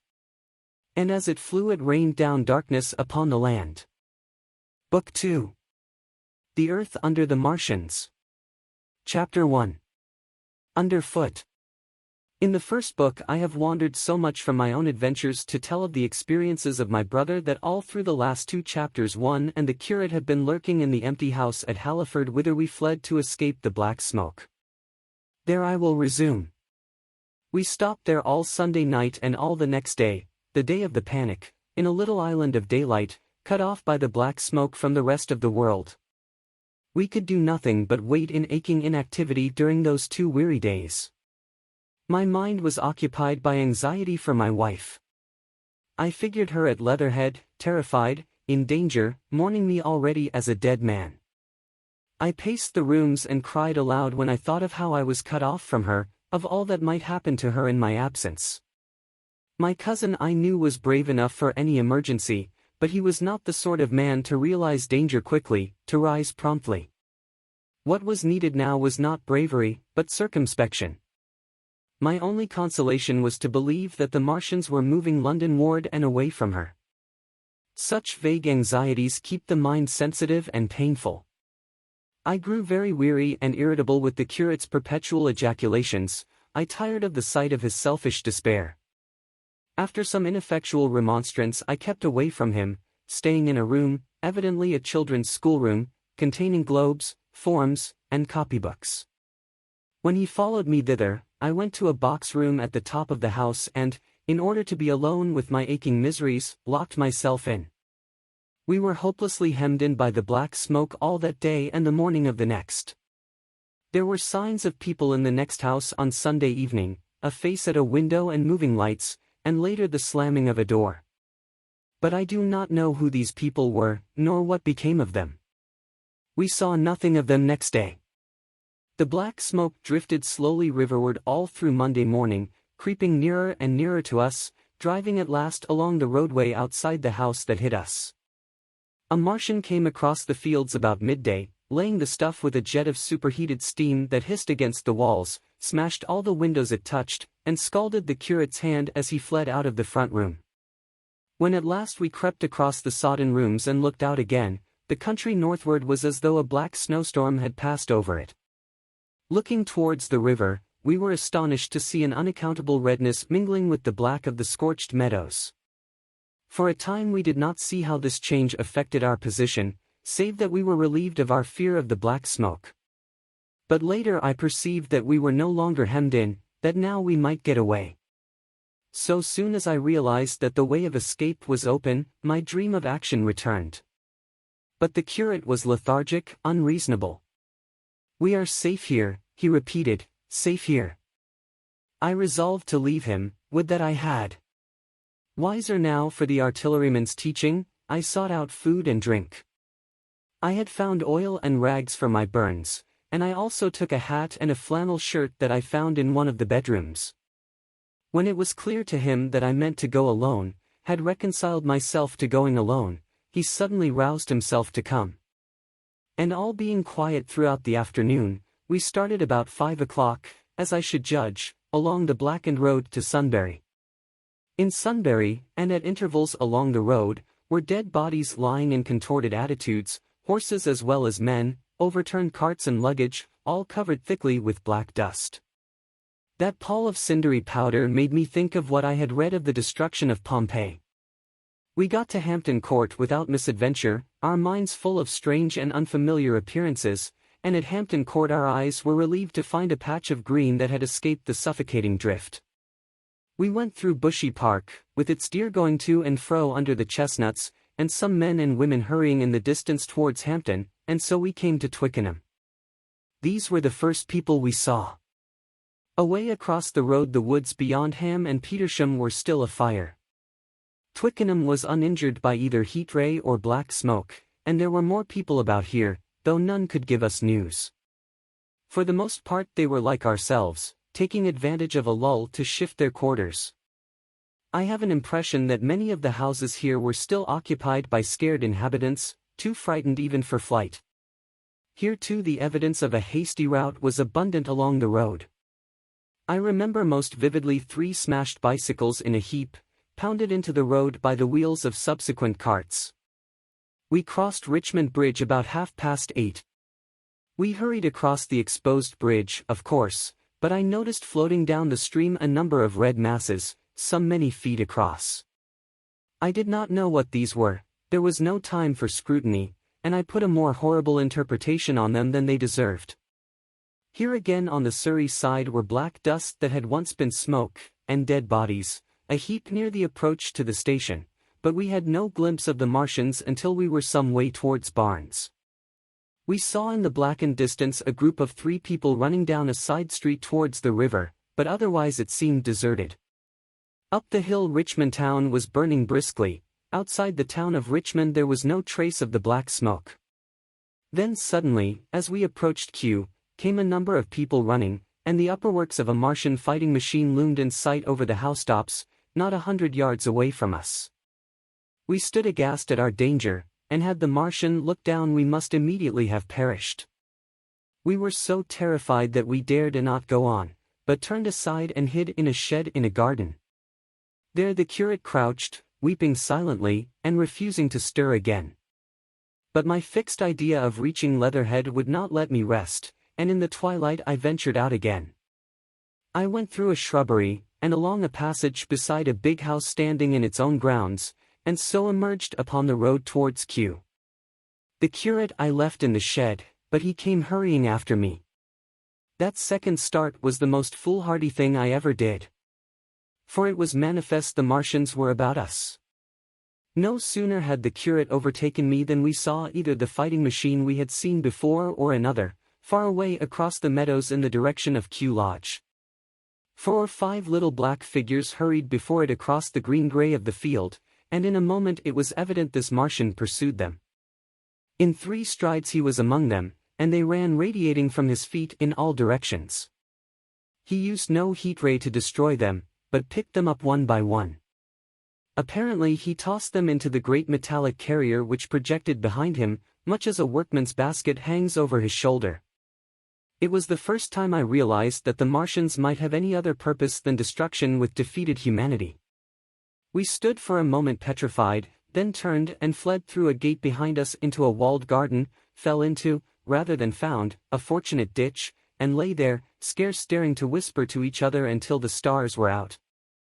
I suppose it was nearly 11 o'clock before we gathered courage to start again, no longer venturing into the road, but sneaking along hedgerows and through plantations, and watching keenly through the darkness, he on the right and I on the left, for the Martians, who seemed to be all about us. In one place we blundered upon a scorched and blackened area, now cooling and ashen, and a number of scattered dead bodies of men, burned horribly about the heads and trunks but with their legs and boots mostly intact, and of dead horses, 50 feet, perhaps, behind a line of 4 ripped guns and smashed gun carriages. Sheen, it seemed, had escaped destruction, but the place was silent and deserted.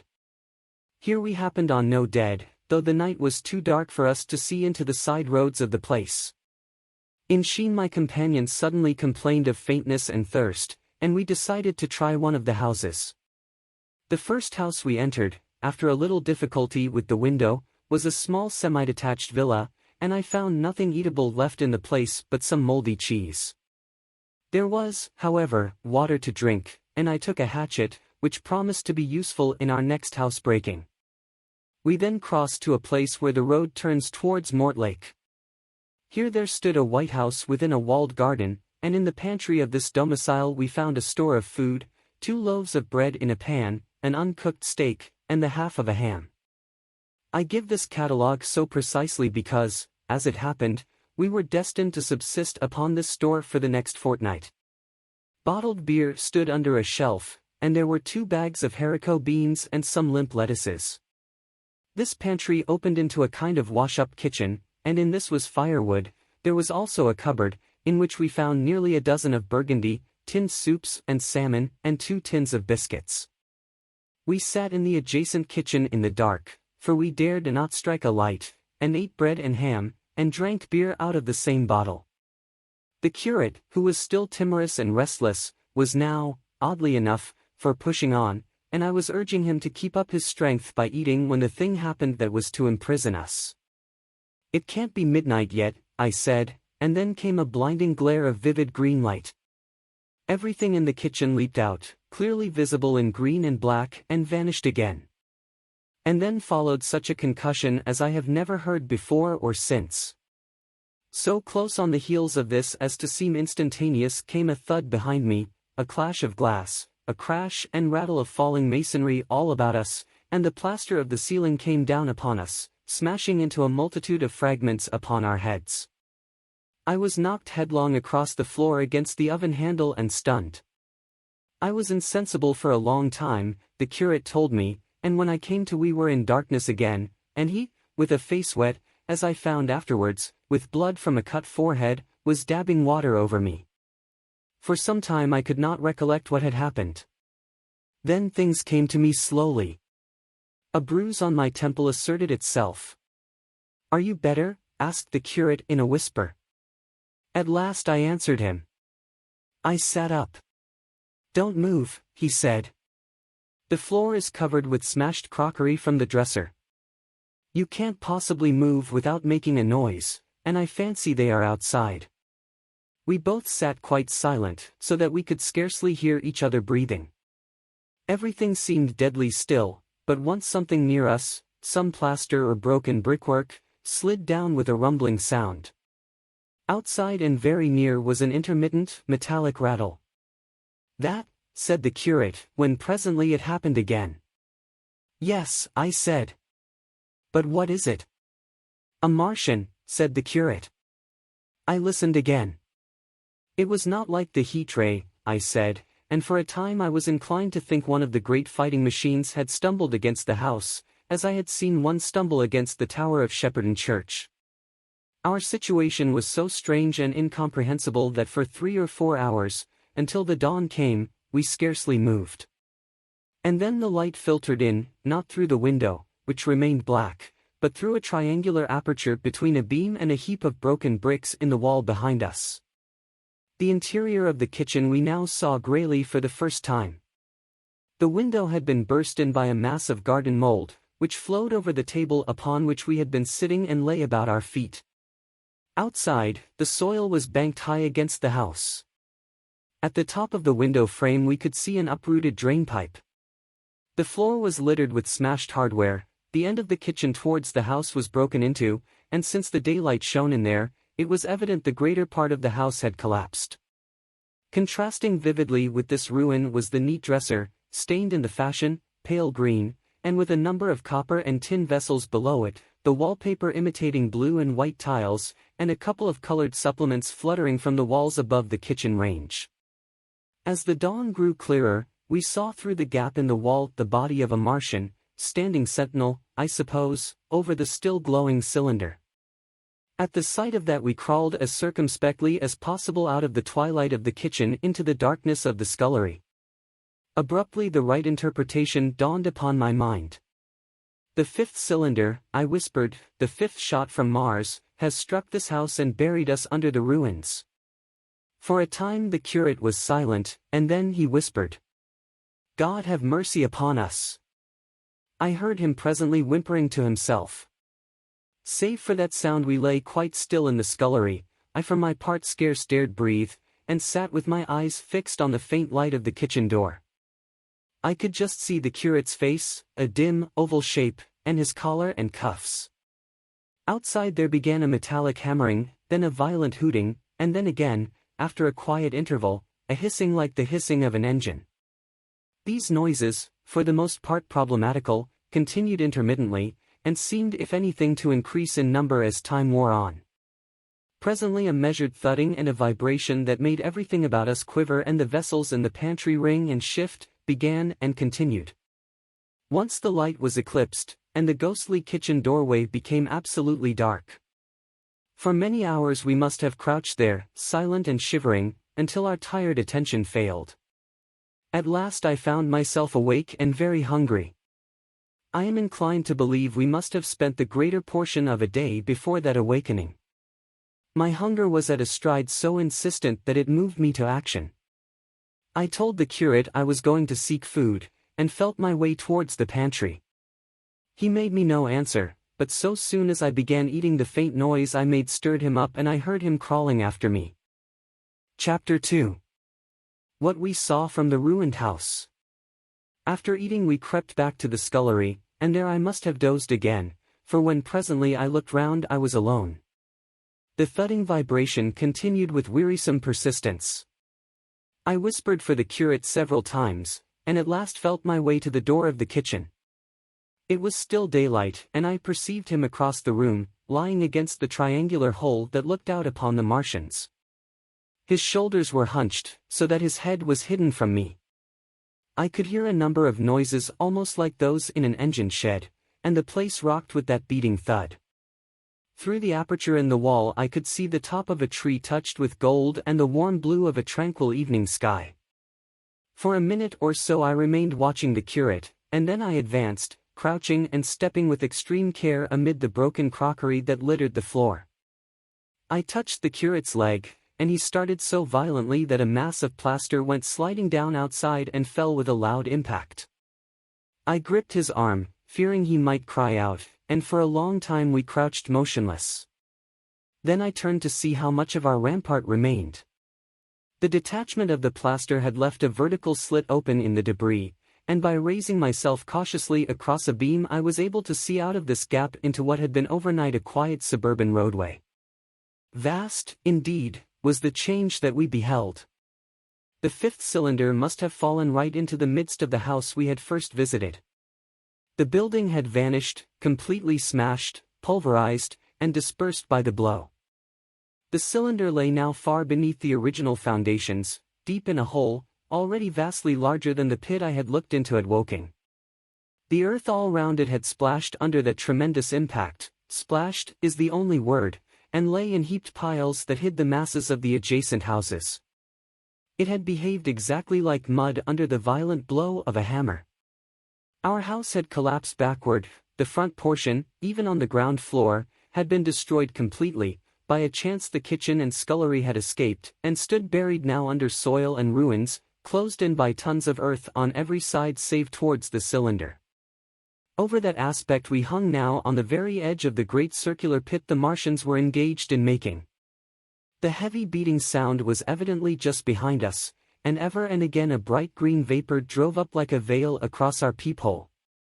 The cylinder was already opened in the center of the pit, and on the farther edge of the pit, amid the smashed and gravel-heaped shrubbery, one of the great fighting machines, deserted by its occupant, stood stiff and tall against the evening sky. At first I scarcely noticed the pit and the cylinder, although it has been convenient to describe them first, on account of the extraordinary glittering mechanism I saw busy in the excavation, and on account of the strange creatures that were crawling slowly and painfully across the heaped mold near it. The mechanism it certainly was that held my attention first. It was one of those complicated fabrics that have since been called handling machines, and the study of which has already given such an enormous impetus to terrestrial invention. As it dawned upon me first, it presented a sort of metallic spider with 5 jointed, agile legs, and with an extraordinary number of jointed levers, bars, and reaching and clutching tentacles about its body. Most of its arms were retracted, but with 3 long tentacles it was fishing out a number of rods, plates, and bars which lined the covering and apparently strengthened the walls of the cylinder. These, as it extracted them, were lifted out and deposited upon a level surface of earth behind it. Its motion was so swift, complex, and perfect that at first I did not see it as a machine, in spite of its metallic glitter. The fighting machines were coordinated and animated to an extraordinary pitch, but nothing to compare with this. People who have never seen these structures, and have only the ill-imagined efforts of artists or the imperfect descriptions of such eyewitnesses as myself to go upon, scarcely realize that living quality. I recall particularly the illustration of one of the first pamphlets to give a consecutive account of the war. The artist had evidently made a hasty study of one of the fighting machines, and there his knowledge ended. He presented them as tilted, stiff tripods, without either flexibility or subtlety, and with an altogether misleading monotony of effect. The pamphlet containing these renderings had a considerable vogue, and I mention them here simply to warn the reader against the impression they may have created. They were no more like the Martians I saw in action than a Dutch doll is like a human being. To my mind, the pamphlet would have been much better without them. At first, I say, the handling machine did not impress me as a machine, but as a crab-like creature with a glittering integument, the controlling Martian whose delicate tentacles actuated its movements seeming to be simply the equivalent of the crab's cerebral portion. But then I perceived the resemblance of its gray-brown, shiny, leathery integument to that of the other sprawling bodies beyond, and the true nature of this dexterous workman dawned upon me. With that realization my interest shifted to those other creatures, the real Martians. Already I had had a transient impression of these, and the first nausea no longer obscured my observation. Moreover, I was concealed and motionless, and under no urgency of action. They were, I now saw, the most unearthly creatures it is possible to conceive. They were huge round bodies, or, rather, heads, about 4 feet in diameter, each body having in front of it a face. This face had no nostrils. Indeed, the Martians do not seem to have had any sense of smell, but it had a pair of very large dark-colored eyes, and just beneath this a kind of fleshy beak. In the back of this head or body, I scarcely know how to speak of it, was the single tight tympanic surface, since known to be anatomically an ear, though it must have been almost useless in our dense air.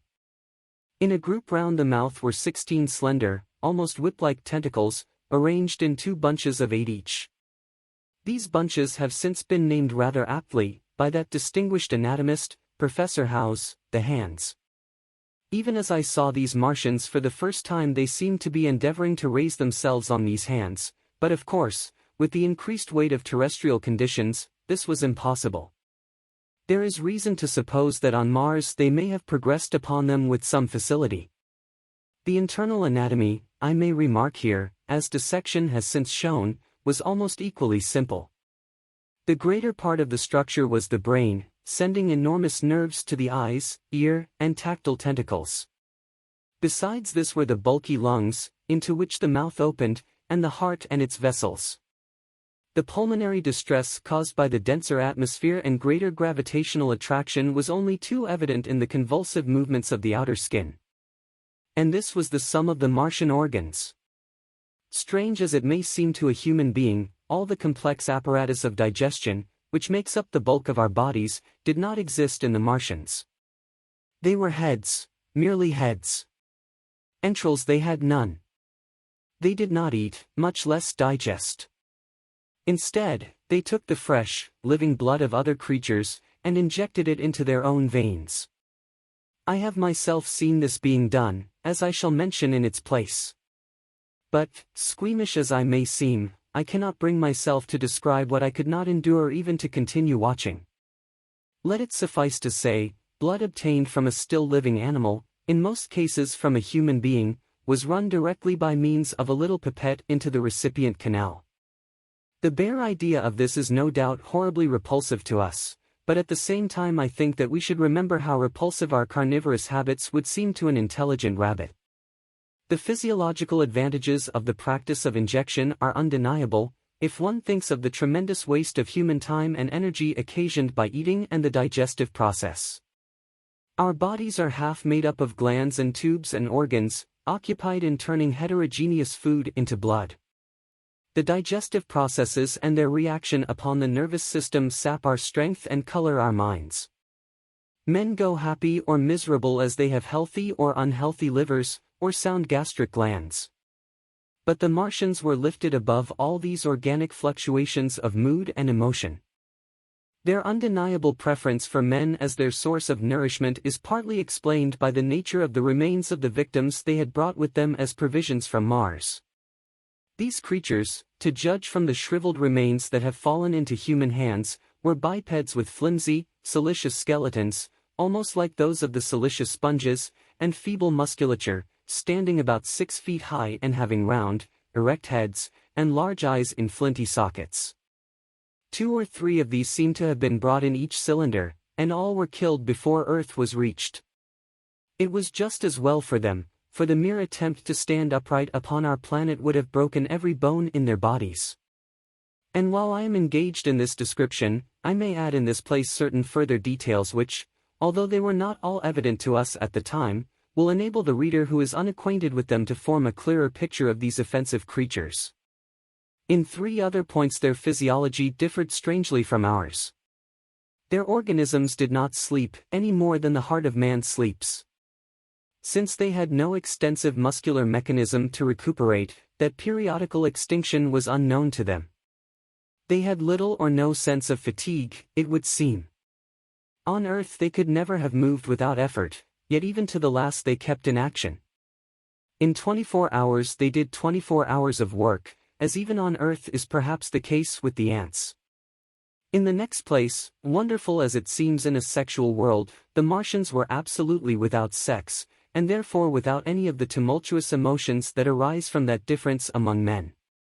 A young Martian, there can now be no dispute, was really born upon Earth during the war, and it was found attached to its parent, partially budded off, just as young lily bulbs bud off, or like the young animals in the freshwater polyp. In man, in all the higher terrestrial animals, such a method of increase has disappeared, but even on this earth it was certainly the primitive method. Among the lower animals, up even to those first cousins of the vertebrate animals, the tunicates, the 2 processes occur side by side, but finally the sexual method superseded its competitor altogether. On Mars, however, just the reverse has apparently been the case.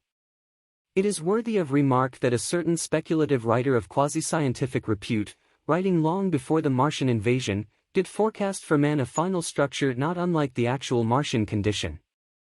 His prophecy, I remember, appeared in November or December, 1893, in a long-defunct publication, the Pall Mall Budget, and I recall a caricature of it in a pre-Martian periodical called Punch.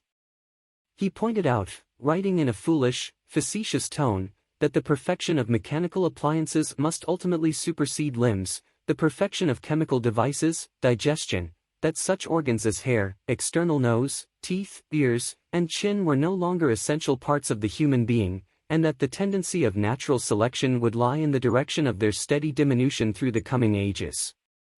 The brain alone remained a cardinal necessity. Only one other part of the body had a strong case for survival, and that was the hand, teacher and agent of the brain. While the rest of the body dwindled, the hands would grow larger.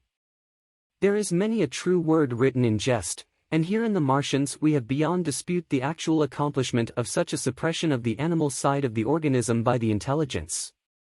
To me it is quite credible that the Martians may be descended from beings not unlike ourselves, by a gradual development of brain and hands, the latter giving rise to the 2 bunches of delicate tentacles at last, at the expense of the rest of the body. Without the body the brain would, of course, become a mere selfish intelligence, without any of the emotional substratum of the human being. The last salient point in which the systems of these creatures differed from ours was in what one might have thought a very trivial particular. Microorganisms, which cause so much disease and pain on Earth, have either never appeared upon Mars or Martian sanitary science eliminated them ages ago. 100 diseases, all the fevers and contagions of human life, consumption, cancers, tumors and such morbidities, never enter the scheme of their life.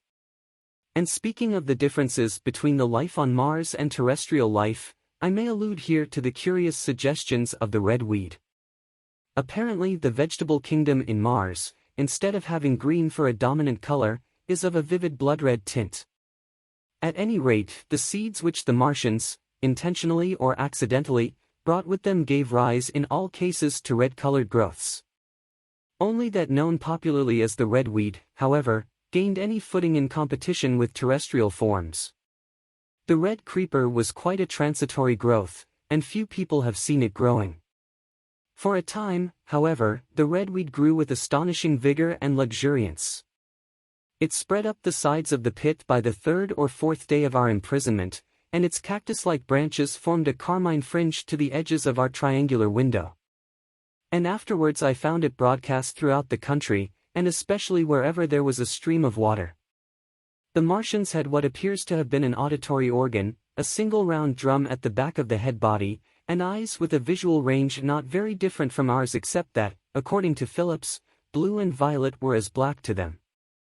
It is commonly supposed that they communicated by sounds and tentacular gesticulations. This is asserted, for instance, in the able but hastily compiled pamphlet, written evidently by someone not an eyewitness of Martian actions, to which I have already alluded, and which, so far, has been the chief source of information concerning them.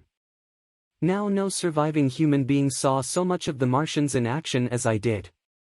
I take no credit to myself for an accident, but the fact is so. And I assert that I watched them closely time after time, and that I have seen 4, 5, and, once, 6 of them sluggishly performing the most elaborately complicated operations together without either sound or gesture. Their peculiar hooting invariably preceded feeding, it had no modulation, and was, I believe, in no sense a signal, but merely the expiration of air preparatory to the suctional operation. I have a certain claim to at least an elementary knowledge of psychology, and in this matter I am convinced, as firmly as I am convinced of anything, that the Martians interchanged thoughts without any physical intermediation. And I have been convinced of this in spite of strong preconceptions. Before the Martian invasion, as an occasional reader here or there may remember, I had written with some little vehemence against the telepathic theory. The Martians wore no clothing. Their conceptions of ornament and decorum were necessarily different from ours, and not only were they evidently much less sensible of changes of temperature than we are, but changes of pressure do not seem to have affected their health at all seriously. Yet though they wore no clothing, it was in the other artificial additions to their bodily resources that their great superiority over man lay. We men, with our bicycles and road skates, our Lilienthal soaring machines, our guns and sticks and so forth, are just in the beginning of the evolution that the Martians have worked out. They have become practically mere brains, wearing different bodies according to their needs just as men wear suits of clothes and take a bicycle in a hurry or an umbrella in the wet. And of their appliances, perhaps nothing is more wonderful to a man than the curious fact that what is the dominant feature of almost all human devices in mechanism is absent. The wheel is absent. Among all the things they brought to earth there is no trace or suggestion of their use of wheels. One would have at least expected it in locomotion. And in this connection it is curious to remark that even on this earth nature has never hit upon the wheel, or has preferred other expedients to its development. And not only did the Martians either not know of, which is incredible, or abstain from, the wheel, but in their apparatus singularly little use is made of the fixed pivot or relatively fixed pivot, with circular motions thereabout confined to one plane. Almost all the joints of the machinery present a complicated system of sliding parts moving over small but beautifully curved friction bearings. And while upon this matter of detail, it is remarkable that the long leverages of their machines are in most cases actuated by a sort of sham musculature of the discs in an elastic sheath. These discs become polarized and drawn closely and powerfully together when traversed by a current of electricity. In this way the curious parallelism to animal motions, which was so striking and disturbing to the human beholder, was attained.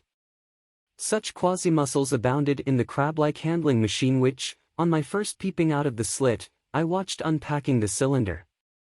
It seemed infinitely more alive than the actual Martians lying beyond it in the sunset light, panting, stirring ineffectual tentacles, and moving feebly after their vast journey across space.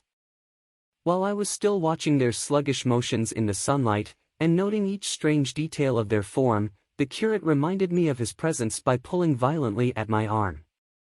I turned to a scowling face, and silent, eloquent lips. He wanted the slit, which permitted only one of us to peep through, and so I had to forego watching them for a time while he enjoyed that privilege. When I looked again, the busy handling machine had already put together several of the pieces of apparatus it had taken out of the cylinder into a shape having an unmistakable likeness to its own, and down on the left a busy little digging mechanism had come into view, emitting jets of green vapor and working its way round the pit, excavating and embanking in a methodical and discriminating manner. This it was which had caused the regular beating noise, and the rhythmic shocks that had kept our ruinous refuge quivering. It piped and whistled as it worked. So far as I could see, the thing was without a directing Martian at all. Chapter 3. The Days of Imprisonment. The arrival of a second fighting machine drove us from our peephole into the scullery, for we feared that from his elevation the Martian might see down upon us behind our barrier. At a later date we began to feel less in danger of their eyes, for to an eye in the dazzle of the sunlight outside our refuge must have been blank blackness, but at first the slightest suggestion of approach drove us into the scullery in heart-throbbing retreat. Yet terrible as was the danger we incurred, the attraction of peeping was for both of us irresistible. And I recall now with a sort of wonder that, in spite of the infinite danger in which we were between starvation and a still more terrible death, we could yet struggle bitterly for that horrible privilege of sight. We would race across the kitchen in a grotesque way between eagerness and the dread of making a noise, and strike each other, and thrust and kick, within a few inches of exposure. The fact is that we had absolutely incompatible dispositions and habits of thought and action, and our danger and isolation only accentuated the incompatibility. At Halliford I had already come to hate the curate's trick of helpless exclamation, his stupid rigidity of mind. His endless muttering monologue vitiated every effort I made to think out a line of action, and drove me at times, thus pent up and intensified, almost to the verge of craziness. He was as lacking in restraint as a silly woman. He would weep for hours together, and I verily believe that to the very end this spoiled child of life thought his weak tears in some way efficacious.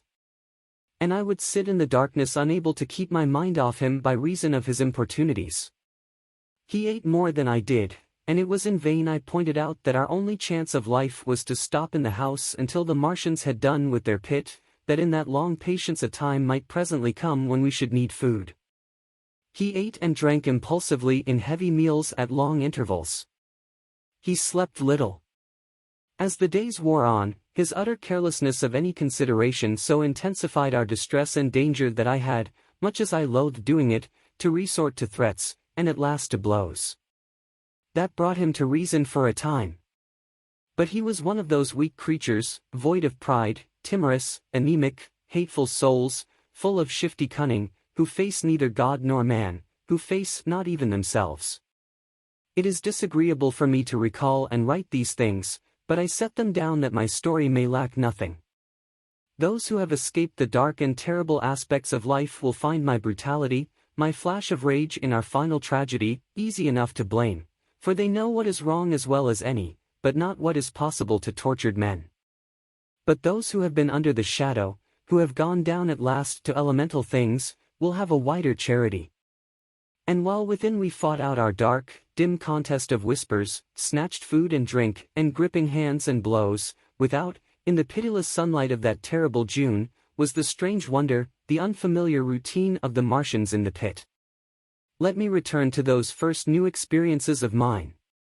After a long time I ventured back to the peephole, to find that the newcomers had been reinforced by the occupants of no fewer than 3 of the fighting machines. These last had brought with them certain fresh appliances that stood in an orderly manner about the cylinder. The second handling machine was now completed, and was busied in serving one of the novel contrivances the big machine had brought. This was a body resembling a milk can in its general form, above which oscillated a pear-shaped receptacle, and from which a stream of white powder flowed into a circular basin below. The oscillatory motion was imparted to this by one tentacle of the handling machine.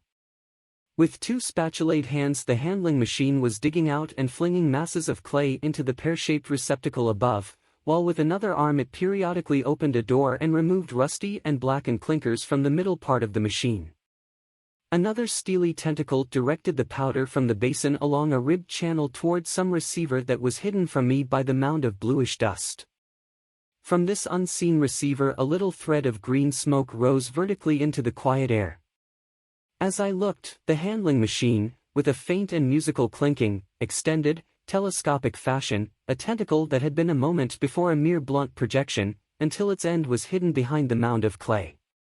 In another second it had lifted a bar of white aluminium into sight, untarnished as yet, and shining dazzlingly, and deposited it in a growing stack of bars that stood at the side of the pit. Between sunset and starlight this dexterous machine must have made more than 100 such bars out of the crude clay, and the mound of bluish dust rose steadily until it topped the side of the pit. The contrast between the swift and complex movements of these contrivances and the inert panting clumsiness of their masters was acute, and for days I had to tell myself repeatedly that these latter were indeed the living of the two things. The curate had possession of the slit when the first men were brought to the pit. I was sitting below, huddled up, listening with all my ears. He made a sudden movement backward, and I, fearful that we were observed, crouched in a spasm of terror. He came sliding down the rubbish and crept beside me in the darkness, inarticulate, gesticulating, and for a moment I shared his panic. His gesture suggested a resignation of the slit, and after a little while my curiosity gave me courage, and I rose up, stepped across him, and clambered up to it. At first I could see no reason for his frantic behavior. The twilight had now come, the stars were little and faint, but the pit was illuminated by the flickering green fire that came from the aluminium making. The whole picture was a flickering scheme of green gleams and shifting rusty black shadows, strangely trying to the eyes. Over and through it all went the bats, heeding it not at all. The sprawling Martians were no longer to be seen, the mound of blue-green powder had risen to cover them from sight, and a fighting machine, with its legs contracted, crumpled, and abbreviated, stood across the corner of the pit. And then, amid the clangor of the machinery, came a drifting suspicion of human voices, that I entertained at first only to dismiss. I crouched, watching this fighting machine closely, satisfying myself now for the first time that the hood did indeed contain a Martian. As the green flames lifted I could see the oily gleam of his integument and the brightness of his eyes. And suddenly I heard a yell, and saw a long tentacle reaching over the shoulder of the machine to the little cage that hunched upon its back. Then something struggling violently, was lifted high against the sky, a black, vague enigma against the starlight, and as this black object came down again, I saw by the green brightness that it was a man. For an instant he was clearly visible. He was a stout, ruddy, middle-aged man, well-dressed. 3 days before, he must have been walking the world, a man of considerable consequence. I could see his staring eyes and gleams of light on his studs and watch chain. He vanished behind the mound, and for a moment there was silence. And then began a shrieking and a sustained and cheerful hooting from the Martians. I slid down the rubbish, struggled to my feet, clapped my hands over my ears, and bolted into the scullery. The curate, who had been crouching silently with his arms over his head, looked up as I passed, cried out quite loudly at my desertion of him, and came running after me. That night, as we lurked in the scullery, balanced between our horror and the terrible fascination this peeping had, although I felt an urgent need of action I tried in vain to conceive some plan of escape, but afterwards, during the second day, I was able to consider our position with great clearness. The curate, I found, was quite incapable of discussion. This new and culminating atrocity had robbed him of all vestiges of reason or forethought. Practically he had already sunk to the level of an animal. But as the saying goes, I gripped myself with both hands. It grew upon my mind, once I could face the facts, that terrible as our position was, there was as yet no justification for absolute despair. Our chief chance lay in the possibility of the Martians making the pit nothing more than a temporary encampment.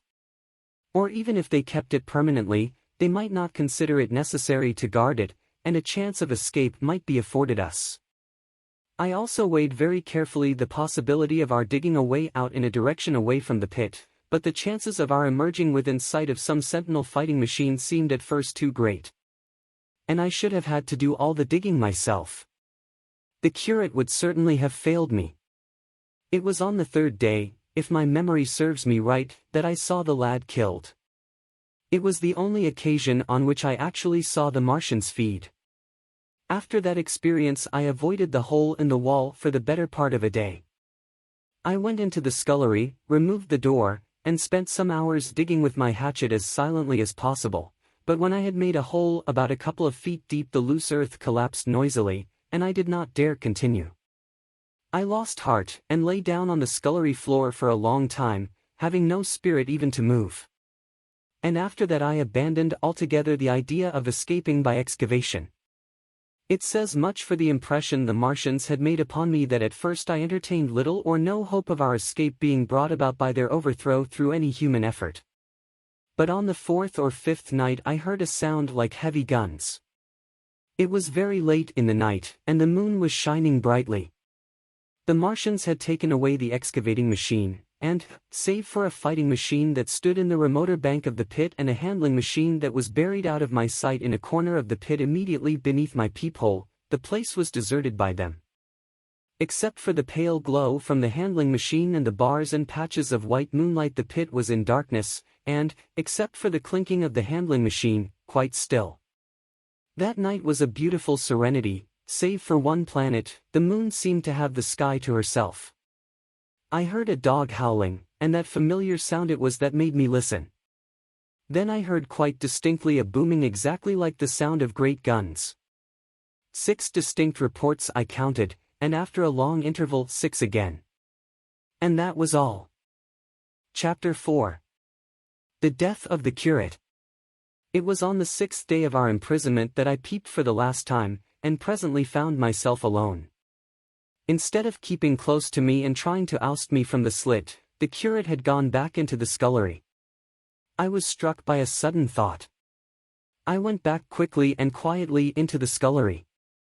In the darkness I heard the curate drinking.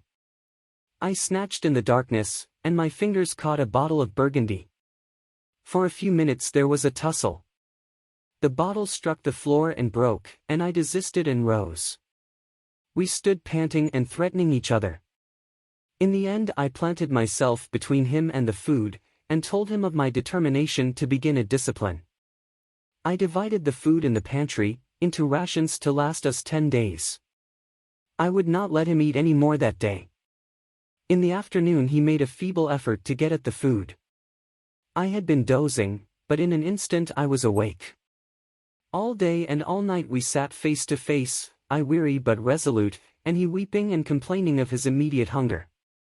It was, I know, a night and a day, but to me it seems now, an interminable length of time. And so our widened incompatibility ended at last in open conflict. For 2 vast days we struggled in undertones and wrestling contests. There were times when I beat and kicked him madly, times when I cajoled and persuaded him, and once I tried to bribe him with the last bottle of Burgundy, for there was a rainwater pump from which I could get water. But neither force nor kindness availed. He was indeed beyond reason. He would neither desist from his attacks on the food nor from his noisy babbling to himself. The rudimentary precautions to keep our imprisonment endurable he would not observe. Slowly I began to realize the complete overthrow of his intelligence, to perceive that my sole companion in this close and sickly darkness was a man insane. From certain vague memories I am inclined to think my own mind wandered at times. I had strange and hideous dreams whenever I slept. It sounds paradoxical, but I am inclined to think that the weakness and insanity of the curate warned me, braced me, and kept me a sane man. On the 8th day he began to talk aloud instead of whispering, and nothing I could do would moderate his speech. It is just, oh God, he would say, over and over again. It is just. On me and mine be the punishment laid. We have sinned, we have fallen short. There was poverty, sorrow, the poor were trodden in the dust, and I held my peace. I preached acceptable folly, my God, what folly, when I should have stood up, though I died for it, and called upon them to repent, repent. Oppressors of the poor and needy. The winepress of God. Then he would suddenly revert to the matter of the food I withheld from him, praying, begging, weeping, at last threatening. He began to raise his voice, I prayed him not to. He perceived a hold on me, he threatened he would shout and bring the Martians upon us. For a time that scared me, but any concession would have shortened our chance of escape beyond estimating. I defied him, although I felt no assurance that he might not do this thing. But that day, at any rate, he did not. He talked with his voice rising slowly, through the greater part of the 8th and 9th days, threats, entreaties, mingled with a torrent of half-sane and always frothy repentance for his vacant sham of God's service, such as made me pity him. Then he slept a while, and began again with renewed strength, so loudly that I must needs make him desist. Be still, I implored. He rose to his knees, for he had been sitting in the darkness near the copper. I have been still too long, he said, in a tone that must have reached the pit, and now I must bear my witness. Woe unto this unfaithful city! Woe! Woe! Woe! Woe! Woe! To the inhabitants of the earth by reason of the other voices of the trumpet. Shut up! I said, rising to my feet, and in a terror lest the Martians should hear us. For God's sake! Nay, shouted the curate at the top of his voice, standing likewise and extending his arms. Speak! The word of the Lord is upon me. In 3 strides he was at the door leading into the kitchen. I must bear my witness. I go. It has already been too long delayed. I put out my hand and felt the meat chopper hanging to the wall. In a flash I was after him. I was fierce with fear. Before he was halfway across the kitchen I had overtaken him. With one last touch of humanity I turned the blade back and struck him with the butt. He went headlong forward and lay stretched on the ground. I stumbled over him and stood panting. He lay still. Suddenly I heard a noise without, the run and smash of slipping plaster, and the triangular aperture in the wall was darkened. I looked up and saw the lower surface of a handling machine coming slowly across the hole. One of its gripping limbs curled amid the debris, another limb appeared, feeling its way over the fallen beams. I stood petrified, staring. Then I saw through a sort of glass plate near the edge of the body the face, as we may call it, and the large dark eyes of a Martian, peering, and then a long metallic snake of tentacle came feeling slowly through the hole. I turned by an effort, stumbled over the curate, and stopped at the scullery door. The tentacle was now some way, 2 yards or more, in the room, and twisting and turning, with queer sudden movements, this way and that. For a while I stood fascinated by that slow, fitful advance. Then, with a faint, hoarse cry, I forced myself across the scullery. I trembled violently, I could scarcely stand upright. I opened the door of the coal cellar, and stood there in the darkness staring at the faintly lit doorway into the kitchen, and listening. Had the Martian seen me? What was it doing now? Something was moving to and fro there, very quietly. Every now and then it tapped against the wall, or started on its movements with a faint metallic ringing, like the movements of keys on a split ring. Then a heavy body, I knew too well what, was dragged across the floor of the kitchen towards the opening. Irresistibly attracted, I crept to the door and peeped into the kitchen. In the triangle of bright outer sunlight I saw the Martian, in its Briareus of a handling machine, scrutinizing the curate's head. I thought at once that it would infer my presence from the mark of the blow I had given him. I crept back to the coal cellar, shut the door, and began to cover myself up as much as I could, and as noiselessly as possible in the darkness, among the firewood and coal therein. Every now and then I paused, rigid, to hear if the Martian had thrust its tentacles through the opening again. Then the faint metallic jingle returned. I traced it slowly, feeling over the kitchen. Presently I heard it nearer, in the scullery, as I judged. I thought that its length might be insufficient to reach me. I prayed copiously. It passed, scraping faintly across the cellar door. An age of almost intolerable suspense intervened, then I heard it fumbling at the latch. It had found the door. The Martians understood doors. It worried at the catch for a minute, perhaps, and then the door opened. In the darkness I could just see the thing, like an elephant's trunk more than anything else, waving towards me and touching and examining the wall, coals, wood and ceiling. It was like a black worm swaying its blind head to and fro. Once, even, it touched the heel of my boot. I was on the verge of screaming. I bit my hand. For a time the tentacle was silent. I could have fancied it had been withdrawn. Presently, with an abrupt click, it gripped something, I thought it had me, and seemed to go out of the cellar again. For a minute I was not sure. Apparently it had taken a lump of coal to examine. I seized the opportunity of slightly shifting my position, which had become cramped, and then listened. I whispered passionate prayers for safety. Then I heard the slow, deliberate sound creeping towards me again. Slowly, slowly it drew near, scratching against the walls and tapping the furniture. While I was still doubtful, it rapped smartly against the cellar door and closed it. I heard it go into the pantry, and the biscuit tins rattled and a bottle smashed, and then came a heavy bump against the cellar door. Then silence that passed into an infinity of suspense. Had it gone? At last I decided that it had. It came into the scullery no more, but I lay all the 10th day in the close darkness, buried among coals and firewood, not daring even to crawl out for the drink for which I craved. It was the 11th day before I ventured so far from my security. Chapter 5. The Stillness. My first act before I went into the pantry was to fasten the door between the kitchen and the scullery. But the pantry was empty, every scrap of food had gone. Apparently, the Martian had taken it all on the previous day. At that discovery I despaired for the first time. I took no food, or no drink either, on the 11th or the 12th day. At first my mouth and throat were parched, and my strength ebbed sensibly. I sat about in the darkness of the scullery, in a state of despondent wretchedness. My mind ran on eating. I thought I had become deaf, for the noises of movement I had been accustomed to hear from the pit had ceased absolutely. I did not feel strong enough to crawl noiselessly to the peephole, or I would have gone there. On the 12th day my throat was so painful that, taking the chance of alarming the Martians, I attacked the creaking rainwater pump that stood by the sink, and got a couple of glassfuls of blackened and tainted rainwater.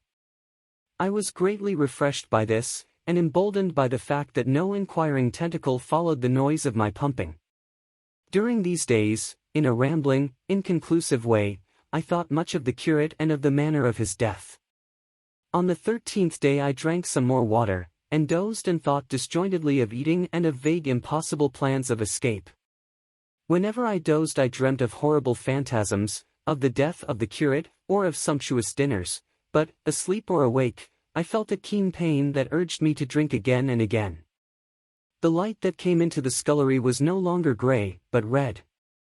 To my disordered imagination it seemed the color of blood. On the 14th day I went into the kitchen, and I was surprised to find that the fronds of the red weed had grown right across the hole in the wall, turning the half-light of the place into a crimson-colored obscurity. It was early on the 15th day that I heard a curious, familiar sequence of sounds in the kitchen, and, listening, identified it as the snuffing and scratching of a dog. Going into the kitchen, I saw a dog's nose peering in through a break among the ruddy fronds. This greatly surprised me. At the scent of me he barked shortly. I thought if I could induce him to come into the place quietly I should be able, perhaps, to kill and eat him, and in any case, it would be advisable to kill him, lest his actions attracted the attention of the Martians. I crept forward, saying, "Good dog," very softly, but he suddenly withdrew his head and disappeared. I listened. I was not deaf, but certainly the pit was still. I heard a sound like the flutter of a bird's wings, and a horse croaking, but that was all. For a long while I lay close to the peephole, but not daring to move aside the red plants that obscured it. Once or twice I heard a faint pitter-patter like the feet of the dog going hither and thither on the sand far below me, and there were more bird-like sounds, but that was all. At length, encouraged by the silence, I looked out. Except in the corner, where a multitude of crows hopped and fought over the skeletons of the dead the Martians had consumed, there was not a living thing in the pit. I stared about me, scarcely believing my eyes. All the machinery had gone. Save for the big mound of grayish-blue powder in one corner, certain bars of aluminium in another, the black birds, and the skeletons of the killed, the place was merely an empty circular pit in the sand. Slowly I thrust myself out through the red weed, and stood upon the mound of rubble. I could see in any direction save behind me, to the north, and neither Martians nor sign of Martians were to be seen. The pit dropped sheerly from my feet, but a little way along the rubbish afforded a practicable slope to the summit of the ruins. My chance of escape had come. I began to tremble. I hesitated for some time, and then, in a gust of desperate resolution, and with a heart that throbbed violently, I scrambled to the top of the mound in which I had been buried so long. I looked about again. To the northward, too, no Martian was visible. When I had last seen this part of Sheen in the daylight it had been a straggling street of comfortable white and red houses, interspersed with abundant shady trees. Now I stood on a mound of smashed brickwork, clay, and gravel, over which spread a multitude of red cactus-shaped plants, knee-high, without a solitary terrestrial growth to dispute their footing. The trees near me were dead and brown, but further a network of red thread scaled the still living stems. The neighboring houses had all been wrecked, but none had been burned. Their walls stood, sometimes to the second story, with smashed windows and shattered doors. The redweed grew tumultuously in their roofless rooms. Below me was the great pit, with the crows struggling for its refuse. A number of other birds hopped about among the ruins. Far away I saw a gaunt cat slink crouchingly along a wall, but traces of men there were none. The day seemed, by contrast with my recent confinement, dazzlingly bright, the sky a glowing blue. A gentle breeze kept the red weed that covered every scrap of unoccupied ground gently swaying. And oh, the sweetness of the air. Chapter 6. The work of 15 days. For some time I stood tottering on the mound regardless of my safety. Within that noisome den from which I had emerged I had thought with a narrow intensity only of our immediate security. I had not realized what had been happening to the world, had not anticipated the startling vision of unfamiliar things. I had expected to see Sheen in ruins. I found about me the landscape, weird and lurid, of another planet. For that moment I touched an emotion beyond the common range of men, yet one that the poor brutes we dominate know only too well. I felt as a rabbit might feel returning to his burrow and suddenly confronted by the work of a dozen busy navvies digging the foundations of a house.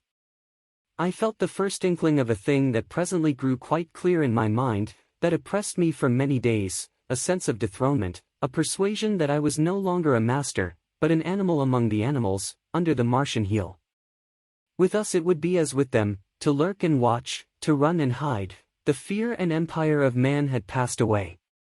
But so soon as this strangeness had been realized it passed, and my dominant motive became the hunger of my long and dismal fast. In the direction away from the pit I saw, beyond a red-covered wall, a patch of garden ground unburied. This gave me a hint, and I went knee-deep, and sometimes neck-deep, in the red weed. The density of the weed gave me a reassuring sense of hiding. The wall was some 6 feet high, and when I attempted to clamber it I found I could not lift my feet to the crest. So I went along by the side of it, and came to a corner and a rockwork that enabled me to get to the top, and tumble into the garden I coveted. Here I found some young onions, a couple of gladiolus bulbs, and a quantity of immature carrots, all of which I secured, and, scrambling over a ruined wall, went on my way through scarlet and crimson trees towards Q. It was like walking through an avenue of gigantic blood drops, possessed with two ideas: to get more food, and to limp, as soon and as far as my strength permitted, out of this accursed unearthly region of the pit. Some way farther, in a grassy place, was a group of mushrooms which also I devoured, and then I came upon a brown sheet of flowing shallow water, where meadows used to be. These fragments of nourishment served only to whet my hunger. At first I was surprised at this flood in a hot, dry summer, but afterwards I discovered that it was caused by the tropical exuberance of the red weed. Directly this extraordinary growth encountered water, it straightway became gigantic and of unparalleled fecundity. Its seeds were simply poured down into the water of the Way in Thames, and its swiftly growing and titanic water fronds speedily choked both those rivers. At Putney, as I afterwards saw, the bridge was almost lost in a tangle of this weed, and at Richmond, too, the Thames water poured in a broad and shallow stream across the meadows of Hampton and Twickenham. As the water spread, the weed followed them, until the ruined villas of the Thames Valley were for a time lost in this red swamp, whose margin I explored, and much of the desolation the Martians had caused was concealed. In the end the red weed succumbed almost as quickly as it had spread. A cankering disease, due, it is believed, to the action of certain bacteria, presently seized upon it. Now by the action of natural selection, all terrestrial plants have acquired a resisting power against bacterial diseases. They never succumb without a severe struggle, but the red weed rotted like a thing already dead.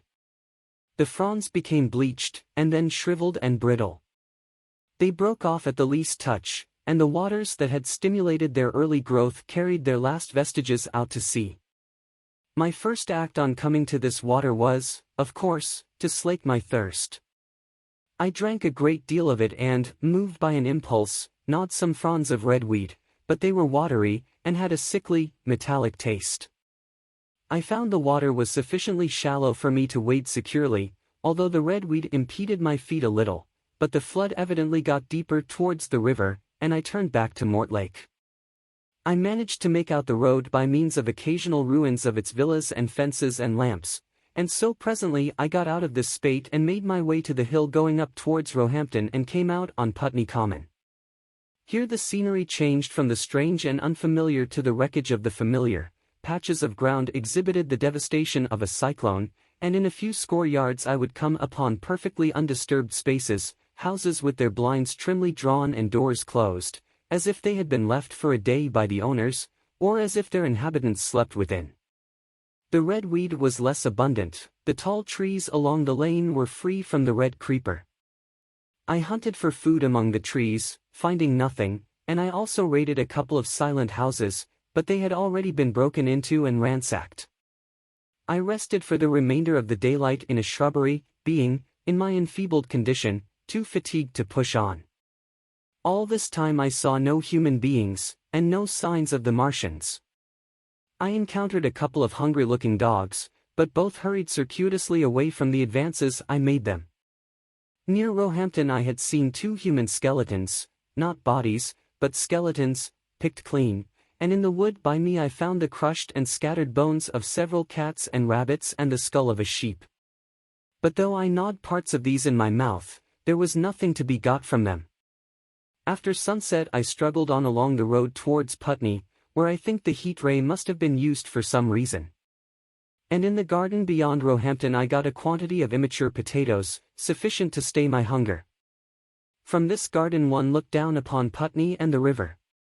The aspect of the place in the dusk was singularly desolate, blackened trees, blackened, desolate ruins, and down the hill the sheets of the flooded river, red tinged with the weed. And over all, silence.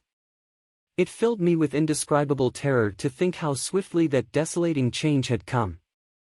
For a time I believed that mankind had been swept out of existence, and that I stood there alone, the last man left alive. Hard by the top of Putney Hill I came upon another skeleton, with the arms dislocated and removed several yards from the rest of the body. As I proceeded I became more and more convinced that the extermination of mankind was, save for such stragglers as myself, already accomplished in this part of the world. The Martians, I thought, had gone on and left the country desolated, seeking food elsewhere. Perhaps even now they were destroying Berlin or Paris, or it might be they had gone northward. Chapter 7. The Man on Putney Hill. I spent that night in the inn that stands at the top of Putney Hill, sleeping in a made bed for the first time since my flight to Leatherhead. I will not tell the needless trouble I had breaking into that house. Afterwards I found the front door was on the latch, nor how I ransacked every room for food, until just on the verge of despair, in what seemed to me to be a servant's bedroom, I found a ratnod crust and 2 tins of pineapple. The place had been already searched and emptied. In the bar I afterwards found some biscuits and sandwiches that had been overlooked. The latter I could not eat, they were too rotten, but the former not only stayed my hunger, but filled my pockets. I lit no lamps, fearing some Martian might come beating that part of London for food in the night. Before I went to bed I had an interval of restlessness, and prowled from window to window, peering out for some sign of these monsters. I slept little. As I lay in bed I found myself thinking consecutively, a thing I do not remember to have done since my last argument with the curate. During all the intervening time my mental condition had been a hurrying succession of vague emotional states or a sort of stupid receptivity. But in the night my brain, reinforced, I suppose, by the food I had eaten, grew clear again, and I thought. 3 things struggled for possession of my mind: the killing of the curate, the whereabouts of the Martians, and the possible fate of my wife. The former gave me no sensation of horror or remorse to recall. I saw it simply as a thing done, a memory infinitely disagreeable but quite without the quality of remorse. I saw myself then as I see myself now, driven step by step towards that hasty blow, the creature of a sequence of accidents leading inevitably to that. I felt no condemnation, yet the memory, static, unprogressive, haunted me. In the silence of the night, with that sense of the nearness of God that sometimes comes into the stillness and the darkness, I stood my trial, my only trial, for that moment of wrath and fear. I retraced every step of our conversation from the moment when I had found him crouching beside me, heedless of my thirst, and pointing to the fire and smoke that streamed up from the ruins of Weybridge. We had been incapable of cooperation, grim chance had taken no heed of that. Had I foreseen, I should have left him at Halliford. But I did not foresee, and crime is to foresee and do. And I set this down as I have set all this story down, as it was. There were no witnesses, all these things I might have concealed. But I set it down, and the reader must form his judgment as he will. And when, by an effort, I had set aside that picture of a prostrate body, I faced the problem of the Martians and the fate of my wife. For the former I had no data, I could imagine 100 things, and so, unhappily, I could for the latter. And suddenly that night became terrible. I found myself sitting up in bed, staring at the dark. I found myself praying that the heat ray might have suddenly and painlessly struck her out of being. Since the night of my return from Leatherhead I had not prayed. I had uttered prayers, fetish prayers, had prayed as heathens mutter charms when I was in extremity, but now I prayed indeed, pleading steadfastly and sanely, face to face with the darkness of God. Strange night. Strangest in this, that so soon as dawn had come, who had talked with God, crept out of the house like a rat leaving its hiding place, a creature scarcely larger, an inferior animal, a thing that for any passing whim of our masters might be hunted and killed. Perhaps they also prayed confidently to God. Surely, if we have learned nothing else, this war has taught us pity, pity for those witless souls that suffer our dominion. The morning was bright and fine, and the eastern sky glowed pink, and was fretted with little golden clouds. In the road that runs from the top of Putney Hill to Wimbledon was a number of poor vestiges of the panic torrent that must have poured London-ward on the Sunday night after the fighting began. There was a little 2-wheeled cart inscribed with the name of Thomas Lobb, greengrocer, New Malden, with a smashed wheel and an abandoned tin trunk. There was a straw hat trampled into the now hardened mud, and at the top of West Hill a lot of blood-stained glass about the overturned water trough. My movements were languid, my plans of the vaguest. I had an idea of going to Leatherhead, though I knew that there I had the poorest chance of finding my wife. Certainly, unless death had overtaken them suddenly, my cousins and she would have fled thence, but it seemed to me I might find or learn there whither the Surrey people had fled. I knew I wanted to find my wife, that my heart ached for her and the world of men, but I had no clear idea how the finding might be done. I was also sharply aware now of my intense loneliness.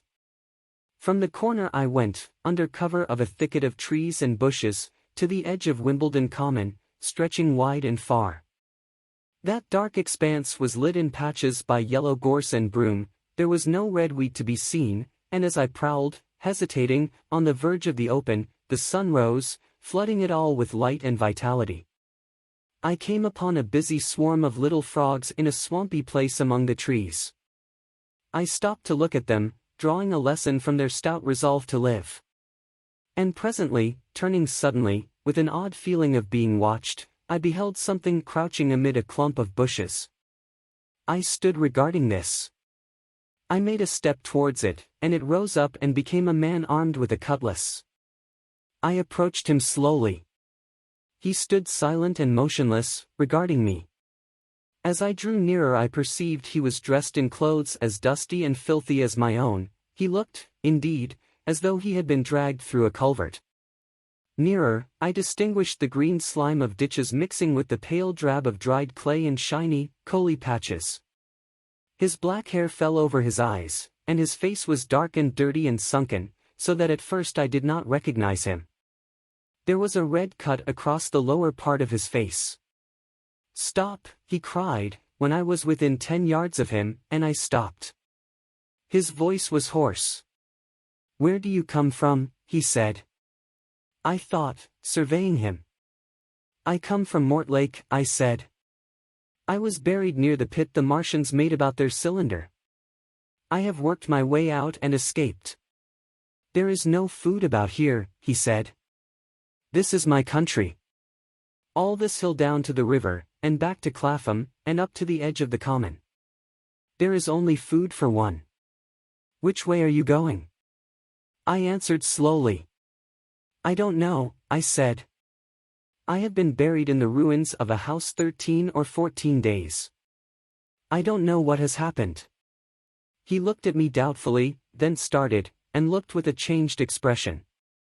"I've no wish to stop about here," said I. "I think I shall go to Leatherhead, for my wife was there." He shot out a pointing finger. "It is you," said he, "the man from Woking. And you weren't killed at Weybridge?" I recognized him at the same moment. "You are the artilleryman who came into my garden." "Good luck," he said. "We are lucky ones. Fancy you." He put out a hand, and I took it. "I crawled up a drain," he said. "But they didn't kill everyone. And after they went away I got off towards Walton across the fields. But it's not 16 days altogether, and your hair is grey." He looked over his shoulder suddenly. "Only a rook," he said. "One gets to know that birds have shadows these days. This is a bit open. Let us crawl under those bushes and talk. Have you seen any Martians?" I said. "Since I crawled out. They've gone away across London," he said. "I guess they've got a bigger camp there. Of a night, all over there, Hampstead way, the sky is alive with their lights. It's like a great city, and in the glare you can just see them moving. By daylight you can't. But nearer, I haven't seen them." He counted on his fingers, 5 days.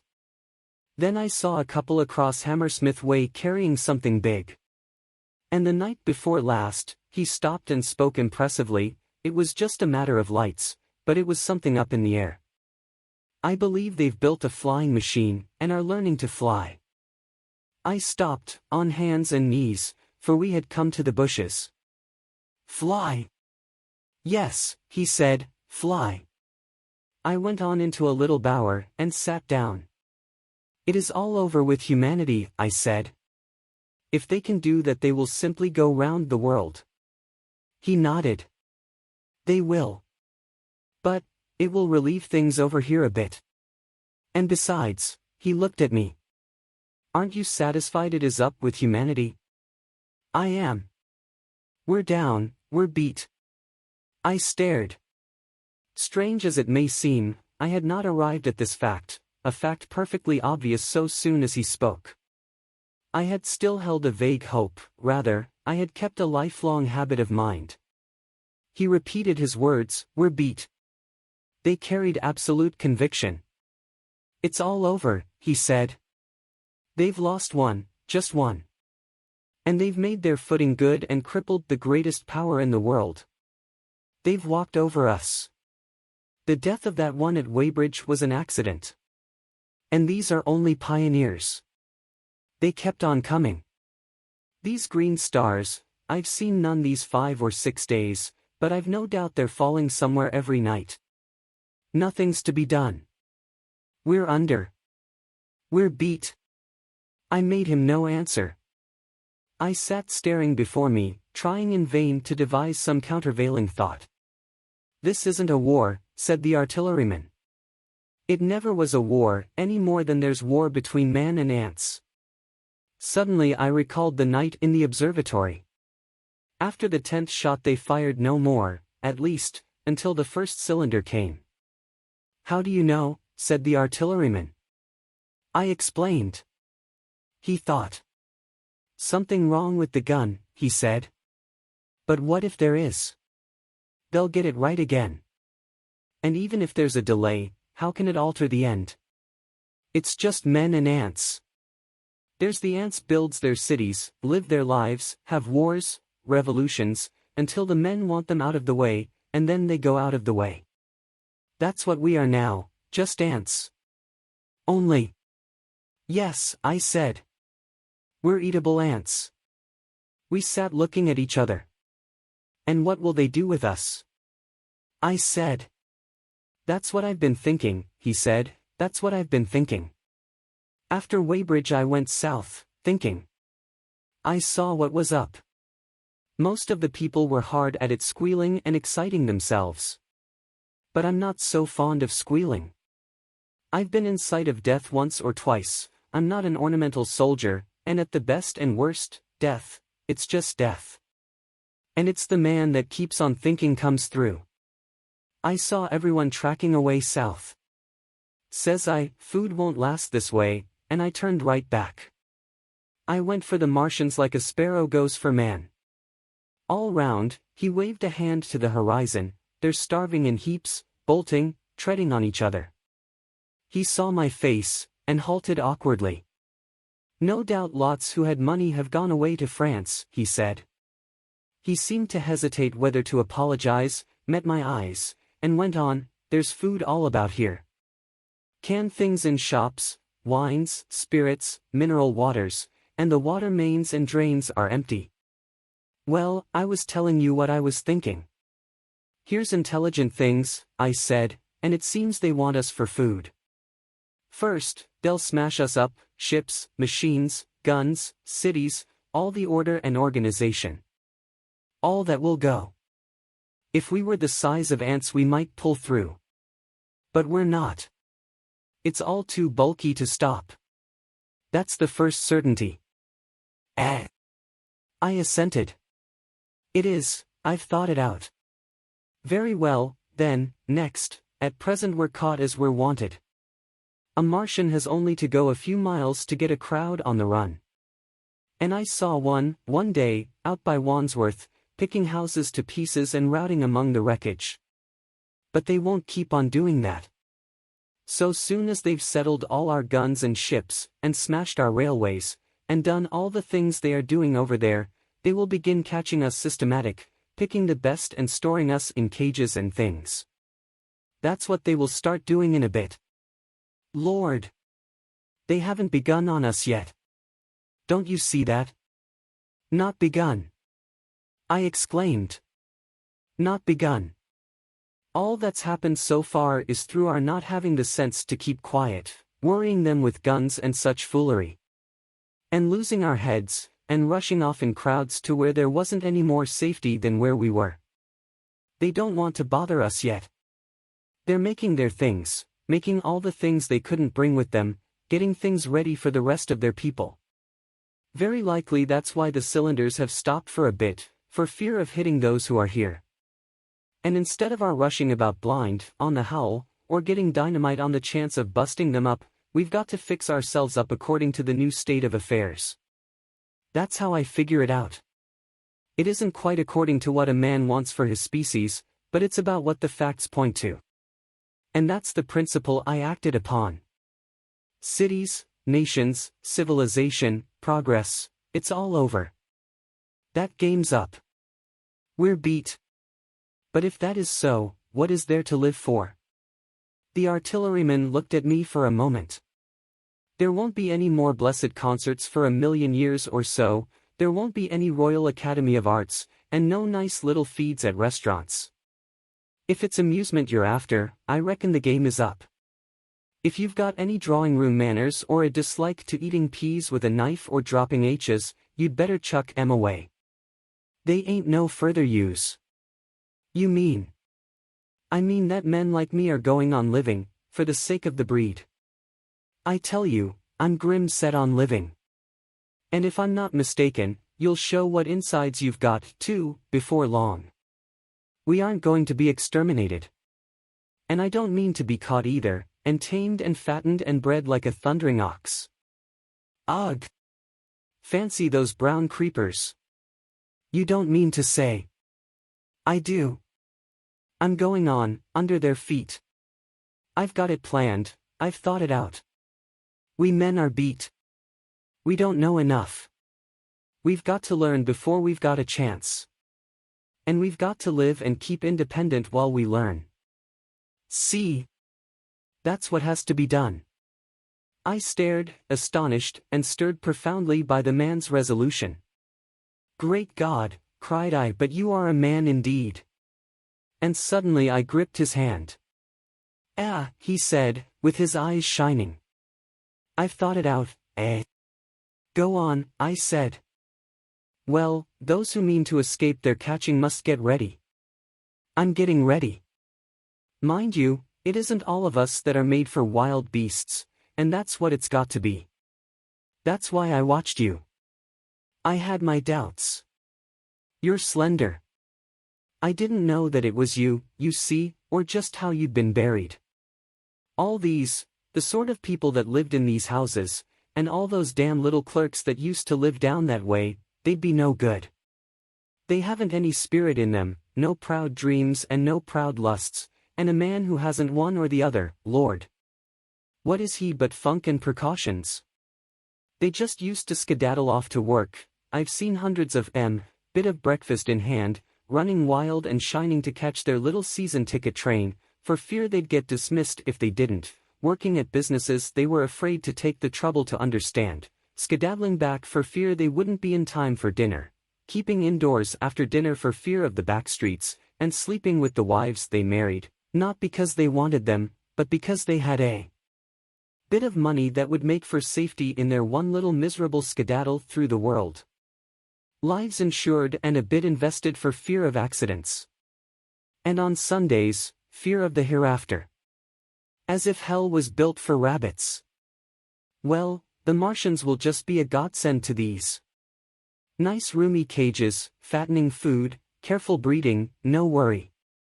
After a week or so chasing about the fields and lands on empty stomachs, they'll come and be caught cheerful. They'll be quite glad after a bit. They'll wonder what people did before there were Martians to take care of them. And the bar loafers, and mashers, and singers, I can imagine them. I can imagine them, he said, with a sort of somber gratification. There'll be any amount of sentiment and religion loose among them. There's hundreds of things I saw with my eyes that I've only begun to see clearly these last few days. There's lots will take things as they are, fat and stupid, and lots will be worried by a sort of feeling that it's all wrong, and that they ought to be doing something. Now whenever things are so that a lot of people feel they ought to be doing something, the weak, and those who go weak with a lot of complicated thinking, always make for a sort of do-nothing religion, very pious and superior, and submit to persecution and the will of the Lord. Very likely you've seen the same thing. It's energy in a gale of funk, and turned clean inside out. These cages will be full of psalms and hymns and piety. And those of a less simple sort will work in a bit of, what is it, eroticism. He paused. Very likely these Martians will make pets of some of them, train them to do tricks, who knows, get sentimental over the pet boy who grew up and had to be killed. And some, maybe, they will train to hunt us. No, I cried, that's impossible. No human being. What's the good of going on with such lies? Said the artilleryman. There's men who do it cheerful. What nonsense to pretend there isn't. And I succumbed to his conviction. If they come after me, he said, Lord, if they come after me, and subsided into a grim meditation. I sat contemplating these things. I could find nothing to bring against this man's reasoning. In the days before the invasion no one would have questioned my intellectual superiority to his, a professed and recognized writer on philosophical themes, and he, a common soldier, and yet he had already formulated a situation that I had scarcely realized. What are you doing? I said presently. What plans have you made? He hesitated. Well, it's like this, he said. What have we to do? We have to invent a sort of life where men can live and breed, and be sufficiently secure to bring the children up. Yes, wait a bit, and I'll make it clearer what I think ought to be done. The tame ones will go like all tame beasts, in a few generations they'll be big, beautiful, rich-blooded, stupid, rubbish. The risk is that we who keep wild will go savage, degenerate into a sort of big, savage rat. You see, how I mean to live is underground. I've been thinking about the drains. Of course those who don't know drains think horrible things, but under this London are miles and miles, hundreds of miles, and a few days' rain and London empty will leave them sweet and clean. The main drains are big enough and airy enough for anyone. Then there's cellars, vaults, stores, from which bolting passages may be made to the drains. And the railway tunnels and subways. You begin to see. And we form a band, able-bodied, clean-minded men. We're not going to pick up any rubbish that drifts in. Weaklings go out again. As you meant me to go. Well, I parleyed, didn't I? We won't quarrel about that. Go on. Those who stop obey orders. Able-bodied, clean-minded women we want also, mothers and teachers. No lackadaisical ladies, no blasted rolling eyes. We can't have any weak or silly. Life is real again, and the useless and cumbersome and mischievous have to die. They ought to die. They ought to be willing to die. It's a sort of disloyalty, after all, to live and taint the race. And they can't be happy. Moreover, dying's none so dreadful, it's the funking makes it bad. And in all those places we shall gather. Our district will be London. And we may even be able to keep a watch, and run about in the open when the Martians keep away. Play cricket, perhaps. That's how we shall save the race. It's a possible thing. But saving the race is nothing in itself. As I say, that's only being rats. It's saving our knowledge and adding to it is the thing. There men like you come in. There's books, there's models. We must make great safe places down deep, and get all the books we can, not novels and poetry swipes, but ideas, science books. That's where men like you come in. We must go to the British Museum and pick all those books through. Especially we must keep up our science, learn more. We must watch these Martians. Some of us must go as spies. When it's all working, perhaps I will. Get caught, I mean. And the great thing is, we must leave the Martians alone. We mustn't even steal. If we get in their way, we clear out. We must show them we mean no harm. Yes, I know. But they're intelligent things, and they won't hunt us down if they have all they want, and think we're just harmless vermin. The artilleryman paused and laid a brown hand upon my arm. After all, it may not be so much we may have to learn before, just imagine this, 4 or 5 of their fighting machines suddenly starting off, heat rays right and left, and not a Martian in them. Not a Martian in them, but men who have learned the way how. It may be in my time, even, those men. Fancy having one of them lovely things, with its heat ray wide and free. Fancy having it in control. What would it matter if you smashed to smithereens at the end of the run, after a bust like that? I reckon the Martians'll open their beautiful eyes. Can't you see them, man? Can't you see them hurrying, puffing and blowing and hooting to their other mechanical affairs? Something out of gear in every case. And swish, bang, rattle, swish. Just as they are fumbling over it, swish comes the heat ray, and, behold, man has come back to his own. For a while the imaginative daring of the artilleryman, and the tone of assurance and courage he assumed, completely dominated my mind. I believed unhesitatingly both in his forecast of human destiny and in the practicability of his astonishing scheme, and the reader who thinks me susceptible and foolish must contrast his position, reading steadily with all his thoughts about his subject, and mine, crouching fearfully in the bushes and listening, distracted by apprehension. We talked in this manner through the early morning time, and later crept out of the bushes, and, after scanning the sky for Martians, hurried precipitately to the house on Putney Hill where he had made his lair. It was the coal cellar of the place, and when I saw the work he had spent a week upon, it was a burrow scarcely 10 yards long, which he designed to reach to the main drain on Putney Hill. I had my first inkling of the gulf between his dreams and his powers. Such a hole I could have dug in a day. But I believed in him sufficiently to work with him all that morning until past midday at his digging. We had a garden barrow and shot the earth we removed against the kitchen range. We refreshed ourselves with a tin of mock turtle soup and wine from the neighboring pantry. I found a curious relief from the aching strangeness of the world in this steady labor. As we worked, I turned his project over in my mind, and presently objections and doubts began to arise, but I worked there all the morning, so glad was I to find myself with a purpose again. After working an hour I began to speculate on the distance one had to go before the cloaca was reached, the chances we had of missing it altogether. My immediate trouble was why we should dig this long tunnel, when it was possible to get into the drain at once down one of the manholes, and work back to the house. It seemed to me, too, that the house was inconveniently chosen, and required a needless length of tunnel. And just as I was beginning to face these things, the artilleryman stopped digging, and looked at me. "We're working well," he said. He put down his spade. "Let us knock off a bit," he said. "I think it's time we reconnoitered from the roof of the house." I was for going on, and after a little hesitation he resumed his spade, and then suddenly I was struck by a thought. I stopped, and so did he at once.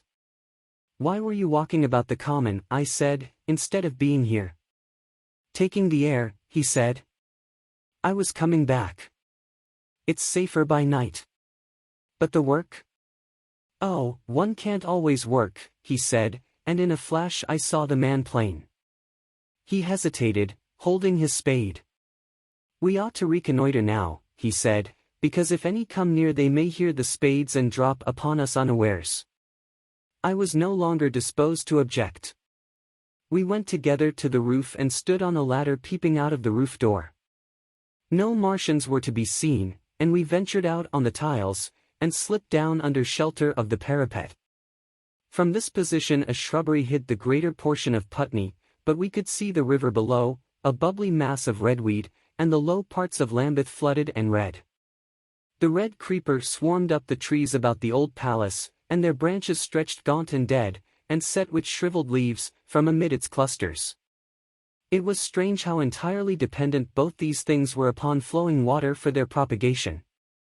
About us neither had gained a footing. Laburnums, pink maize, snowballs, and trees of arborvitae rose out of laurels and hydrangeas, green and brilliant into the sunlight. Beyond Kensington dense smoke was rising, and that and a blue haze hid the northward hills. The artilleryman began to tell me of the sort of people who still remained in London. "One night last week," he said, "some fools got the electric light in order, and there was all Regent Street and the Circus ablaze, crowded with painted and ragged drunkards, men and women, dancing and shouting till dawn. A man who was there told me. And as the day came they became aware of a fighting machine standing near by the Langham and looking down at them. Heaven knows how long he had been there. It must have given some of them a nasty turn. He came down the road towards them, and picked up nearly 100 too drunk or frightened to run away. Grotesque gleam of a time no history will ever fully describe. From that, in answer to my questions, he came round to his grandiose plans again. He grew enthusiastic. He talked so eloquently of the possibility of capturing a fighting machine that I more than half believed in him again. But now that I was beginning to understand something of his quality, I could divine the stress he laid on doing nothing precipitately. And I noted that now there was no question that he personally was to capture and fight the great machine. After a time we went down to the cellar. Neither of us seemed disposed to resume digging, and when he suggested a meal, I was nothing loath. He became suddenly very generous, and when we had eaten he went away and returned with some excellent cigars. We lit these, and his optimism glowed. He was inclined to regard my coming as a great occasion. "There's some champagne in the cellar," he said. "We can dig better on this Thameside Burgundy," said I. "No," said he, "I am host today." "Champagne? Great God! We've a heavy enough task before us.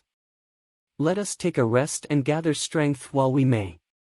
Look at these blistered hands." And pursuant to this idea of a holiday, he insisted upon playing cards after we had eaten. He taught me euchre, and after dividing London between us, I taking the northern side and he the southern, we played for parish points. Grotesque and foolish as this will seem to the sober reader, it is absolutely true, and what is more remarkable, I found the card game and several others we played extremely interesting. Strange mind of man! That, with our species upon the edge of extermination or appalling degradation, with no clear prospect before us but the chance of a horrible death, we could sit following the chance of this painted pasteboard, and playing the joker with vivid delight. Afterwards he taught me poker, and I beat him at 3 tough chess games. When dark came we decided to take the risk, and lit a lamp. After an interminable string of games, we supped, and the artilleryman finished the champagne. We went on smoking the cigars. He was no longer the energetic regenerator of his species I had encountered in the morning. He was still optimistic, but it was a less kinetic, a more thoughtful optimism. I remember he wound up with my health, proposed in a speech of small variety and considerable intermittence. I took a cigar, and went upstairs to look at the lights of which he had spoken that blazed so greenly along the Highgate hills. At first I stared unintelligently across the London Valley. The northern hills were shrouded in darkness, the fires near Kensington glowed redly, and now and then an orange-red tongue of flame flashed up and vanished in the deep blue night. All the rest of London was black. Then, nearer, I perceived a strange light, a pale, violet-purple fluorescent glow, quivering under the night breeze. For a space I could not understand it, and then I knew that it must be the red wheat from which this faint irradiation proceeded. With that realization my dormant sense of wonder, my sense of the proportion of things, awoke again. I glanced from that to Mars, red and clear, glowing high in the west, and then gazed long and earnestly at the darkness of Hampstead and Highgate. I remained a very long time upon the roof, wondering at the grotesque changes of the day. I recalled my mental states from the midnight prayer to the foolish card-playing. I had a violent revulsion of feeling. I remember I flung away the cigar with a certain wasteful symbolism. My folly came to me with glaring exaggeration. I seemed a traitor to my wife and to my kind. I was filled with remorse. I resolved to leave this strange undisciplined dreamer of great things to his drink and gluttony, and to go on into London.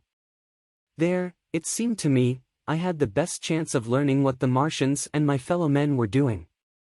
I was still upon the roof when the late moon rose. Chapter 8. Dead London. After I had parted from the artilleryman, I went down the hill, and by the High Street across the bridge to Fulham. The red weed was tumultuous at that time, and nearly choked the bridge roadway, but its fronds were already whitened in patches by the spreading disease that presently removed it so swiftly. At the corner of the lane that runs to Putney Bridge Station I found a man lying. He was as black as a sweep with the black dust, alive, but helplessly and speechlessly drunk. I could get nothing from him but curses and furious lunges at my head.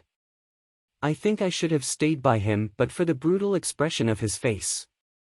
There was black dust along the roadway from the bridge onwards, and it grew thicker in Fulham. The streets were horribly quiet. I got food, sour, hard, and mouldy, but quite eatable, in a baker's shop here. Some way towards Walham Green the streets became clear of powder, and I passed a white terrace of houses on fire. The noise of the burning was an absolute relief. Going on towards Brompton, the streets were quiet again. Here I came once more upon the black powder in the streets and upon dead bodies. I saw altogether about a dozen in the length of the Fulham Road. They had been dead many days, so that I hurried quickly past them. The black powder covered them over, and softened their outlines. One or two had been disturbed by dogs. Where there was no black powder, it was curiously like a Sunday in the city, with the closed shops, the houses locked up and the blinds drawn, the desertion, and the stillness. In some places plunderers had been at work, but rarely at other than the provision and wine shops. A jeweller's window had been broken open in one place, but apparently the thief had been disturbed, and a number of gold chains and a watch lay scattered on the pavement. I did not trouble to touch them. Farther on was a tattered woman in a heap on a doorstep. The hand that hung over her knee was gashed and bled down her rusty brown dress, and a smashed magnum of champagne formed a pool across the pavement. She seemed asleep, but she was dead. The farther I penetrated into London, the profounder grew the stillness. But it was not so much the stillness of death, it was the stillness of suspense, of expectation. At any time the destruction that had already singed the northwestern borders of the metropolis, and had annihilated Ealing and Kilburn, might strike among these houses and leave them smoking ruins. It was a city condemned and derelict. In South Kensington the streets were clear of dead and of black powder. It was near South Kensington that I first heard the howling. It crept almost imperceptibly upon my senses. It was a sobbing alternation of two notes, ola, ola, ola, ola, keeping on perpetually. When I passed streets that ran northward it grew in volume, and houses and buildings seemed to deaden and cut it off again. It came in a full tide down Exhibition Road. I stopped, staring towards Kensington Gardens, wondering at this strange, remote wailing.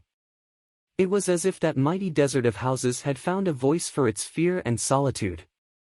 Ola, ola, ola, ola, wailed that superhuman note, great waves of sound sweeping down the broad, sunlit roadway, between the tall buildings on each side. I turned northwards, marvelling, towards the iron gates of Hyde Park. I had half a mind to break into the Natural History Museum and find my way up to the summits of the towers, in order to see across the park. But I decided to keep to the ground, where quick hiding was possible, and so went on up the Exhibition Road. All the large mansions on each side of the road were empty and still, and my footsteps echoed against the sides of the houses. At the top, near the park gate, I came upon a strange sight, a bus overturned, and the skeleton of a horse picked clean. I puzzled over this for a time, and then went on to the bridge over the Serpentine. The voice grew stronger and stronger, though I could see nothing above the housetops on the north side of the park save a haze of smoke to the northwest. Ola, ola, ola, ola, cried the voice, coming, as it seemed to me, from the district about Regent's Park. The desolating cry worked upon my mind. The mood that had sustained me passed. The wailing took possession of me. I found I was intensely weary, footsore, and now again hungry and thirsty. It was already past noon. Why was I wandering alone in this city of the dead? Why was I alone when all London was lying in state and in its black shroud? I felt intolerably lonely.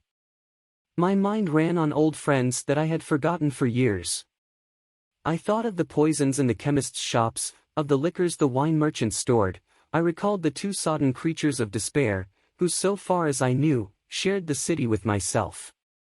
I came into Oxford Street by the Marble Arch, and here again were black powder and several bodies, and an evil, ominous smell from the gratings of the cellars of some of the houses. I grew very thirsty after the heat of my long walk. With infinite trouble I managed to break into a public house and get food and drink. I was weary after eating, and went into the parlor behind the bar, and slept on a black horsehair sofa I found there.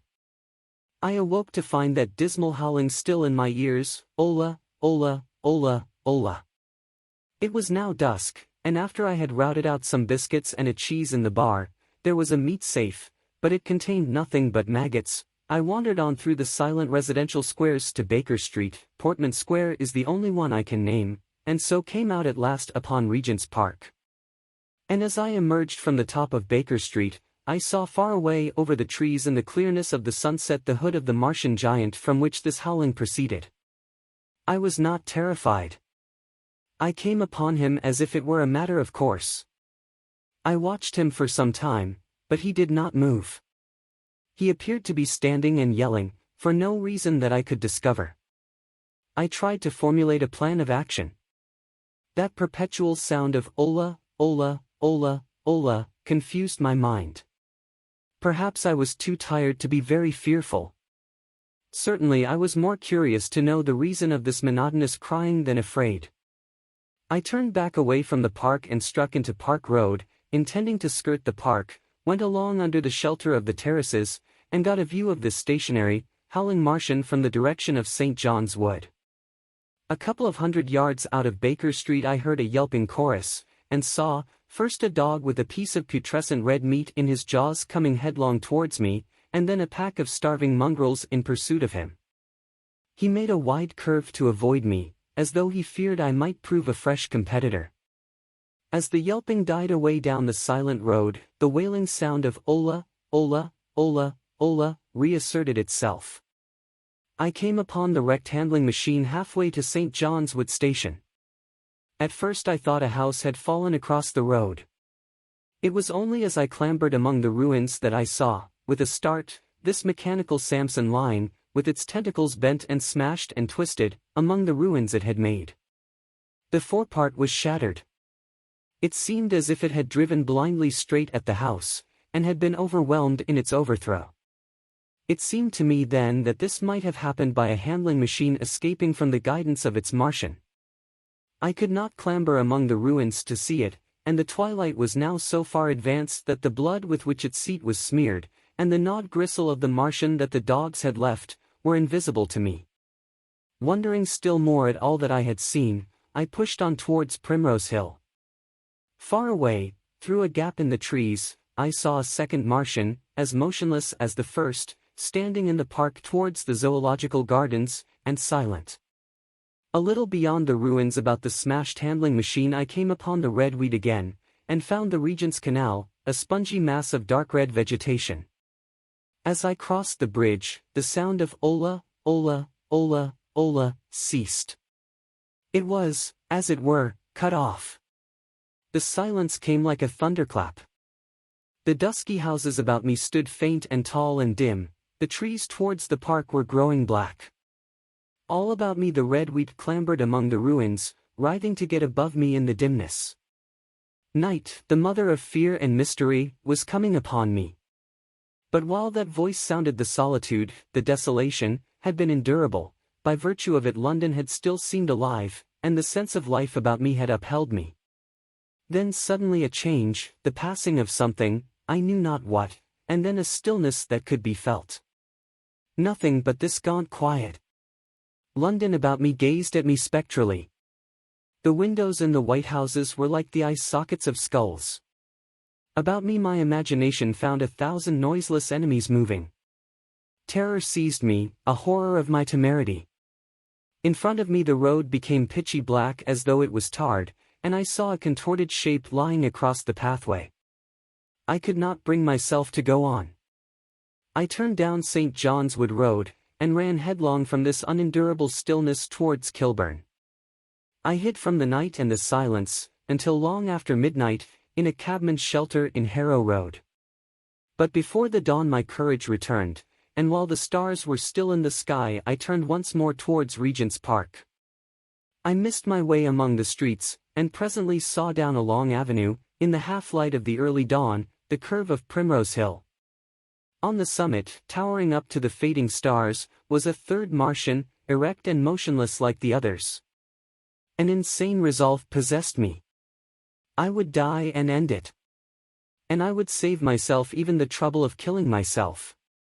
I marched on recklessly towards this Titan, and then, as I drew nearer and the light grew, I saw that a multitude of black birds was circling and clustering about the hood. At that my heart gave a bound, and I began running along the road. I hurried through the red weed that choked St. Edmund's Terrace. I waded breast-high across a torrent of water that was rushing down from the waterworks towards the Albert Road, and emerged upon the grass before the rising of the sun. Great mounds had been heaped about the crest of the hill, making a huge redoubt of it. It was the final and largest place the Martians had made, and from behind these heaps there rose a thin smoke against the sky. Against the sky line an eager dog ran and disappeared. The thought that had flashed into my mind grew real, grew credible. I felt no fear, only a wild, trembling exultation, as I ran up the hill towards the motionless monster. Out of the hood hung lank shreds of brown, at which the hungry birds pecked and tore. In another moment I had scrambled up the earthen rampart and stood upon its crest, and the interior of the redoubt was below me. A mighty space it was, with gigantic machines here and there within it, huge mounds of material and strange shelter places. And scattered about it, some in their overturned war machines, some in the now rigid handling machines, and a dozen of them stark and silent and laid in a row, were the Martians, dead, slain by the putrefactive and disease bacteria against which their systems were unprepared, slain as the red weed was being slain, after all man's devices had failed, by the humblest things that God, in his wisdom, has put upon this earth. For so it had come about, as indeed I and many men might have foreseen had not terror and disaster blinded our minds. These germs of disease have taken toll of humanity since the beginning of things, taken toll of our pre-human ancestors since life began here.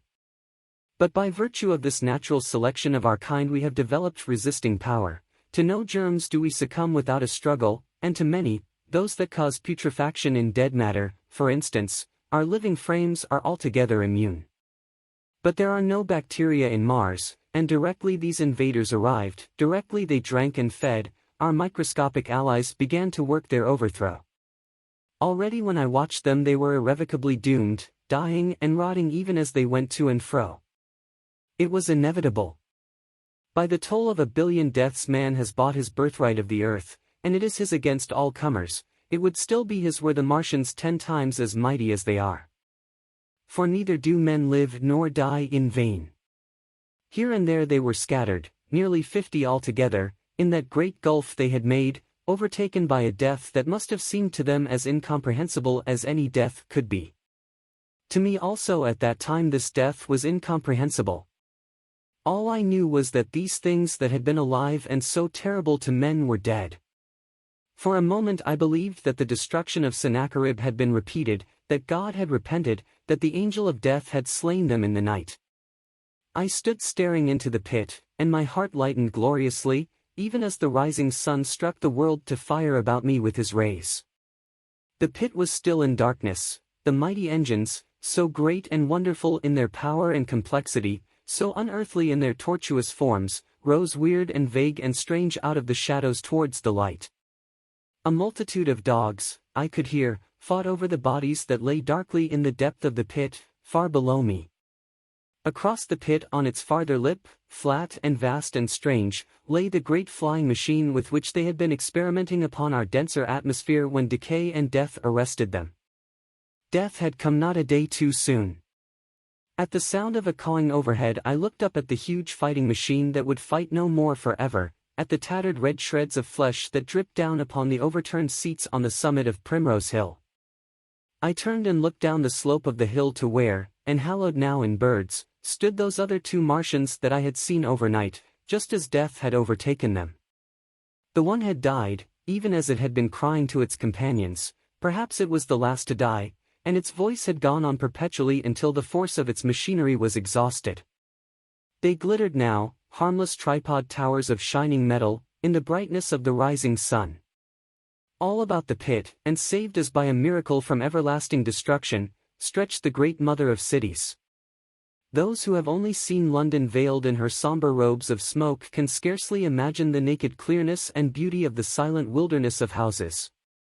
Eastward, over the blackened ruins of the Albert Terrace and the splintered spire of the church, the sun blazed dazzling in a clear sky, and here and there some facet in the great wilderness of roofs caught the light and glared with a white intensity. Northward were Kilburn and Hampstead, blue and crowded with houses. Westward the great city was dimmed, and southward, beyond the Martians, the green waves of Regent's Park, the Langham Hotel, the dome of the Albert Hall, the Imperial Institute, and the giant mansions of the Brompton Road came out clear and little in the sunrise, the jagged ruins of Westminster rising hazily beyond. Far away and blue were the Surrey Hills, and the towers of the Crystal Palace glittered like two silver rods. The dome of St. Paul's was dark against the sunrise, and injured, I saw for the first time, by a huge gaping cavity on its western side. And as I looked at this wide expanse of houses and factories and churches, silent and abandoned, as I thought of the multitudinous hopes and efforts, the innumerable hosts of lives that had gone to build this human reef, and of the swift and ruthless destruction that had hung over it all, when I realized that the shadow had been rolled back, and that men might still live in the streets, and this dear vast dead city of mine be once more alive and powerful, I felt a wave of emotion that was near, akin to tears. The torment was over. Even that day the healing would begin. The survivors of the people scattered over the country, leaderless, lawless, foodless, like sheep without a shepherd, the thousands who had fled by sea, would begin to return. The pulse of life, growing stronger and stronger, would beat again in the empty streets and pour across the vacant squares. Whatever destruction was done, the hand of the destroyer was stayed. All the gaunt wrecks, the blackened skeletons of houses that stared so dismally at the sunlit grass of the hill, would presently be echoing with the hammers of the restorers and ringing with the tapping of their trowels. At the thought I extended my hands towards the sky and began thanking God. In a year, thought I, in a year. With overwhelming force came the thought of myself, of my wife, and the old life of hope and tender helpfulness that had ceased forever. Chapter 9. Wreckage. And now comes the strangest thing in my story. Yet, perhaps, it is not altogether strange. I remember, clearly and coldly and vividly, all that I did that day until the time that I stood weeping and praising God upon the summit of Primrose Hill. And then I forget. Of the next 3 days I know nothing.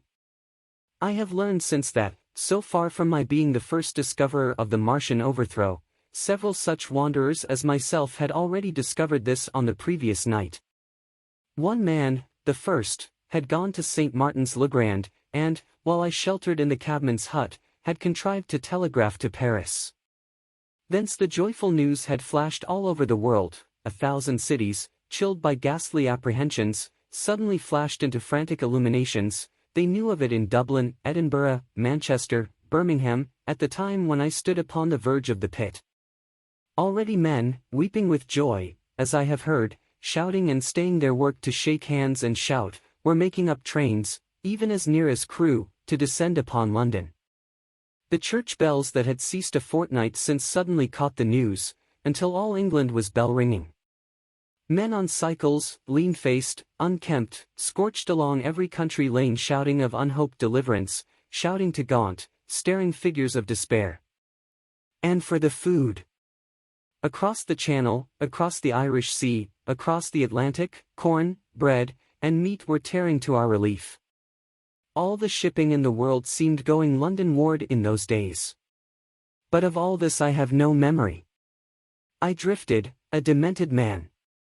I found myself in a house of kindly people, who had found me on the third day wandering, weeping, and raving through the streets of St. John's Wood.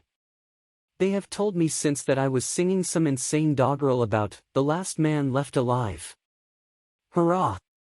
The last man left alive.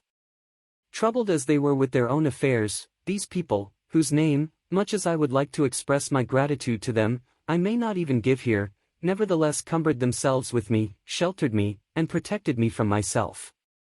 Apparently they had learned something of my story from me during the days of my lapse. Very gently, when my mind was assured again, did they break to me what they had learned of the fate of Leatherhead.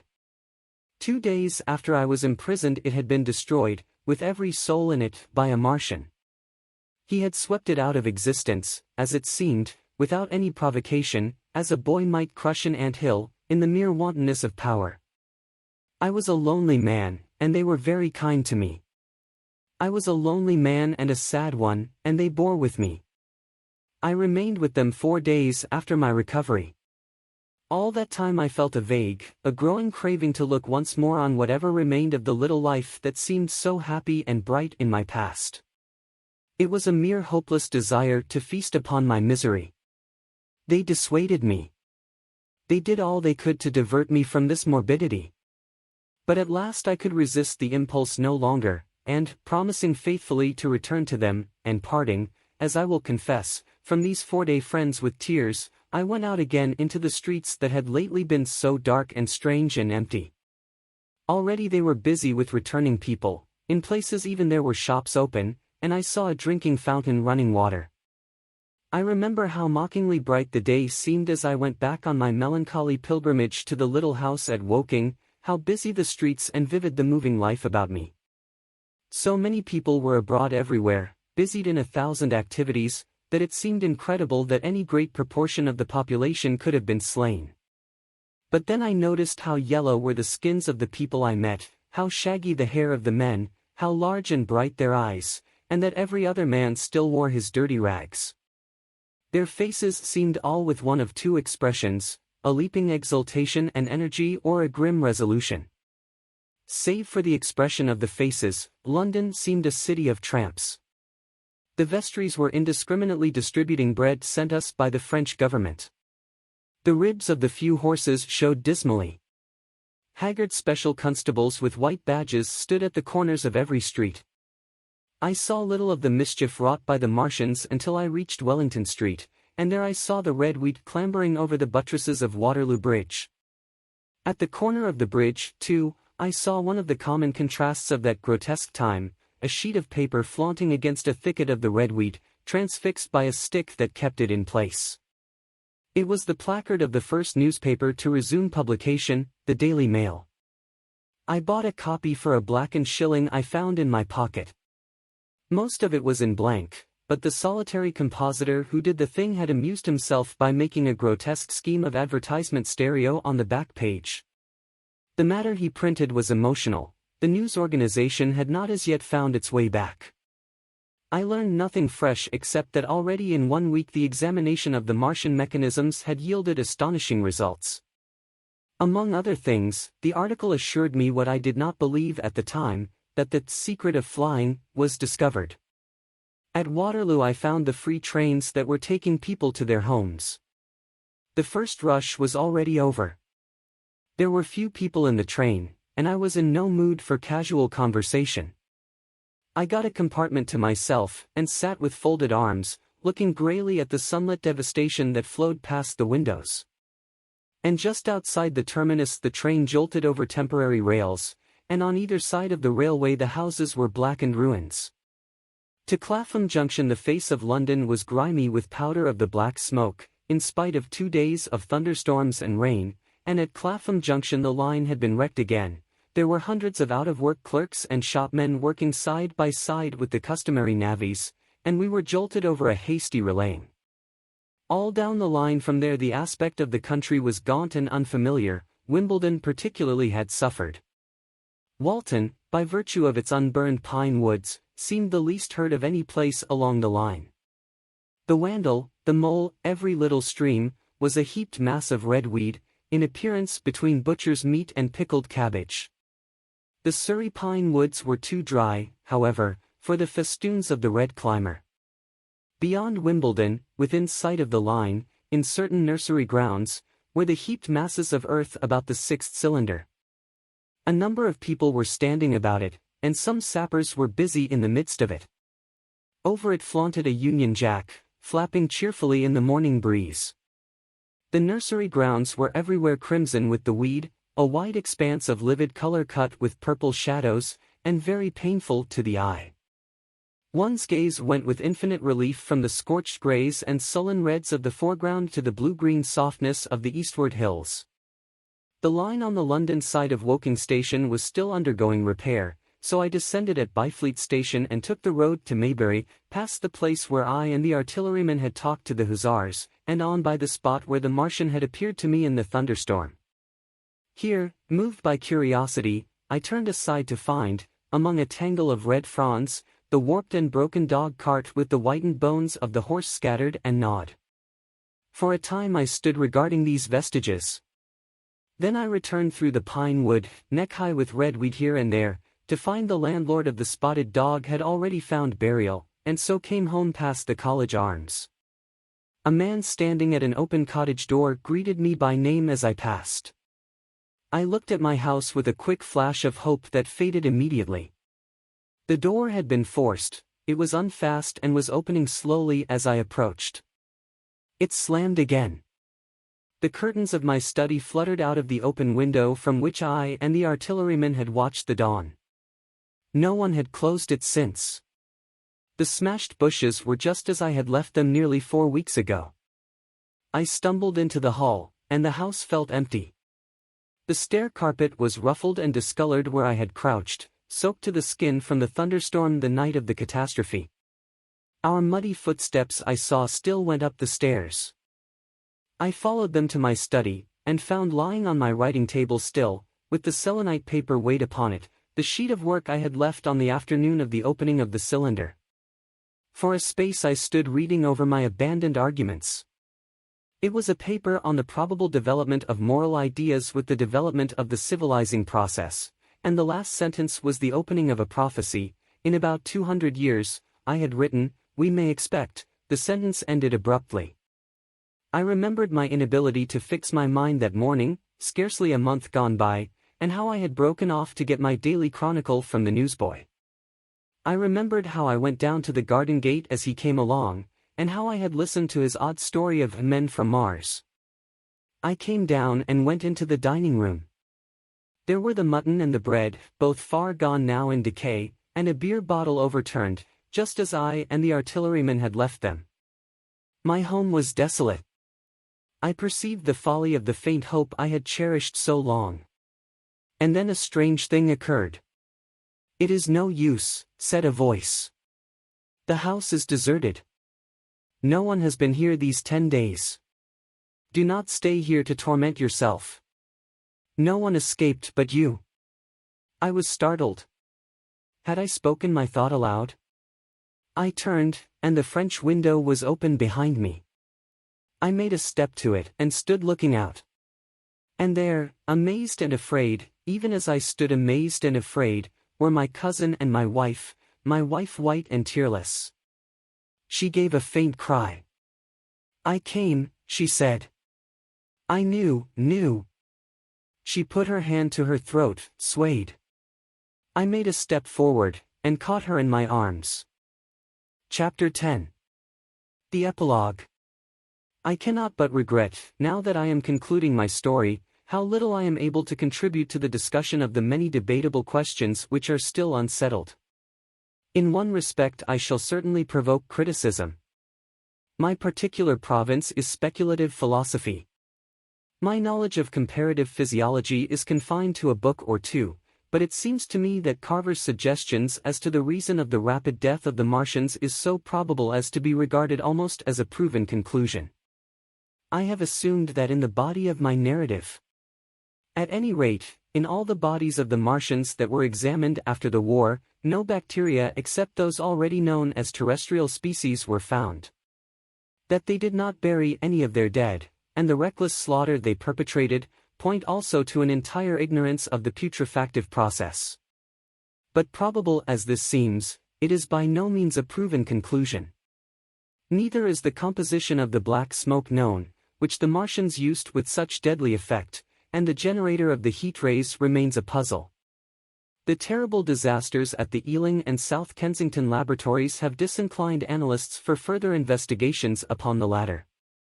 Spectrum analysis of the black powder points unmistakably to the presence of an unknown element with a brilliant group of 3 lines in the green, and it is possible that it combines with argon to form a compound which acts at once with deadly effect upon some constituent in the blood. But such unproven speculations will scarcely be of interest to the general reader, to whom this story is addressed. None of the brown scum that drifted down the Thames after the destruction of Shepperton was examined at the time, and now none is forthcoming. The results of an anatomical examination of the Martians, so far as the prowling dogs had left such an examination possible, I have already given. But everyone is familiar with the magnificent and almost complete specimen in spirits at the Natural History Museum, and the countless drawings that have been made from it, and beyond that the interest of their physiology and structure is purely scientific. A question of graver and universal interest is the possibility of another attack from the Martians. I do not think that nearly enough attention is being given to this aspect of the matter. At present the planet Mars is in conjunction, but with every return to opposition I, for one, anticipate a renewal of their adventure. In any case, we should be prepared. It seems to me that it should be possible to define the position of the gun from which the shots are discharged, to keep a sustained watch upon this part of the planet, and to anticipate the arrival of the next attack. In that case the cylinder might be destroyed with dynamite or artillery before it was sufficiently cool for the Martians to emerge, or they might be butchered by means of guns so soon as the screw opened. It seems to me that they have lost a vast advantage in the failure of their first surprise. Possibly they see it in the same light. Lessing has advanced excellent reasons for supposing that the Martians have actually succeeded in effecting a landing on the planet Venus. 7 months ago now, Venus and Mars were in alignment with the Sun, that is to say, Mars was in opposition from the point of view of an observer on Venus.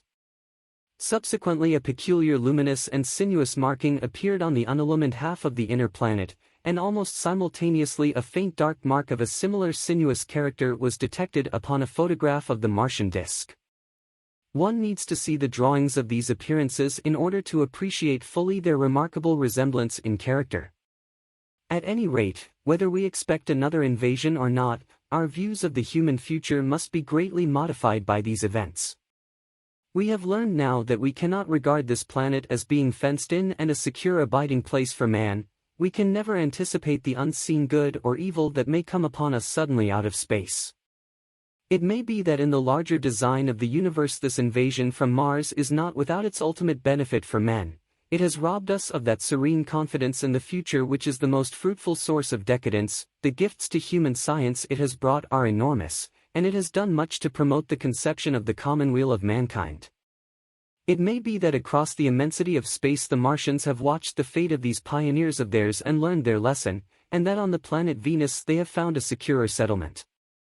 Be that as it may, for many years yet there will certainly be no relaxation of the eager scrutiny of the Martian disk, and those fiery darts of the sky, the shooting stars, will bring with them as they fall an unavoidable apprehension to all the sons of men. The broadening of men's views that has resulted can scarcely be exaggerated. Before the cylinder fell there was a general persuasion that through all the deep of space no life existed beyond the petty surface of our minute sphere. Now we see further.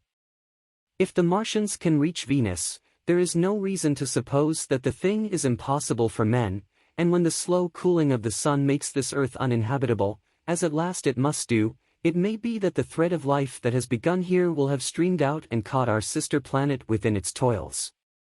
Dim and wonderful is the vision I have conjured up in my mind of life spreading slowly from this little seed bed of the solar system throughout the inanimate vastness of sidereal space. But that is a remote dream. It may be, on the other hand, that the destruction of the Martians is only a reprieve. To them, and not to us, perhaps, is the future ordained. I must confess the stress and danger of the time have left an abiding sense of doubt and insecurity in my mind. I sit in my study writing by lamplight, and suddenly I see again the healing valley below set with writhing flames, and feel the house behind and about me empty and desolate. I go out into the Byfleet Road, and vehicles pass me, a butcher boy in a cart, a cab full of visitors, a workman on a bicycle, children going to school, and suddenly they become vague and unreal, and I hurry again with the artilleryman through the hot, brooding silence. Of a night I see the black powder darkening the silent streets, and the contorted bodies shrouded in that layer, they rise upon me tattered and dog-bitten. They gibber and grow fiercer, paler, uglier, mad distortions of humanity at last, and I wake, cold and wretched, in the darkness of the night. I go to London and see the busy multitudes in Fleet Street and the Strand, and it comes across my mind that they are but the ghosts of the past, haunting the streets that I have seen silent and wretched, going to and fro, phantasms in a dead city, the mockery of life in a galvanized body. And strange, too, it is to stand on Primrose Hill, as I did but a day before writing this last chapter, to see the great province of houses, dim and blue through the haze of the smoke and mist, vanishing at last into the vague lower sky, to see the people walking to and fro among the flower beds on the hill, to see the sightseers about the Martian machine that stands there still, to hear the tumult of playing children, and to recall the time when I saw it all bright and clear-cut, hard and silent, under the dawn of that last great day. And strangest of all is it to hold my wife's hand again, and to think that I have counted her, and that she has counted me, among the dead. The book ended here. Thanks for listening, I hope you enjoyed the book. Don't forget to subscribe to the channel, it's easy and free for you and very important to us. In this way, you support the channel and enable the publication of new videos. Also, remember to press that like button and leave your comment in the comment field. In addition, check out the other all sort of channels. You can find the links in the channel information. Thank you until next time, bye.